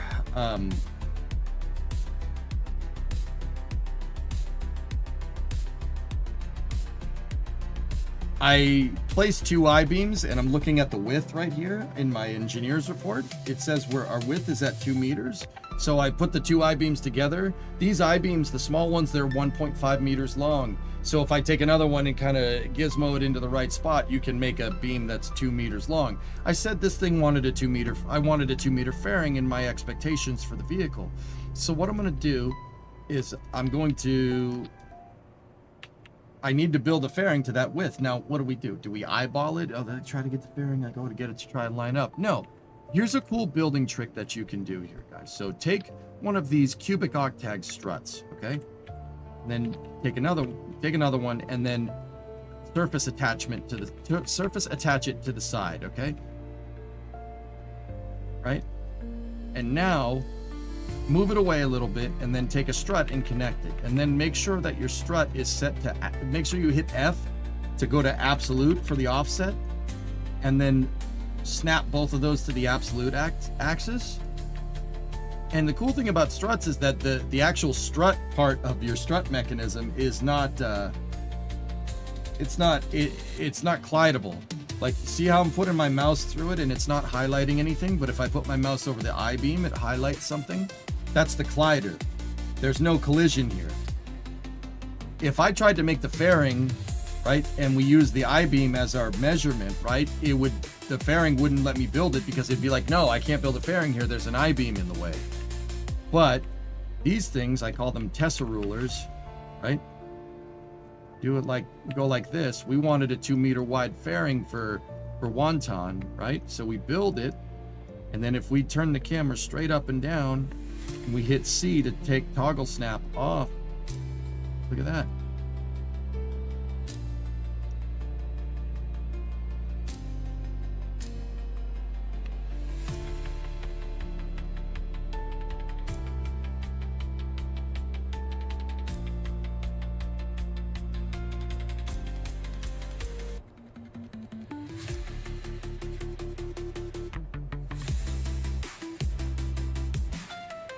There's a 2 meter fairing.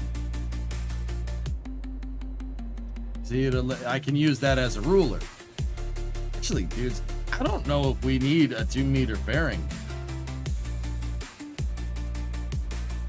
Are there any downsides to saving a copy of a fairing section to reuse for later rockets? I don't think so.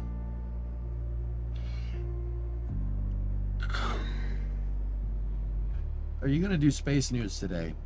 Well, Ozzy, we have, yeah, in some way, shape, or form, we have the new Centaur Lima launch. It scrubbed yesterday. That's at 8. So, yeah, we'll probably do some space news.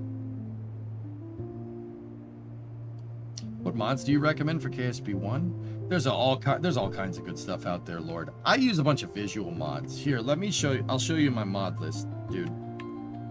It's in Twitch chat. KSP1 mods. There you go. It popped up over there in Twitch chat. Anything for after hours, maybe a specific Finnish car game.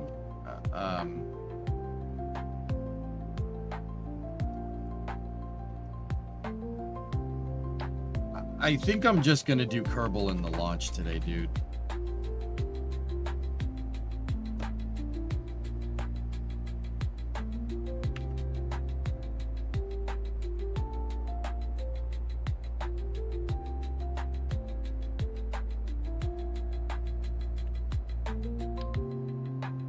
need EJ mod packs for KSP.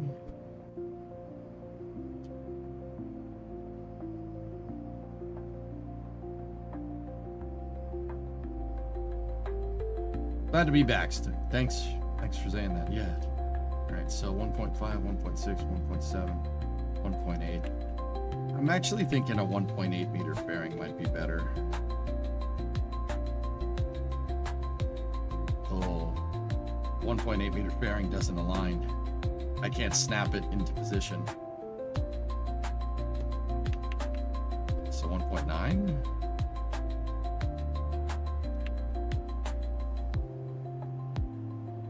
Yeah, the fairing doesn't need to be this big. That's a little wide for a rocket of this size.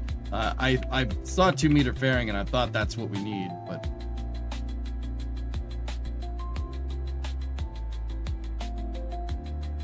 right there is good. Now, we could probably go one more. Yeah. Let's delete the fairing, build another one. Once again, we can go straight up and down and we can get a perfect alignment here. This will probably end up being a 1.7 or 1.8 meter fairing.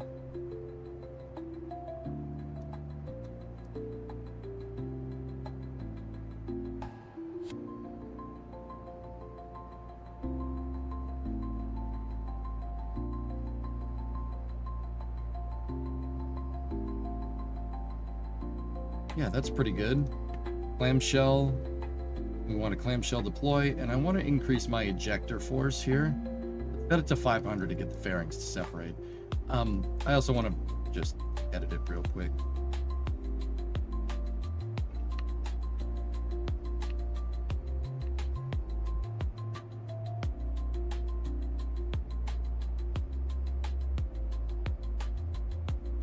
There we go.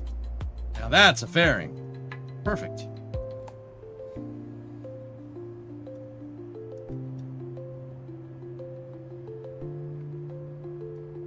Now, what I want to do is make it so this thing can take into account 2.25. Can it fit the 2.25 in there? Sure. The reason why is because Wanton rocket, I changed a couple of stakeholder expectations here while we're going through our design. Guys, I want to take Wanton and basically make it a version 2.0 of the Imahara rocket. Now, that's okay. We haven't designed a pad and all this other stuff. It's easier to change expectations here as long as they're clearly defined. But you really should make up your mind sooner rather than later. I know exactly what I want to do here, based off of looking at Imahara. The reason why I came up with the original specifications for this vehicle, and I mean, keep in mind, we're going to have to do analysis on this again. The reason why we're gonna have to remove the shroud, or it shows up in staging. I don't want to do that.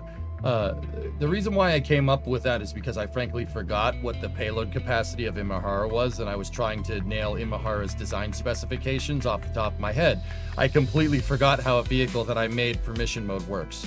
So what I'm going to do is, my building technique has gotten a little bit better since building the original Imahara, so we're going to build a better version of it. So Wanton is basically going to be the Imahara 2.0 rocket.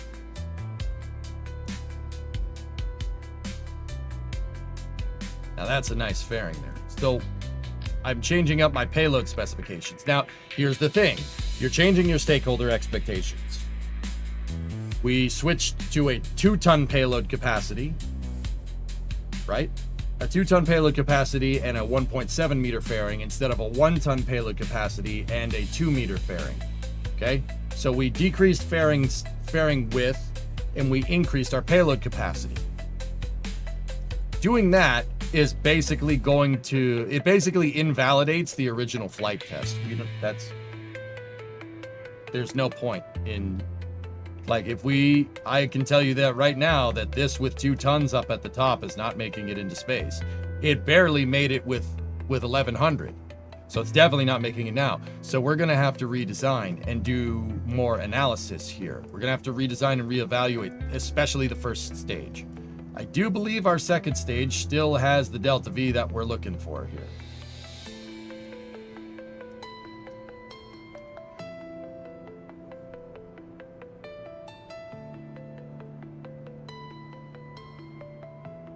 There we go.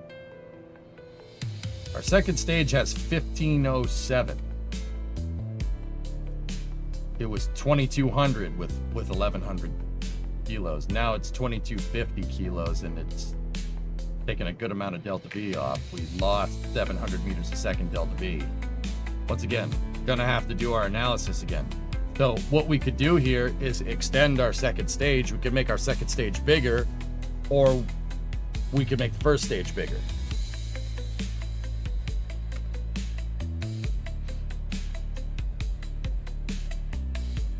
Isn't this what happened with Starship? Tons of redesigns from ITS to BFR to 2018 to Starship. Yeah, Archie. Yeah, they made a lot of, they redesigned a lot of things with Starship.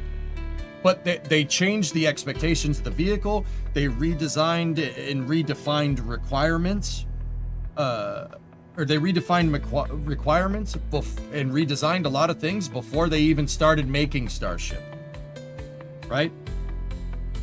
Heck, SpaceX started making carbon fiber domes for Starship. They started doing that originally, right? And they realized that a carbon fiber, 12-meter design is not going to get you very far. That's not mass producible, and Starship needs to be mass producible. That's why they switched to steel. That was the last big stakeholder expectation change. That was the last big design change, because their stakeholder expectations, part of what Starship needs to do is it needs to be able to be mass producible. You need to be able to make as many of these things as possible, which is why you see SpaceX build stuff like the Gigabays at Roberts Road at the Cape, and Boca Chica, they're building a Gigabay there too. Right? Because mass production is a stakeholder expectation for Starship. That's not necessarily a stakeholder expectation with other vehicles. It definitely wasn't with the Space Shuttle. It's definitely not with Atlas. Right? Factory production output is a part of Starship's design, and that's important to understand.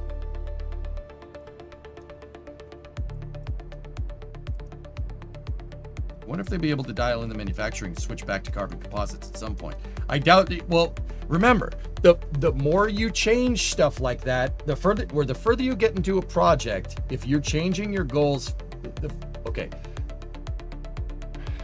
My brain went into overdrive for a second. The further you are into a project, the more difficult it is to change your stakeholder expectations.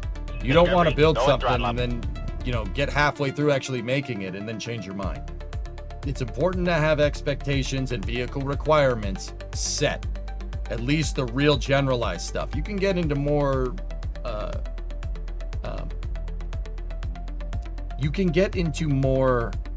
granular requirements as you work on individual systems for the vehicle. But the overall requirements for the vehicle, like payload capacity, that's really important to baseline that in the entire vehicle design, and then back it up with analysis. In Kerbal, like I said, I have to redo the analysis and delta V numbers for the stage. We got to redo it all, right?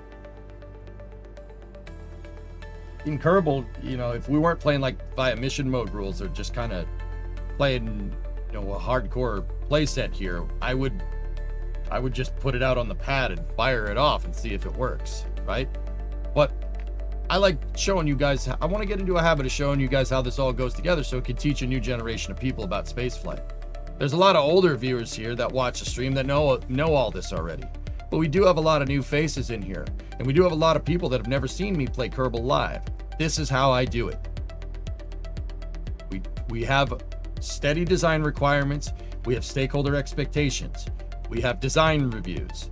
We chit-chat about different ways to do things, and we find the best ways that's suited to our needs to do things. I like to tell people I don't play Kerbal Space Program. I don't just play it. I engineer space programs in this. And I use it as a teaching tool to show people how the people that do it for real do it. Okay, Bree, I'll be down in a little bit. Thank you. Did you just call us old? No. When I said old, I meant the more mature viewers on the.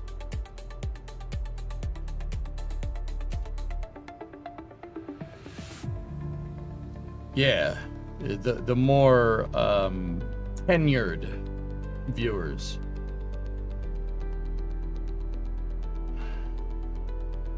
Jindex, thank you for the 68 months. I appreciate it. Hey, Parchin, what's going on? Has the last Atlas been manufactured yet? No, but close, Jeff. All right. So, this is all fine and dandy. This is good. I like this. This is really nice. We got a nice stage. We got batteries. We have a payload attachment fitting. I redesigned the fairing a little bit. So let's change the date for Wanton.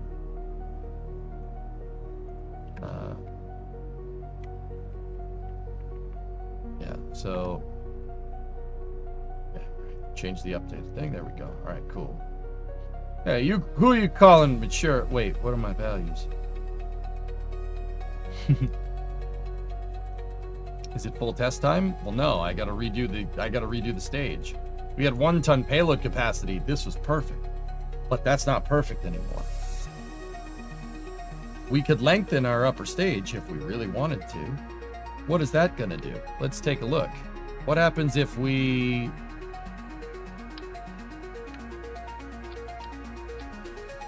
What happens if we do that? What's the delta V on the stage then? 4374. That... Oh, I didn't put a payload up there. We gotta put a payload up there. What are we talking about? With 2250 kilo payload, we're looking at 2450 by extending the stage like this.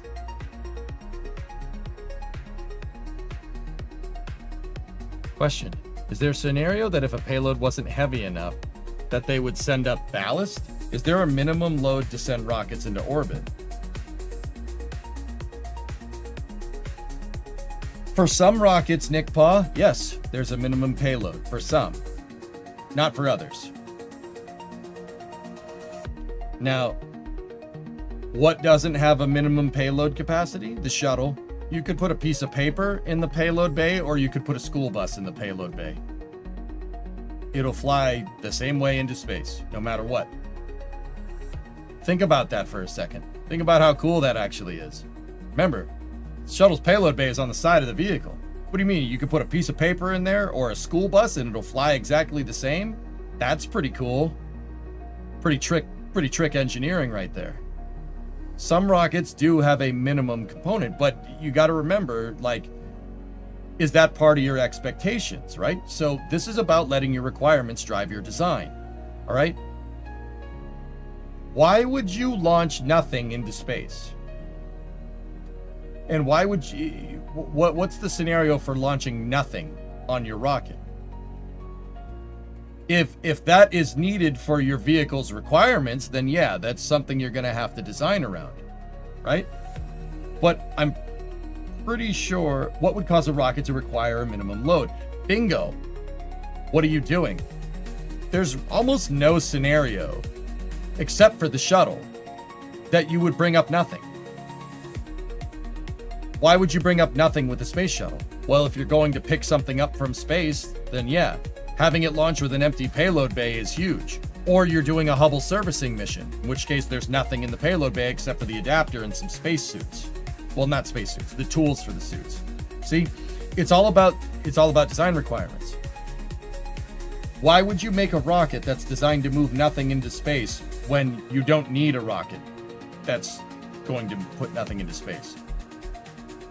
So, okay, another way to say it would be like, okay, say we do. Say we have a scenario where we want this thing to get into space with nothing on top. What would be your way around that? Well, your way around that would be to change something else, right? So you could beef up, for instance, these are just examples. This is not like the end all be all of what you could do. You could make the rocket stronger so it could move faster. It could withstand your compression loads, but that involves adding more mass. So you're losing payload capacity at that point. Not that you have any, right? Could do that. It's doable. You could make throttleable engines. You could work on your propulsion systems and make your propulsion systems throttleable. But your propulsion systems often in rocket design are what's called a long lead item. Rocket engines take a long time to design. They're complicated. That's the most complicated part of any rocket by a long shot, is the part that's called rocket. The engine is the motor is the most challenging component. That is the most complicated. So ideally, you would design those first. So if you're designing a vehicle from the start with the expectation that you need to move nothing or everything in that payload, right? You want a wide nominal range of payloads because say you're a commercial launch provider and you need to do that, right? I would start thinking about being able to make my propulsion throttleable. Throttleable propulsion is not something that every rocket motor has. The shuttle engines could only throttle to 66%, and that's it. They can throttle down to 66. You go below that, the engine starts to blow up because you're introducing really weird vibrations into things and it breaks it. Raptor engines are deep throttleable.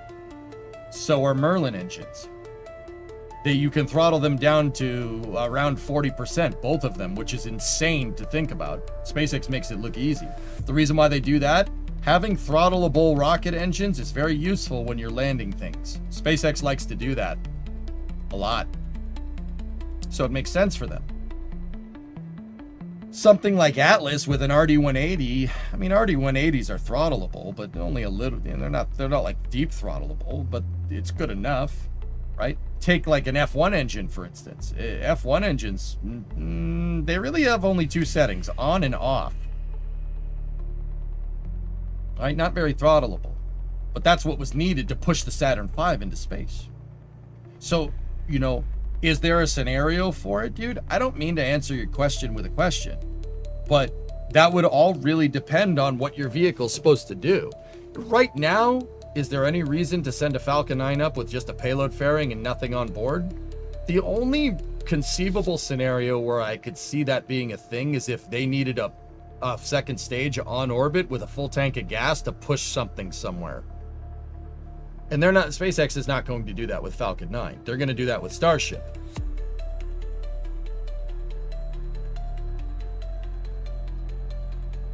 Didn't the F1 engine development begin in the mid to late 50s thousands? Yeah. The F1 engine started as an ICBM propulsion system to move a bigger nuke. Yeah. That was the idea. Move a bigger nuke. Have one engine to move a gigantic nuclear warhead.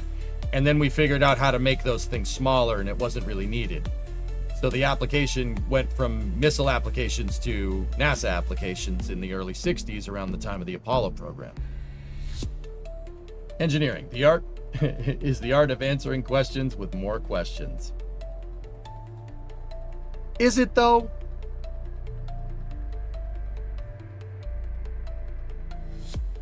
But I mean, if a client has a satellite that is light in mass, wouldn't that be an issue? Sure. Sure. But that's why most commercial vehicles, Nick Paw, nowadays have engines with throttle ability. RD-180s, they can't deep throttle, but they can throttle. To not break the vehicle, to not increase the maximum dynamic pressure. So much to the point where the structure of the vehicle can't take it. Shuttle did that.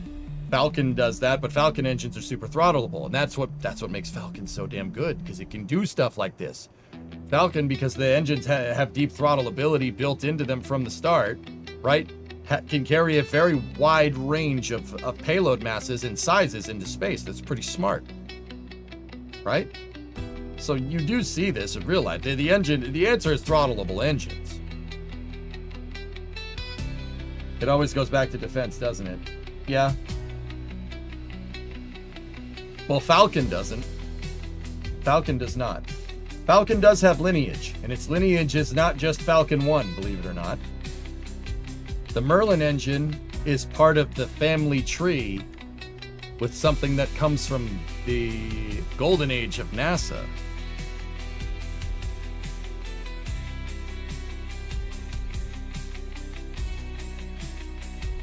Falcon 9 that's Falcon 9's grandfather right there. If you really want to know. Yep, that's right. Well, the golden part is not the ascent module, the LEM, the descent module on the LEM. Merlin engines are derived from the descent module. It's called the LMDE, the Lunar Module Descent Engine. Falcon 9's, that's Falcon 9's grandpa. Not a lot of people know that. Yep. Why is it Falcon 9's grandfather, you ask? Well, a lot of people at SpaceX were answering the question, well, how the heck do we land a rocket vertically? 15 years ago. How the heck are we going to land one of these things vertically? How are we going to do that? We want to reuse the vehicle eventually, but if we land it vertically, we're going to need a highly throttleable engine to be able to take into account the minor changes needed. Have rockets ever landed vertically in the past?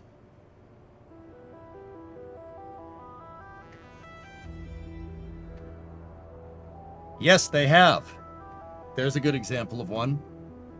Landing legs and everything. So Tom Mueller, SpaceX's chief propulsion engineer at the time, looked to the LMDE and said, "Oh crap, we should do that.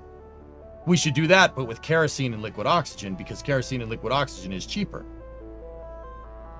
than using hypergols." That's pressure-fed hypergols, which we already learned about this stream. So the injection mechanism, the fuel injector plate and the combustion chamber mechanism from the LMDE, SpaceX lifted that for Falcon 9. I mean, it was a clean sheet design, but it was inspired by that. Fun fact. Not a lot of people know that. Yeah. Falcon 9's grandfather is the LEM. Pretty cool, huh?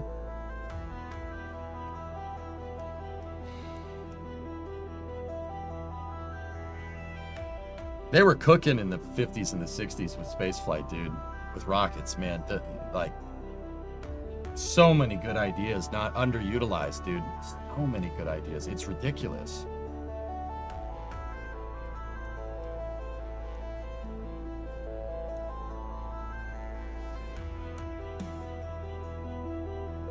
All right. So we were into analysis. Let's take that off. Get rid of that. So with this, our delta V numbers, change of velocity numbers are reading 1525 with 2.25 tons of payload. The Wanton design, before we redefined our expectations here, the Wanton design was 1100 and it had 2200 meters a second delta V with 1100 kilograms of payload. Now we have 2250 kilos with the same upper stage. We've lost about 700 meters a second delta V.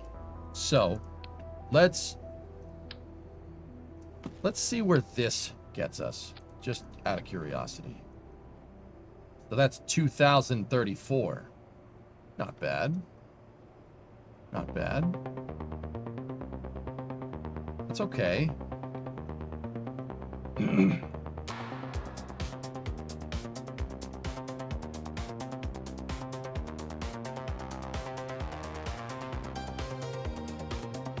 I don't like it. You don't like it? No, I don't like it.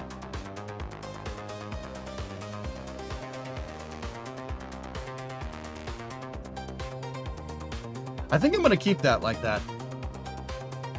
So, let's look at requirement. Oh God, let's look at requirements again.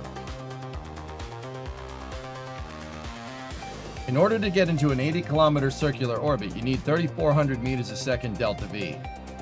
Our second stage, change in velocity. Our second stage has 1525. So if we keep it like that, because it's simple, I like that because it's simplified. It's it's not complicated, right? Even though the trade-off there is that, we could make it more parts, we could add delta V with it, but I'm thinking a rocket, that makes Wanton's length really long, and a longer rocket is going to be harder to integrate. It's going to be harder to erect it.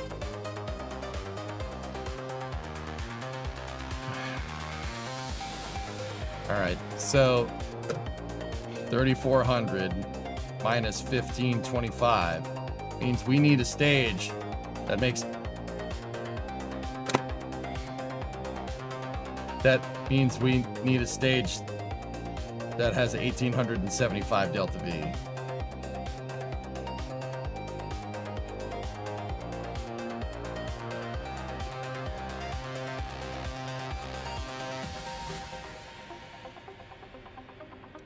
Music is too quiet. I can almost hear you talking. Hey, EJ. Hey, what's up, JV? Or JZ?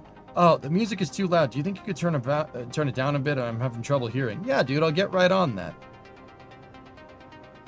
You see, JZ, that's how humans converse with each other. Yeah, here, let me get on that. Let me turn it down for you.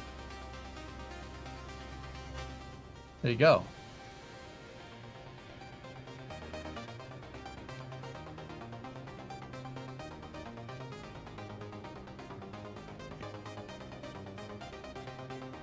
Am I getting this right? The bigger the fuel tank, the more delta V. Yes and no, Pigeon. In this particular application, yes. But delta V, the delta V formula, a component to the delta V formula uses a natural logarithmic scale, which means it doesn't scale linearly. Just because you doubled the size of the fuel tank does not necessarily mean you're going to double your delta V.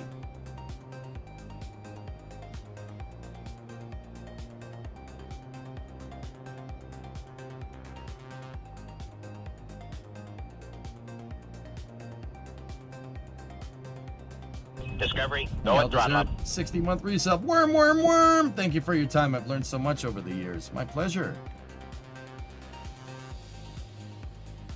Thank you for watching.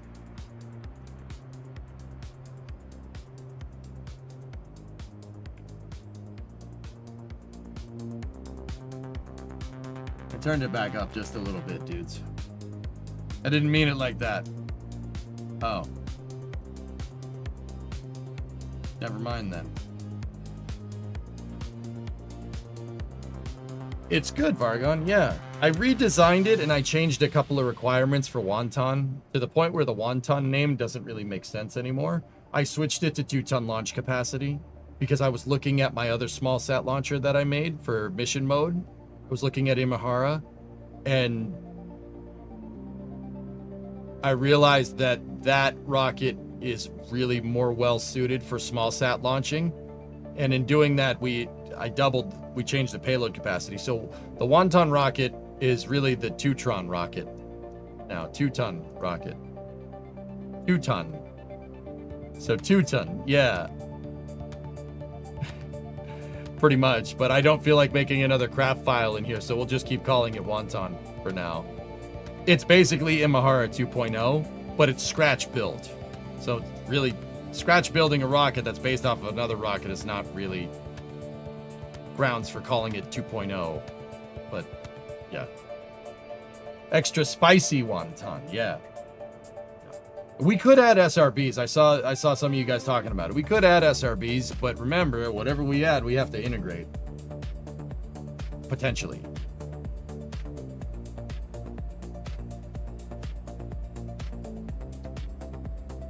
Call it wonton.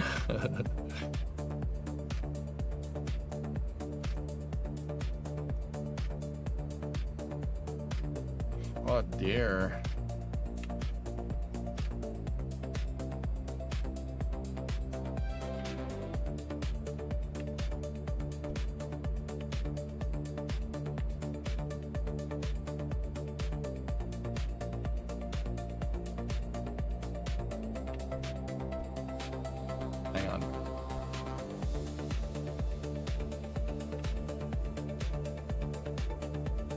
I'm gonna move the thrusters in just a little bit.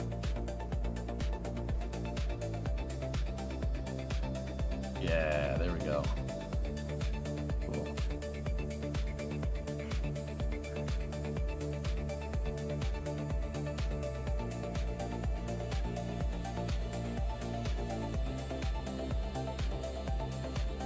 Once your mission mode gets started, will you start out with a small sat?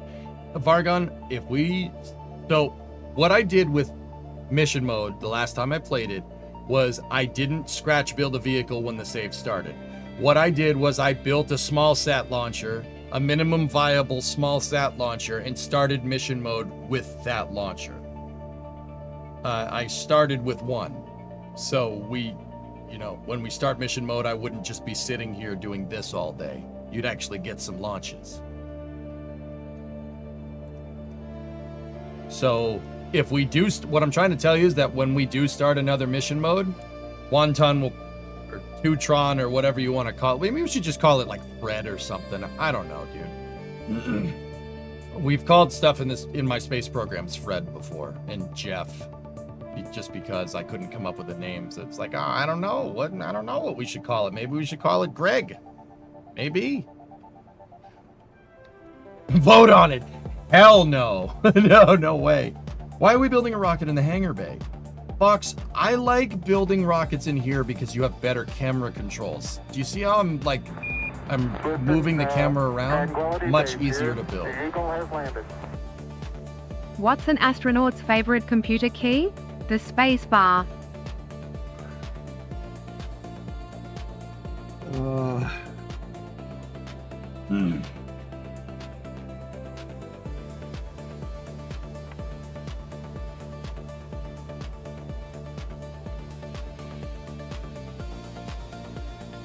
Scooter. Stop that. Yeah, I know, right, CM? Get that guy. Get that guy. All right.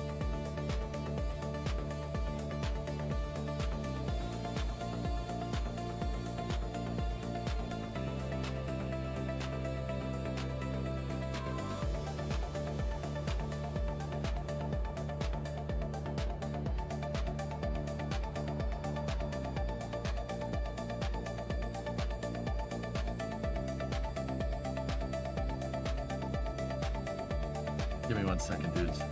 I got a message. Might be important.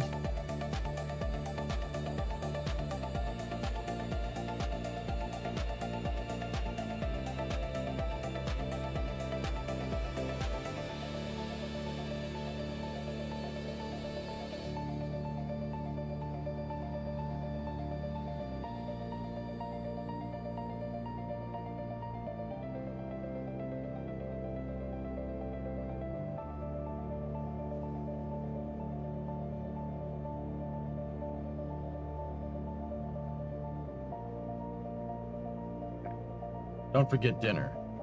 Yeah. Okay. Let's build the stage here. So, all right.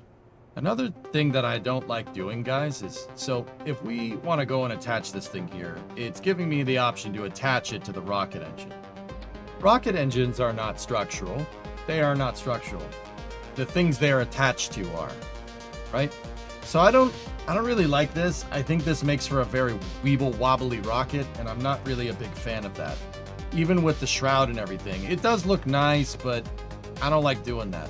Here's a little bit of a trick that you can do with this. So, when a wonton is not big enough, have dim sum. Oh, dim sum. Could use some pork dumplings, dude.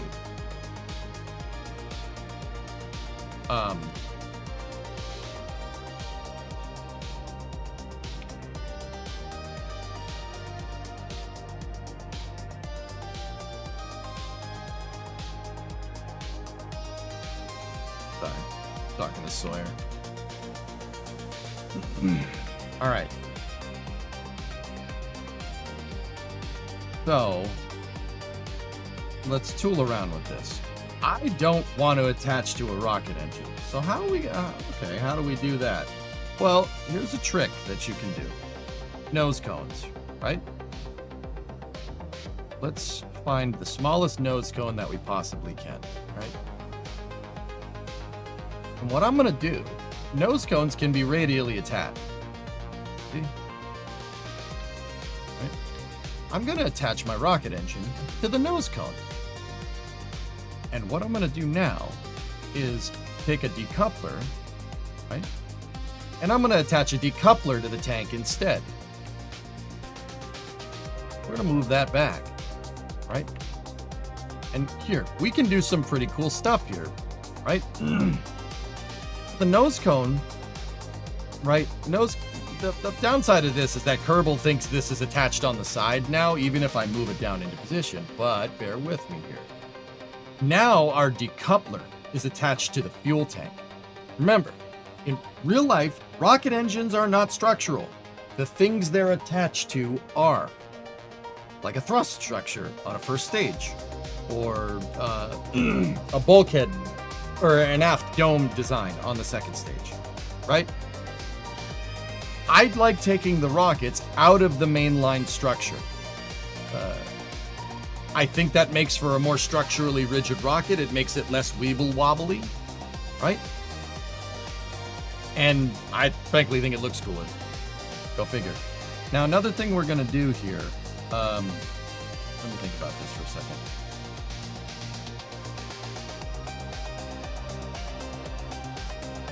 We could use the small nose cone, or let's see, what else do we got in here?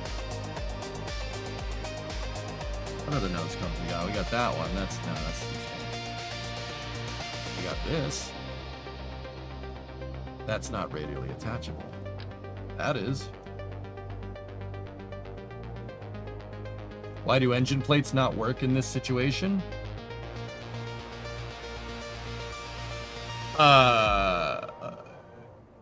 Engine plates suck. Yeah, that's why they don't work in this situation. They force auto strut on things, Muffin. They force auto strut on things, and they generally have really just unpredictable behavior. Not a fan. How about this nacelle here? The fan shroud. We could use that. Let's get rid of that. Right? Let's attach the engine to that. Now, the cool thing is that we can really, make this look neato burrito by doing something like that. Oh. Right? Yeah, look at that. That looks pretty good. And, hold up. Do we have a 1.8 thruster? No.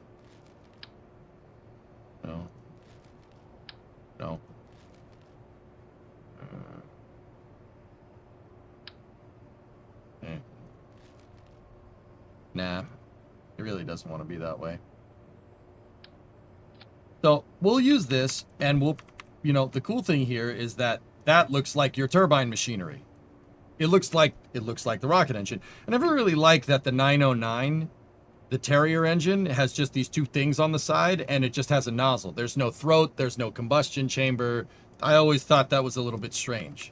So what we're gonna do, because fan shrouds don't really cost anything, there's $85, 85 flurbos. Let's put that in there, and now that looks right. What I was trying to do is find something that we could potentially make taper out so it looks like the thrusters are in the right spots, but I don't mind the thrusters floating there either. It also gives us a little bit of room for the balls. Why the nacelle and not, say, a cubic octagonal strut? Oh, because it looks better, and it's inexpensive. I mean, the cubic octag, I think, is probably the least expensive, but that don't look right. With this, you don't know what's behind there. It might be, there could be rocket turbine machinery back there. You don't know.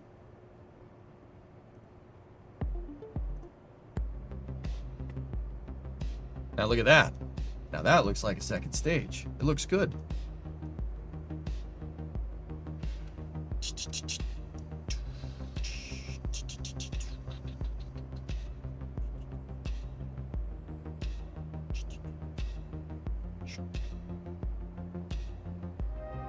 All right.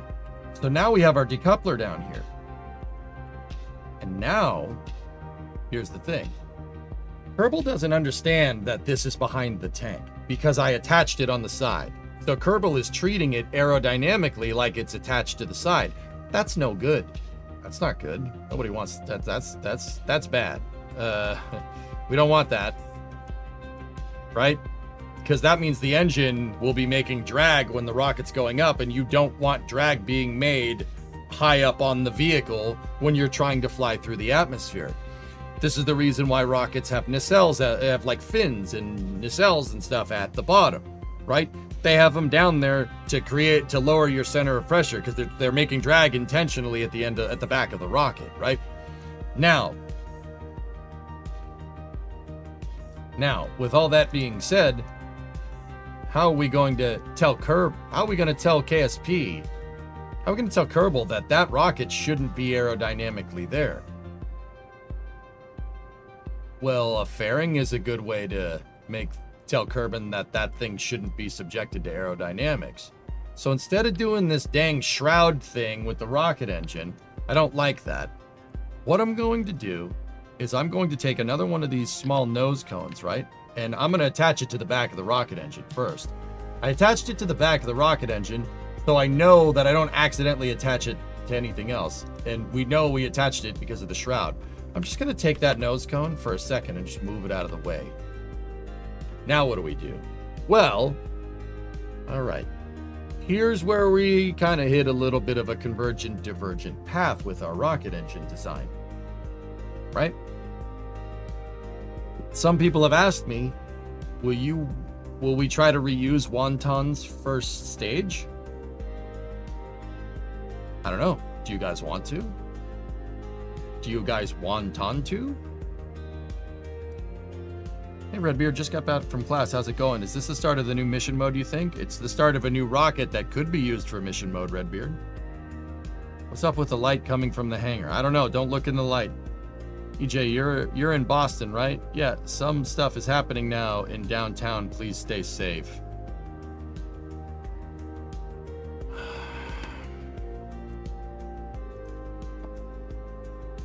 I'm not in the city. I moved out of the city.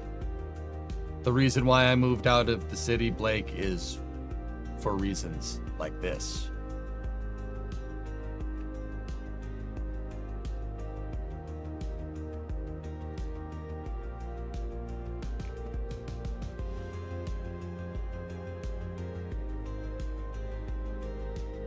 Not keep it simple at first? Okay. Maybe, I mean, SpaceX didn't design reusability into their vehicle, into Falcon 9 first. They didn't design that, right? But Falcon 9 eventually became reusable. So let's think about this for a second. Maybe we do want to make this reusable eventually. You know, do the whole Falcon 9 boost back and land. But dude, we haven't even launched this thing. We haven't even finished doing the analysis. I'm not going to design a reusable system right now. In my mission mode saves use career mode, so cost is very, very important. Okay, so let's think about this for a second. What are the things that we will absolutely need if we ever got one of these boosters back? Things that we need to also make the vehicle work. I'll give you, a little bit of a hint. A rocket engine is one of those. We need that. We need that for the expendable and the reusable version. That's important. Fuel tanks, obviously. Right? You need that. That's, yeah, you need those. Right? What else? We're going to build a fairing here, right? Remember I said we need to aerodynamically tell Kerbal that this is not hanging off the side. Best way to do that is a fairing. So how about we make an inner stage out of a fairing? How about we do that? All right, cool. So if we do that, let's back it off a little bit, give ourselves some breathing room, right? And let's build ourselves a fairing.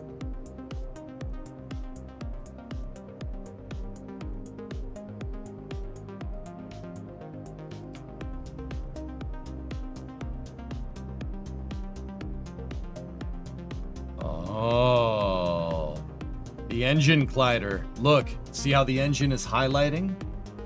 It won't let me build the fairing that far. Because it thinks it's the shroud. The shroud is glidable. All right, how do we get around this one? We got a little bit of a pickle. When was the last time we pushed the outer system in mission mode? Never. It would be cool to get back there, in your opinion. Never did it.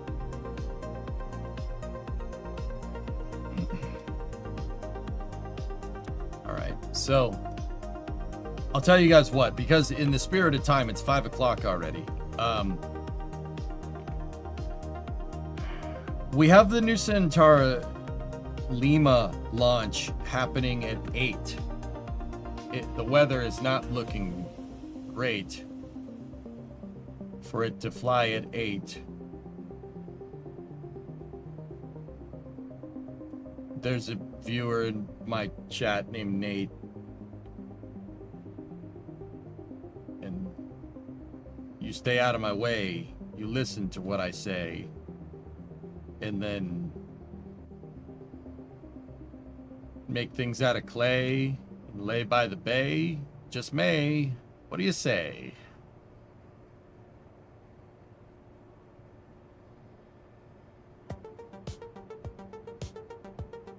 Anyway, I don't even know what I was talking about, dude. I'm usually better at staying focused. Anyway, I mean, I'm not, but you get the idea. So I'm gonna leave some room right here with the fairing. I'm gonna leave room right there because my first stage, if we're gonna eventually try to want to reuse one of these things at some point, right? We need an engine, we need a fuel tank, but you need a probe core. So what I am going to do is I'm basically going to lift my avionics package and just put it right there. We don't necessarily need to do that, right? If the initial versions of this are expendable, the first stage can be dumb. It's not a big deal. It doesn't need probe core and batteries, but eventually it might. So when we go to make our interstage design here, we're going to make it a little bit longer than it needs to be to take into account that maybe someday when we go to reuse this stage, we could put a probe core here, right? We want to put a probe core there.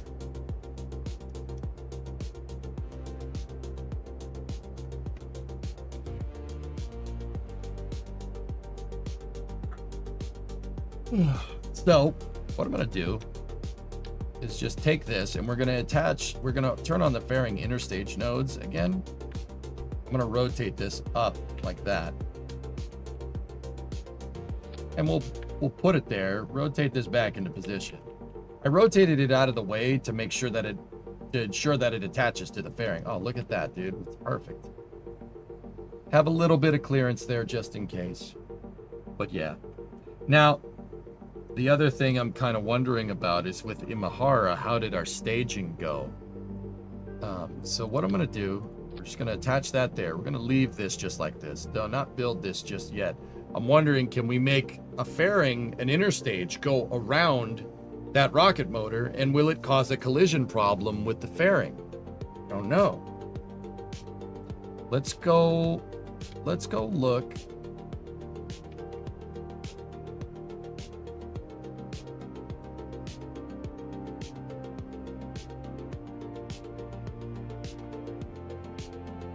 Let's go look at the vehicle again.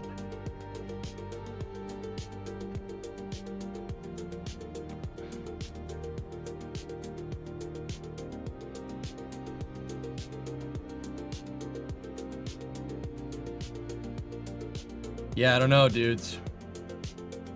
I don't know.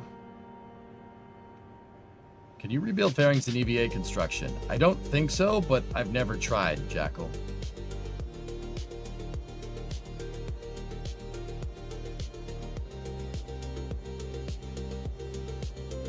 I think it would be cool if we went with a neutron type design.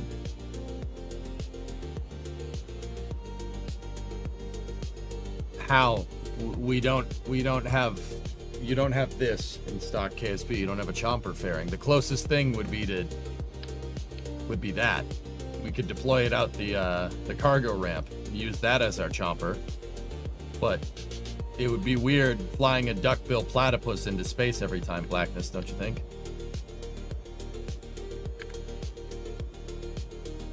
Looks like a baby Falcon 9. Yeah. I'm not sure how that's gonna work, guys. Perhaps my extension isn't a good idea. So a couple of things that we could do.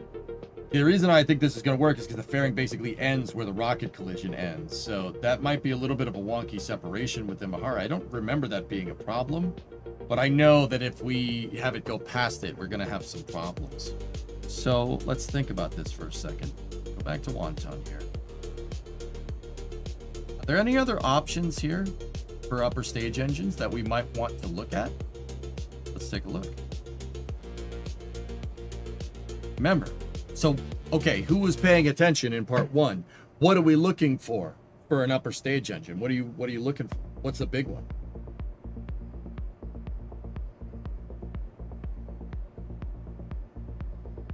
Wizard, you just successfully got a transmission to connect and go and do a torque converter without little hassle, actually. Nice. That's what you're saying all the time. Racing stripes. I mean, yeah, well, of course. Sorry, but yes. Ryan, you got it over there on the YouTube chat. Ah, YouTube chat beat you, Twitch chat. Ryan over there in the YouTube chat said specific impulse before you did, Blackness. Oof. Oof. Oof, you guys are getting shown up. We're looking for good vacuum specific impulse. Just to reiterate, I went into detail about what specific impulse means in part 1. But just to reiterate, specific impulse is your efficiency. How efficiently can your rocket burn propellants and shoot it out the back? That's it. The number is measured in burn time seconds, and the higher the number, the more efficient it is.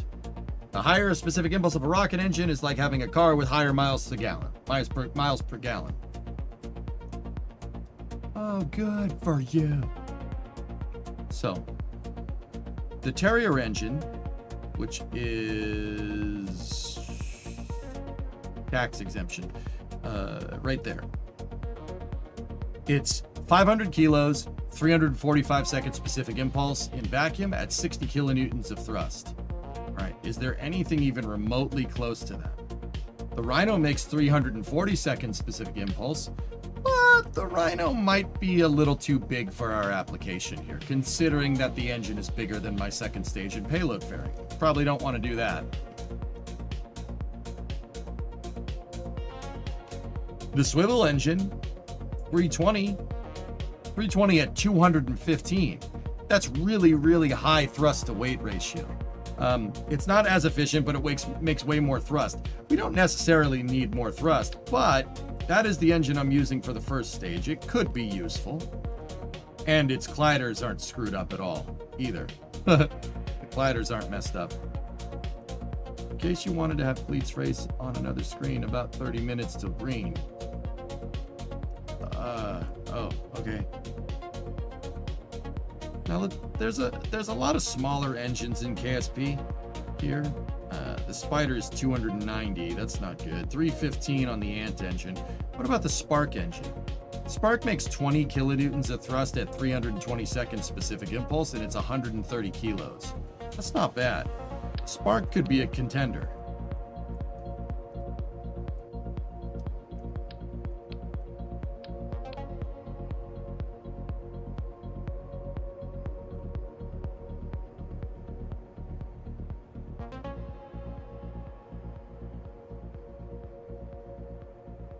What else? Other things there's a Cub engine that makes 310 at 32. Higher thrust, lower specific impulse. Not exactly what we're looking for here. Wolfhound is amazing. It makes great... It's one of the most efficient engines in the game. 380 seconds specific impulse at 375. That's a little bit large for our application. What about a Skiff? Skiff makes 300 at 330. That's a pretty decent upper stage engine, but also it's as big as the second stage. Probably not what we're looking for exactly. 2 Sparks, Muffin? That'll give us 40 kilonewtons of thrust at 320.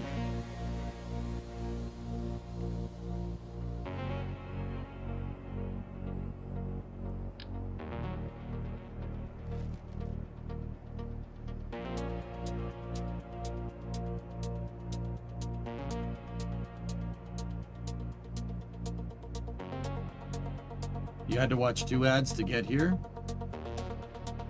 Jack is mapping. Do you want to watch 3 to get here? I can make that happen. Otherwise, that's out of my control, dude. The only thing that's in my control is I can get you to watch more ads. Pretty sure you don't want that.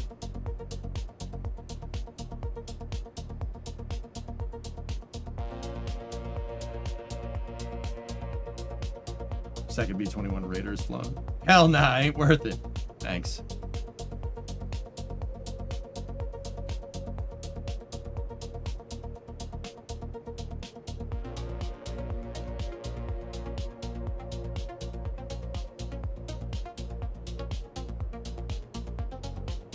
Twin sparks is not a bad idea, Muffin. I don't mind that,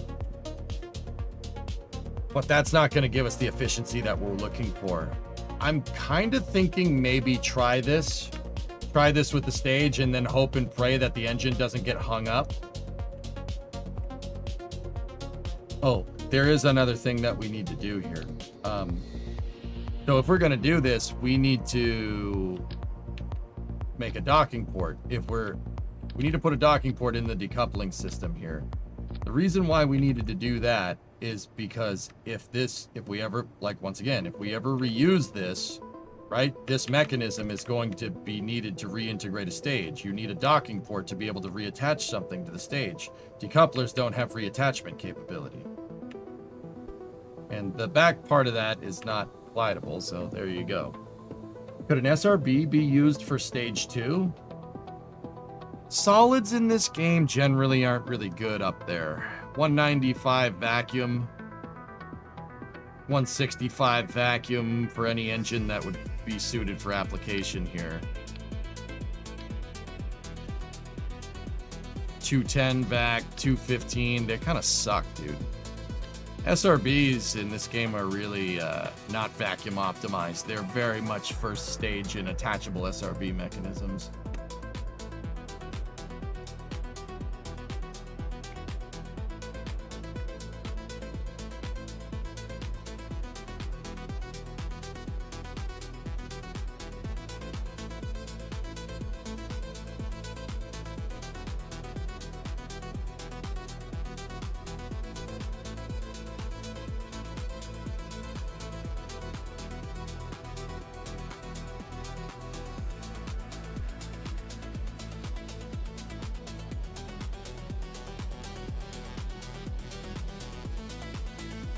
Let's just try to make it. So here's what I'm gonna do. In order to do this, I'm gonna have to make the inner stage not like I can't just build it because see how the engine's highlighting? It's gonna get in the way. So there's a trick. There's a trick that we can do here. I'm gonna make one of my rulers again, the Tessa ruler.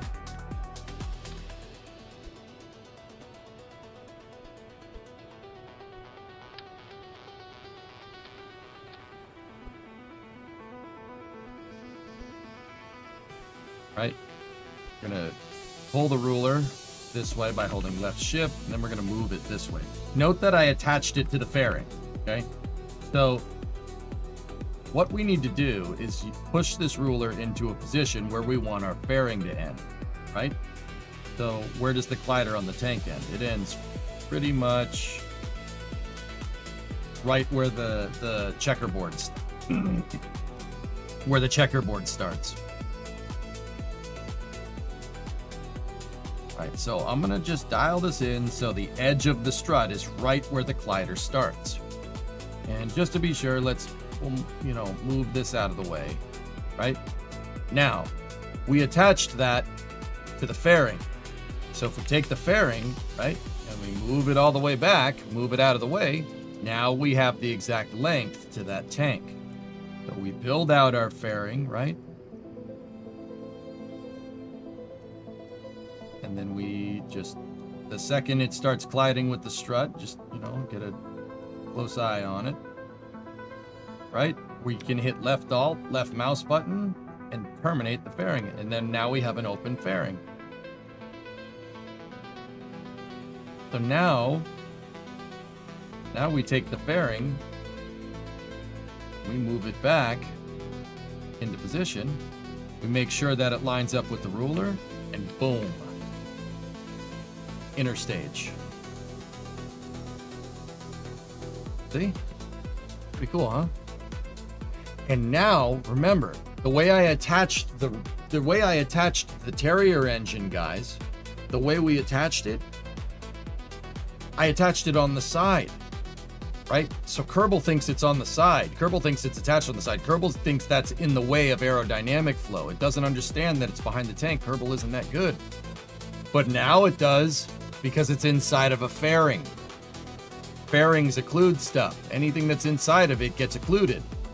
The game, Kerbal now knows that everything that we put in here is not hanging off the side of the vehicle. And now you have an interstage, a reusable interstage. So we can get rid of that nose cone. We don't need that anymore. There you go. We can go in here like this, get rid of that. Now let's just do some auto strutting in here. And now we've put in the provisions because we put a docking port on the top of our second stage attached to a decoupler, right? We put the provisions in to make this reusable if we ever need to.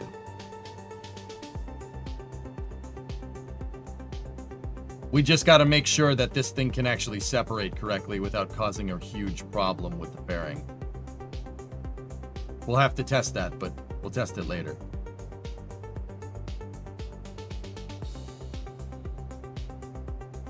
See?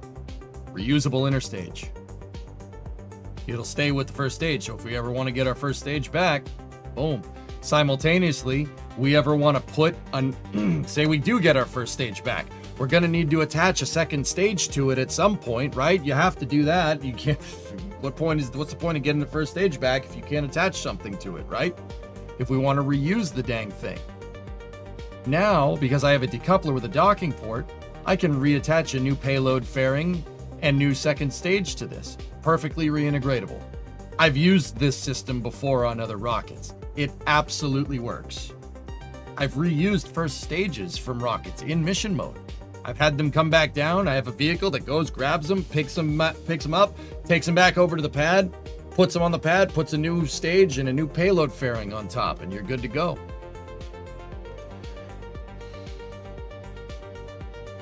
Yeah, sure, Baron. What was the Delta V needed for stage 1 again? Well, give me 1 second. I have to remove some of this stuff around. We have to disable staging on that. And we have to move our second stage engine there.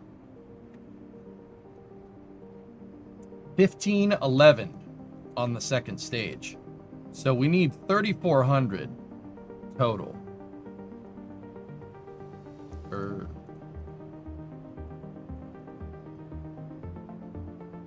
So that means we need 1,800 on the second stage. Guys, I would round that number up to 2,000. Multiple reasons. I would round it up to 2,000 because, once again, think about long term. We're not reusing this stage right now. But if we do reuse this stage, if we do want to reuse this stage, we're going to want that extra performance. You're going to want the extra fuel. In the meantime, we can use that extra fuel to boost our payloads further, right? But you're going to want to add a little bit of margin in on your second stage, right? We need 1,800. I'm going to figure 2 kilometers a second. I'm going to figure 2,000, right? That gives us an extra 111 meters a second Delta V on the first stage. That's a lot of extra burn time, right? That's a little bit of it's a little bit over-engineered, right? But that's going to work. We know that's going to work. It'll absolutely help us hit our goal of getting, it was 1 ton, but now it's 2 tons into space. And it should theoretically help us to, if we want to fly not with 2 tons, if we want to fly with 1 ton and go for reuse, we can absolutely do that. Because we built extensions into the first stage to start. We figured way more than what we need.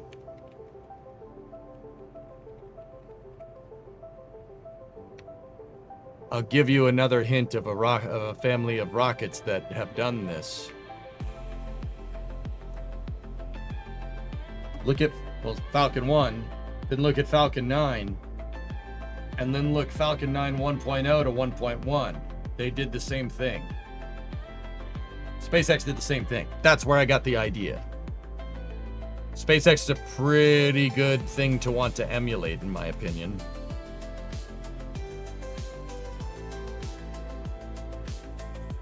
This is from historicspacecraft.com. Actually, a pretty damn good infographic.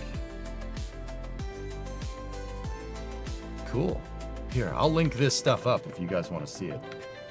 Go and support cool sites like this that make cool infographics.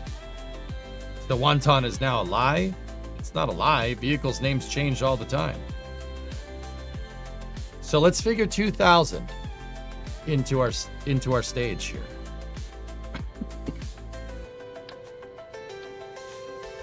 Where is 2 of these tanks going to get us?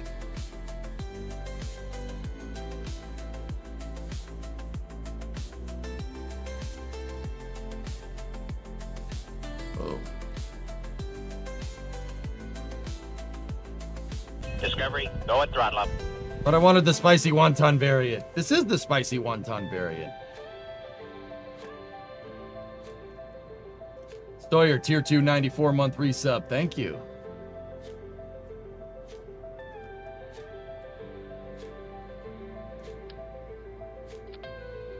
$16.35.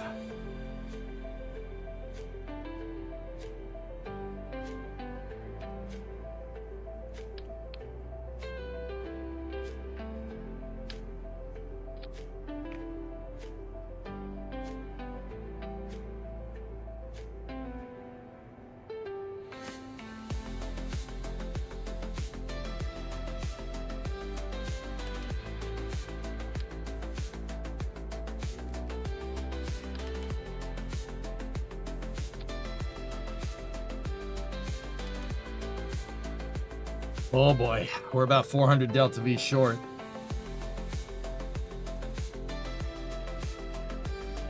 What about the cuttlefish and asparagus? TWR? 1.0 fudge.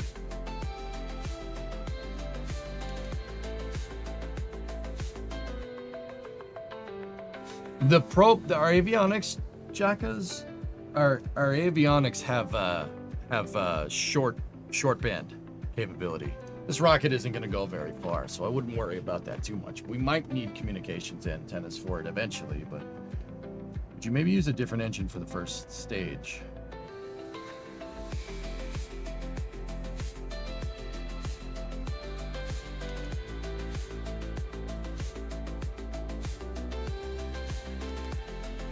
Here you go.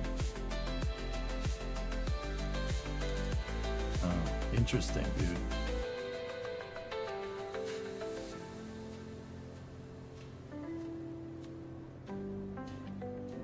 What the heck is this, Baron?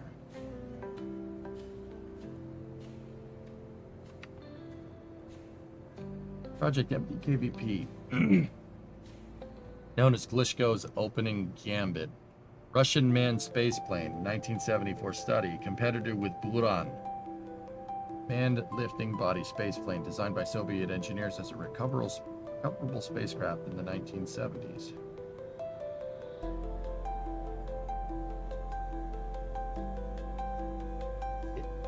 What? No. Oh.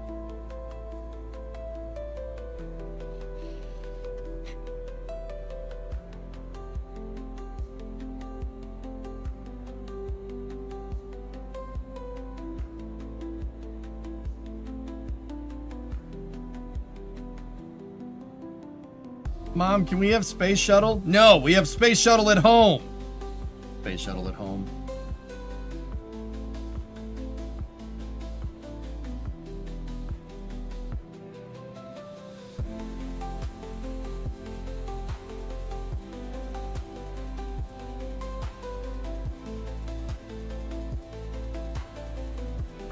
Reusable transport spacecraft vertical landing. Oh, what the? Payload 80 tons?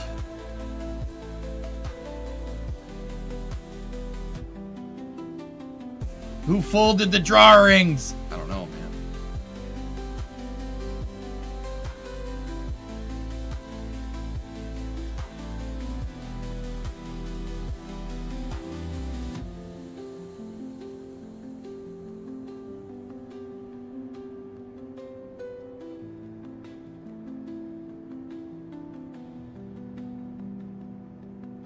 It launches as a tricore with this thing being. Oh my God! Look, there's 3 boosters behind this thing and a fuel tank. What the hell is Glishko thinking? What are you, nuts? How the hell is this gonna work, dude? Found your inspiration for new dart? That is kind of what we were thinking, isn't it, dude?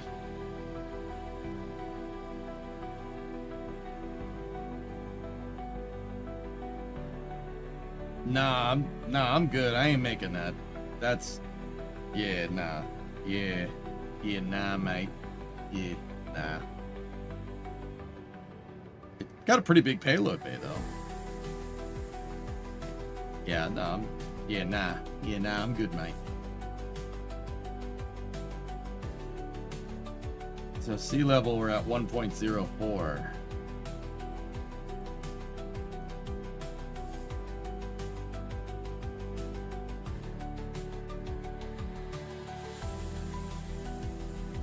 $1635 meters a second delta V. Yeah, Archie, the space plane looks cool. Can't say the same thing about the second one. Jacobs, what are you linking?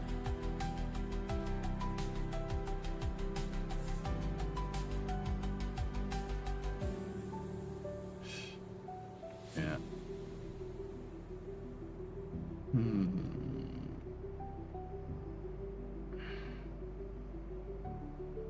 So we have a single LVT-45 swivel up in this thing. It makes 167 kilonewtons of thrust at 320 seconds vacuum. That's 250 at sea level.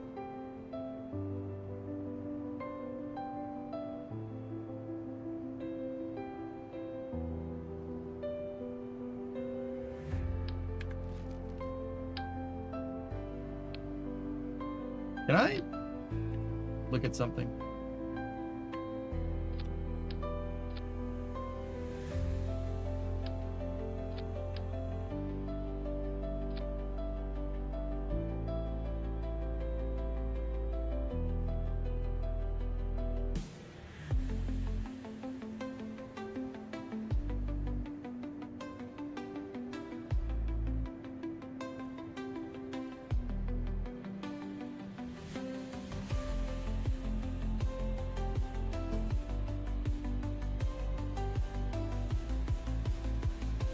So I wish you would do stupid spacecraft idea episodes in KSP. It would be hilarious.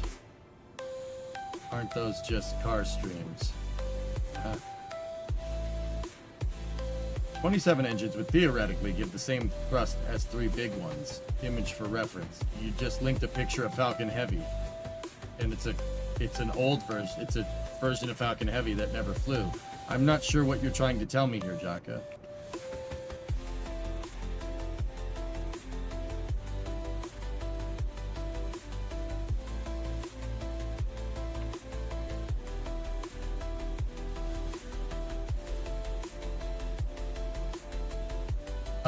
Guys, I smell something burning again.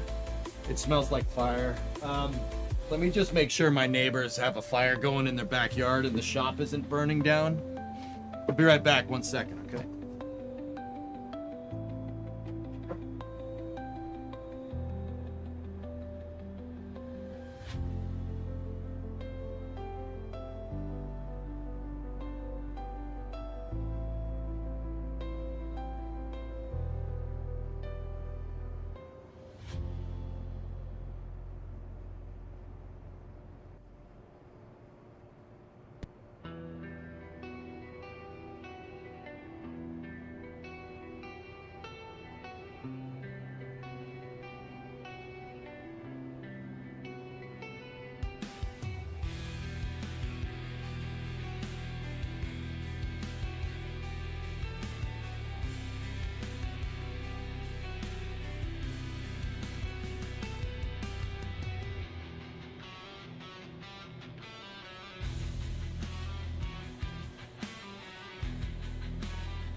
not burning down, so that's good. Not stationeersing ourselves, so that's a good time.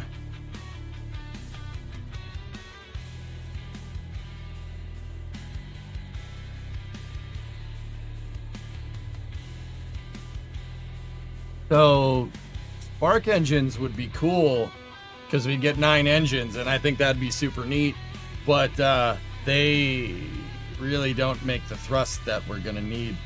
We have more delta V because of the higher specific impulse, but we don't really have the TWR.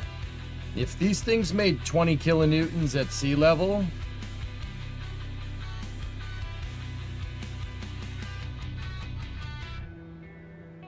that'd be pretty good. Neighbor burning trash? No, my neighbors get gets a fire going. That's what they like doing over there. But the other thing is that we still don't have the delta V that we need. 1700. It's close. This could probably get 2 tons into space, not 2200. 2 tons. 22. It could probably get 2 tons into space, not 2.2. This is actually a pretty capable little vehicle. And this could absolutely get 1 ton into space reusable. So we could, keep calling it Wanton. 2 thuds? 2 thuds were what we did in the past, man. Thuds are actually pretty good first stage engines, and I remember we had this exact conversation. Now, the thuds are all fine and dandy. The 9 spark design, like Electron style here, that would allow us to land this a lot easier because we have better throttle control having a bunch of small engines instead of having one big one trying to throttle it. Do rockets get their angles of attitude, or do they use gyros or horizon-based systems, or what? Inertial measuring units. Blackness, that's where I was going with it.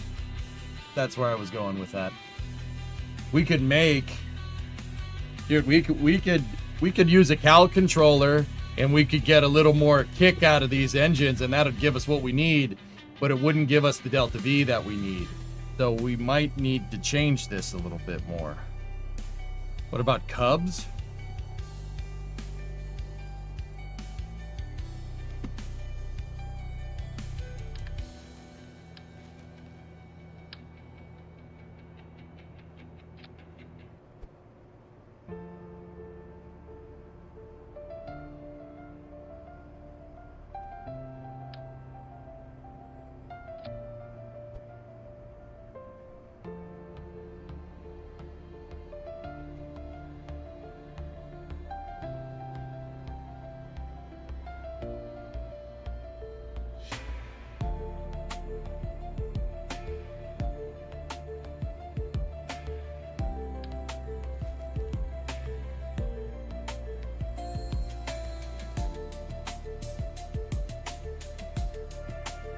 Cubs make 1,800 meters a second at 160. 1.6 TWR. That's too much. I mean, that is kind of sick though, but that's a little too much.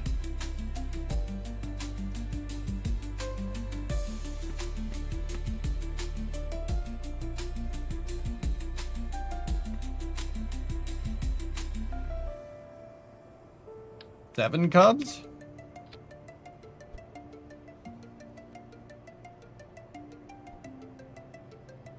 .27, 1870. We're approaching.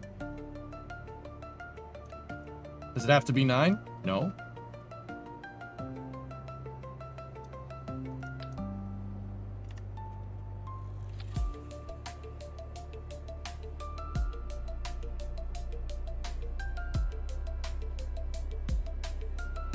Do a double center engine design like what ABL designed for RS1.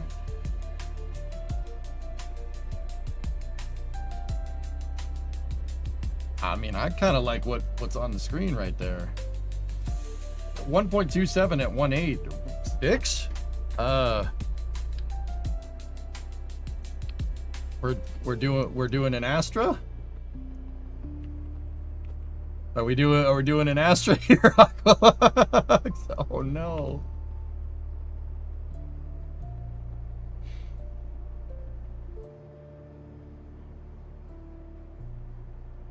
.1 at 1900. The grav loss is no good. I don't like that. The thing about Cub engines, guys, the other thing is that they can only gimbal in one direction. This thing, see the hinge right there? It can only do this. It can't do that. Because these are designed to be vernier engines that you attach to the side. ABL's early design had 1, 2, 3, 4, 5, 6, 7, 8, 9. 9 around the exterior. Don't worry, I'll do something about the Z fighting Testamax. It's all good.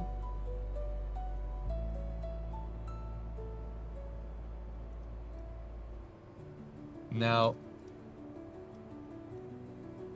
we have yaw, pitch, and roll.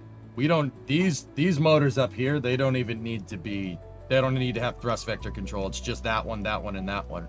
What's our thrust vector control range, and what's the mass of one of these motors? 180 kilos, and our vector control range is 22 degrees. That's way overkill for what we're doing here. Will be preferable if we ever try to land this thing, though.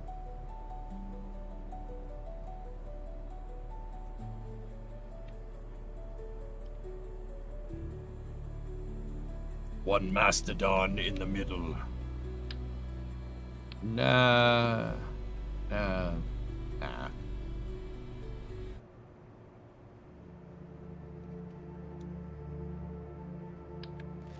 Let me see something crazy here. I like the smaller engines. I think that's a cool idea. What does that do? 17, 18 at 1.4. It's too much. We need a little less mass, a little more efficiency. A different engine for the center. I hate it. I hate it. I hate it. I'm not doing that. I hate it. It is an irrational hatred of different types of engines. I'm not. Hell no. No. I'm vetoing that. I don't. Yes, that would probably be a good idea, Oculus. I'm not doing it. Okay. I'm not doing it. Don't even try to unpack that one. Okay. We're not doing that. Yeah, we're not doing that. We're not doing. What are you kidding? No, we're not doing that.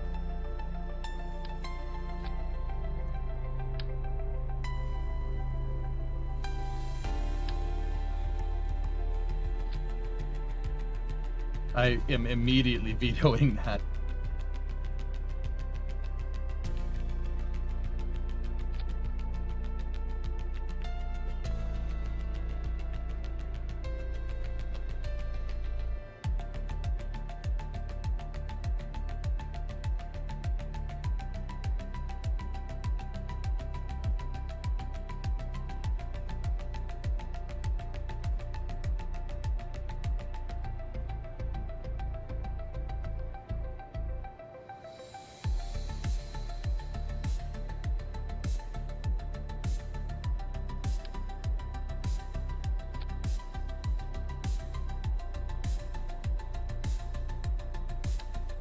Oh, I got a great idea.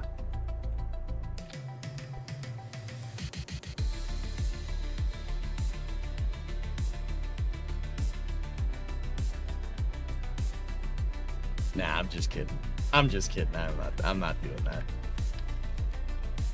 I'm just kidding. If you know, you know. We're not doing that. We're not doing that. You do it, you won't? Yeah, that's right.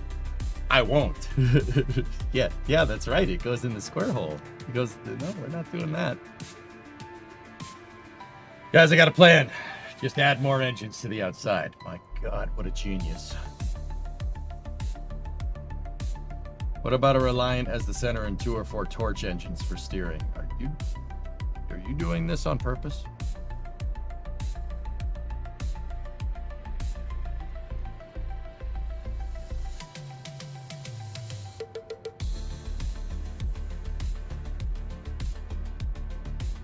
These are spark engines.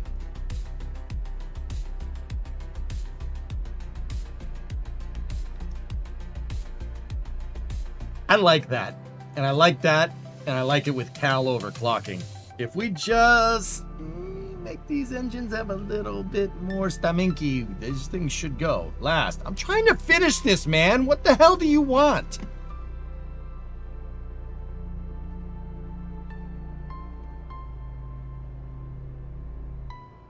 I swear this is why you ended up on with thuds on Imahara. Yeah.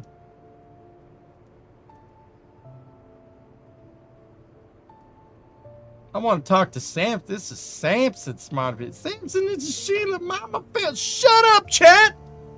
You tell Mr. Nice Guy to get his Jamaican ass down here. You hear me?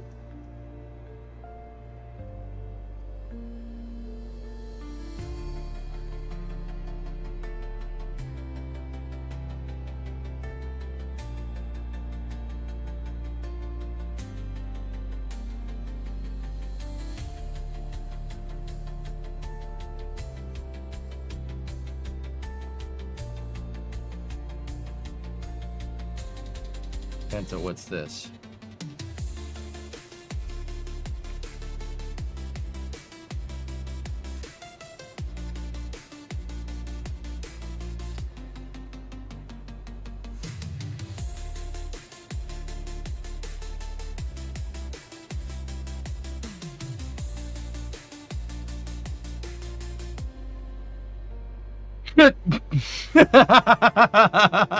Oh my God.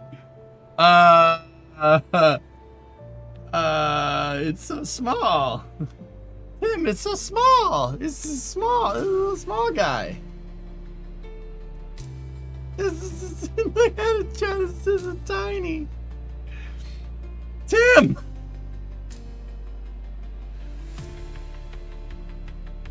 Fellas, it's not a bad idea.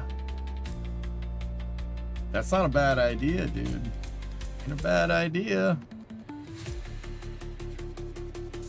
Make Starship, make HLS sized application.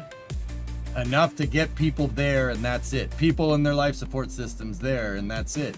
Much smaller design, less refueling, cut down. That's actually a pretty smart idea, dude.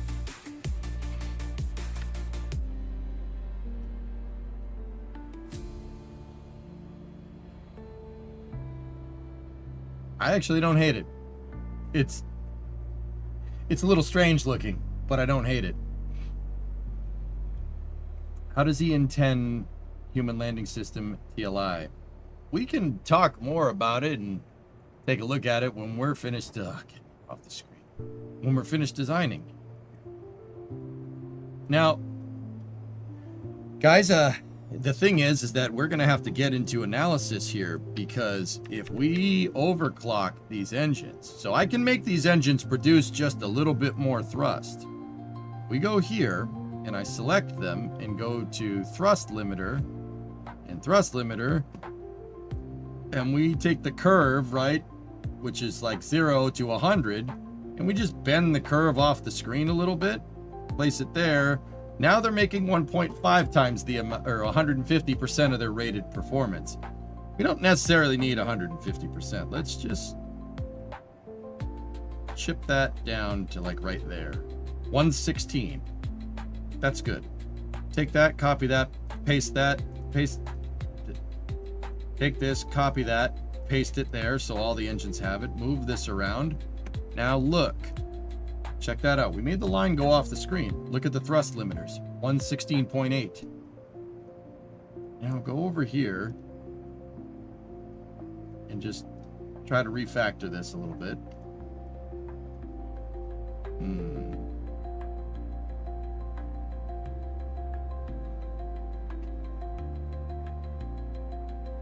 Not giving us the proper thrust to weight here.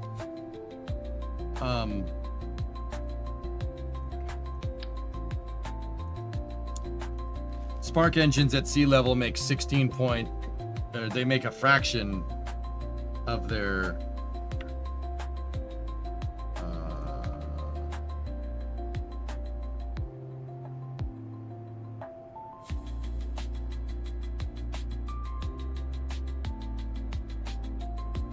No.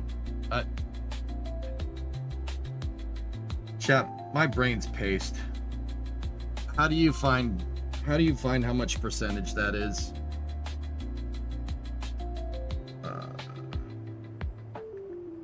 What is it, like 80%? Yeah, RS-25 style. It's not unfounded, Blackness, which is why I don't mind doing it. Because, see, overclocking rockets make your Delta V readout over there go bananas. It's not right. It doesn't understand what you're doing.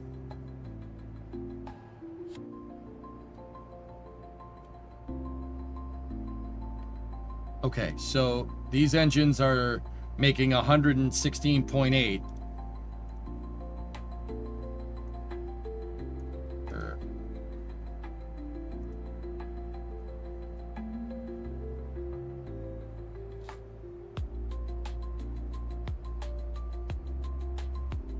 $116.9. So let's say 117. Good number. 117% of rated performance on the Spark engines. That TWR, it's not 0.94 anymore. So what is this going to make? And then we're going to have to do the Delta V formula out for it by itself, which...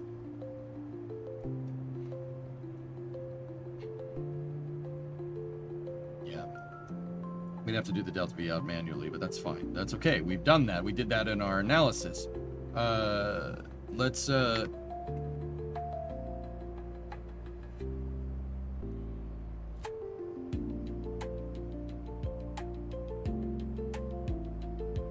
yeah, there you go, X-Wing, right?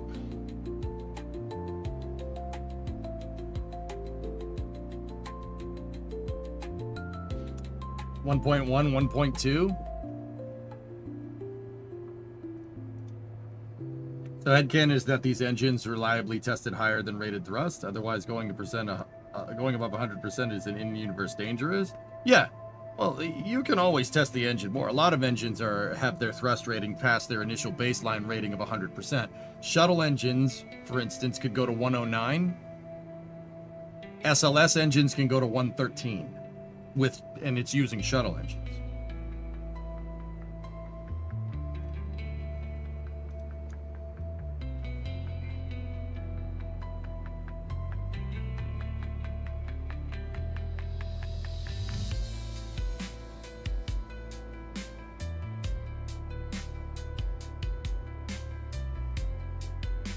Well, all right, guys, it's almost 6 o'clock. So I'm gonna go grab some dinner, and then we'll come back and do space news. So we got through some good analysis here on Wanton here. Wanton is gonna end up being a 1-ton reusable rocket, from what I can tell. 1 ton to orbit with full reuse is what I'm looking at here with these numbers. We're gonna need to do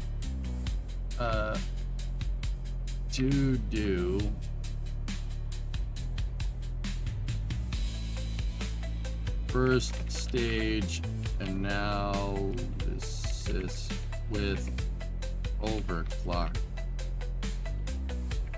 TWR and DB.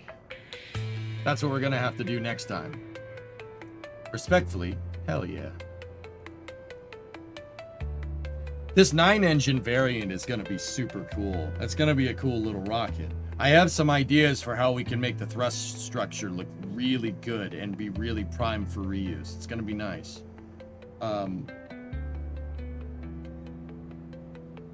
So, yeah. So, I'm going to go... I'm going to take a break, guys. I'll be back in a little bit for space news. We're going to start space news a little later than usual. And we're going to go all the way to the New Centaur Lima launch, which is at 8. That's in 2 hours and 10 minutes from... 2 hours and 10 minutes from now. Yeah. Fellas, I'm not... if you're wondering what we're going to do for after hours, I'm not doing after hours tonight. I'm not really having the best of days. It's a little bit tough to focus today. So yeah, I'm gonna take a breather, but don't worry, we're still gonna do space news. I'm here. I'm just having trouble going rockets. All right, so I'll be back in a little bit for space news. You guys know the drill. I'm gonna jog the YouTube VOD. We're gonna shut it off for a second. On Twitch, just stay here. I'll be back. We'll do our segment on space news. So hopefully you learned something here about rockets. That's gonna do it for part 2 of this build, where we've already redefined stakeholder expectations twice. But that's fine. It's fine. Now's the time to do it. We'll figure out more about building a launch complex and pad out in a moment. I mean, I don't know about you guys. I kind of want to do this tomorrow, if you don't mind. We'll do it before Flame Trench. We'll try to get the design of this vehicle all ready to go. That's right. 3 days of Kerbal this week. How about that, huh? How about that? What's for dinner? I don't know. I think Brimo said chicken.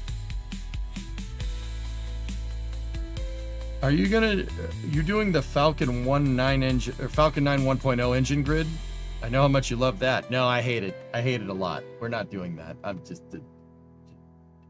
I'll be back. I'll see you for part 3. If you're on Twitch, Space News is happening very soon. I'll be right back.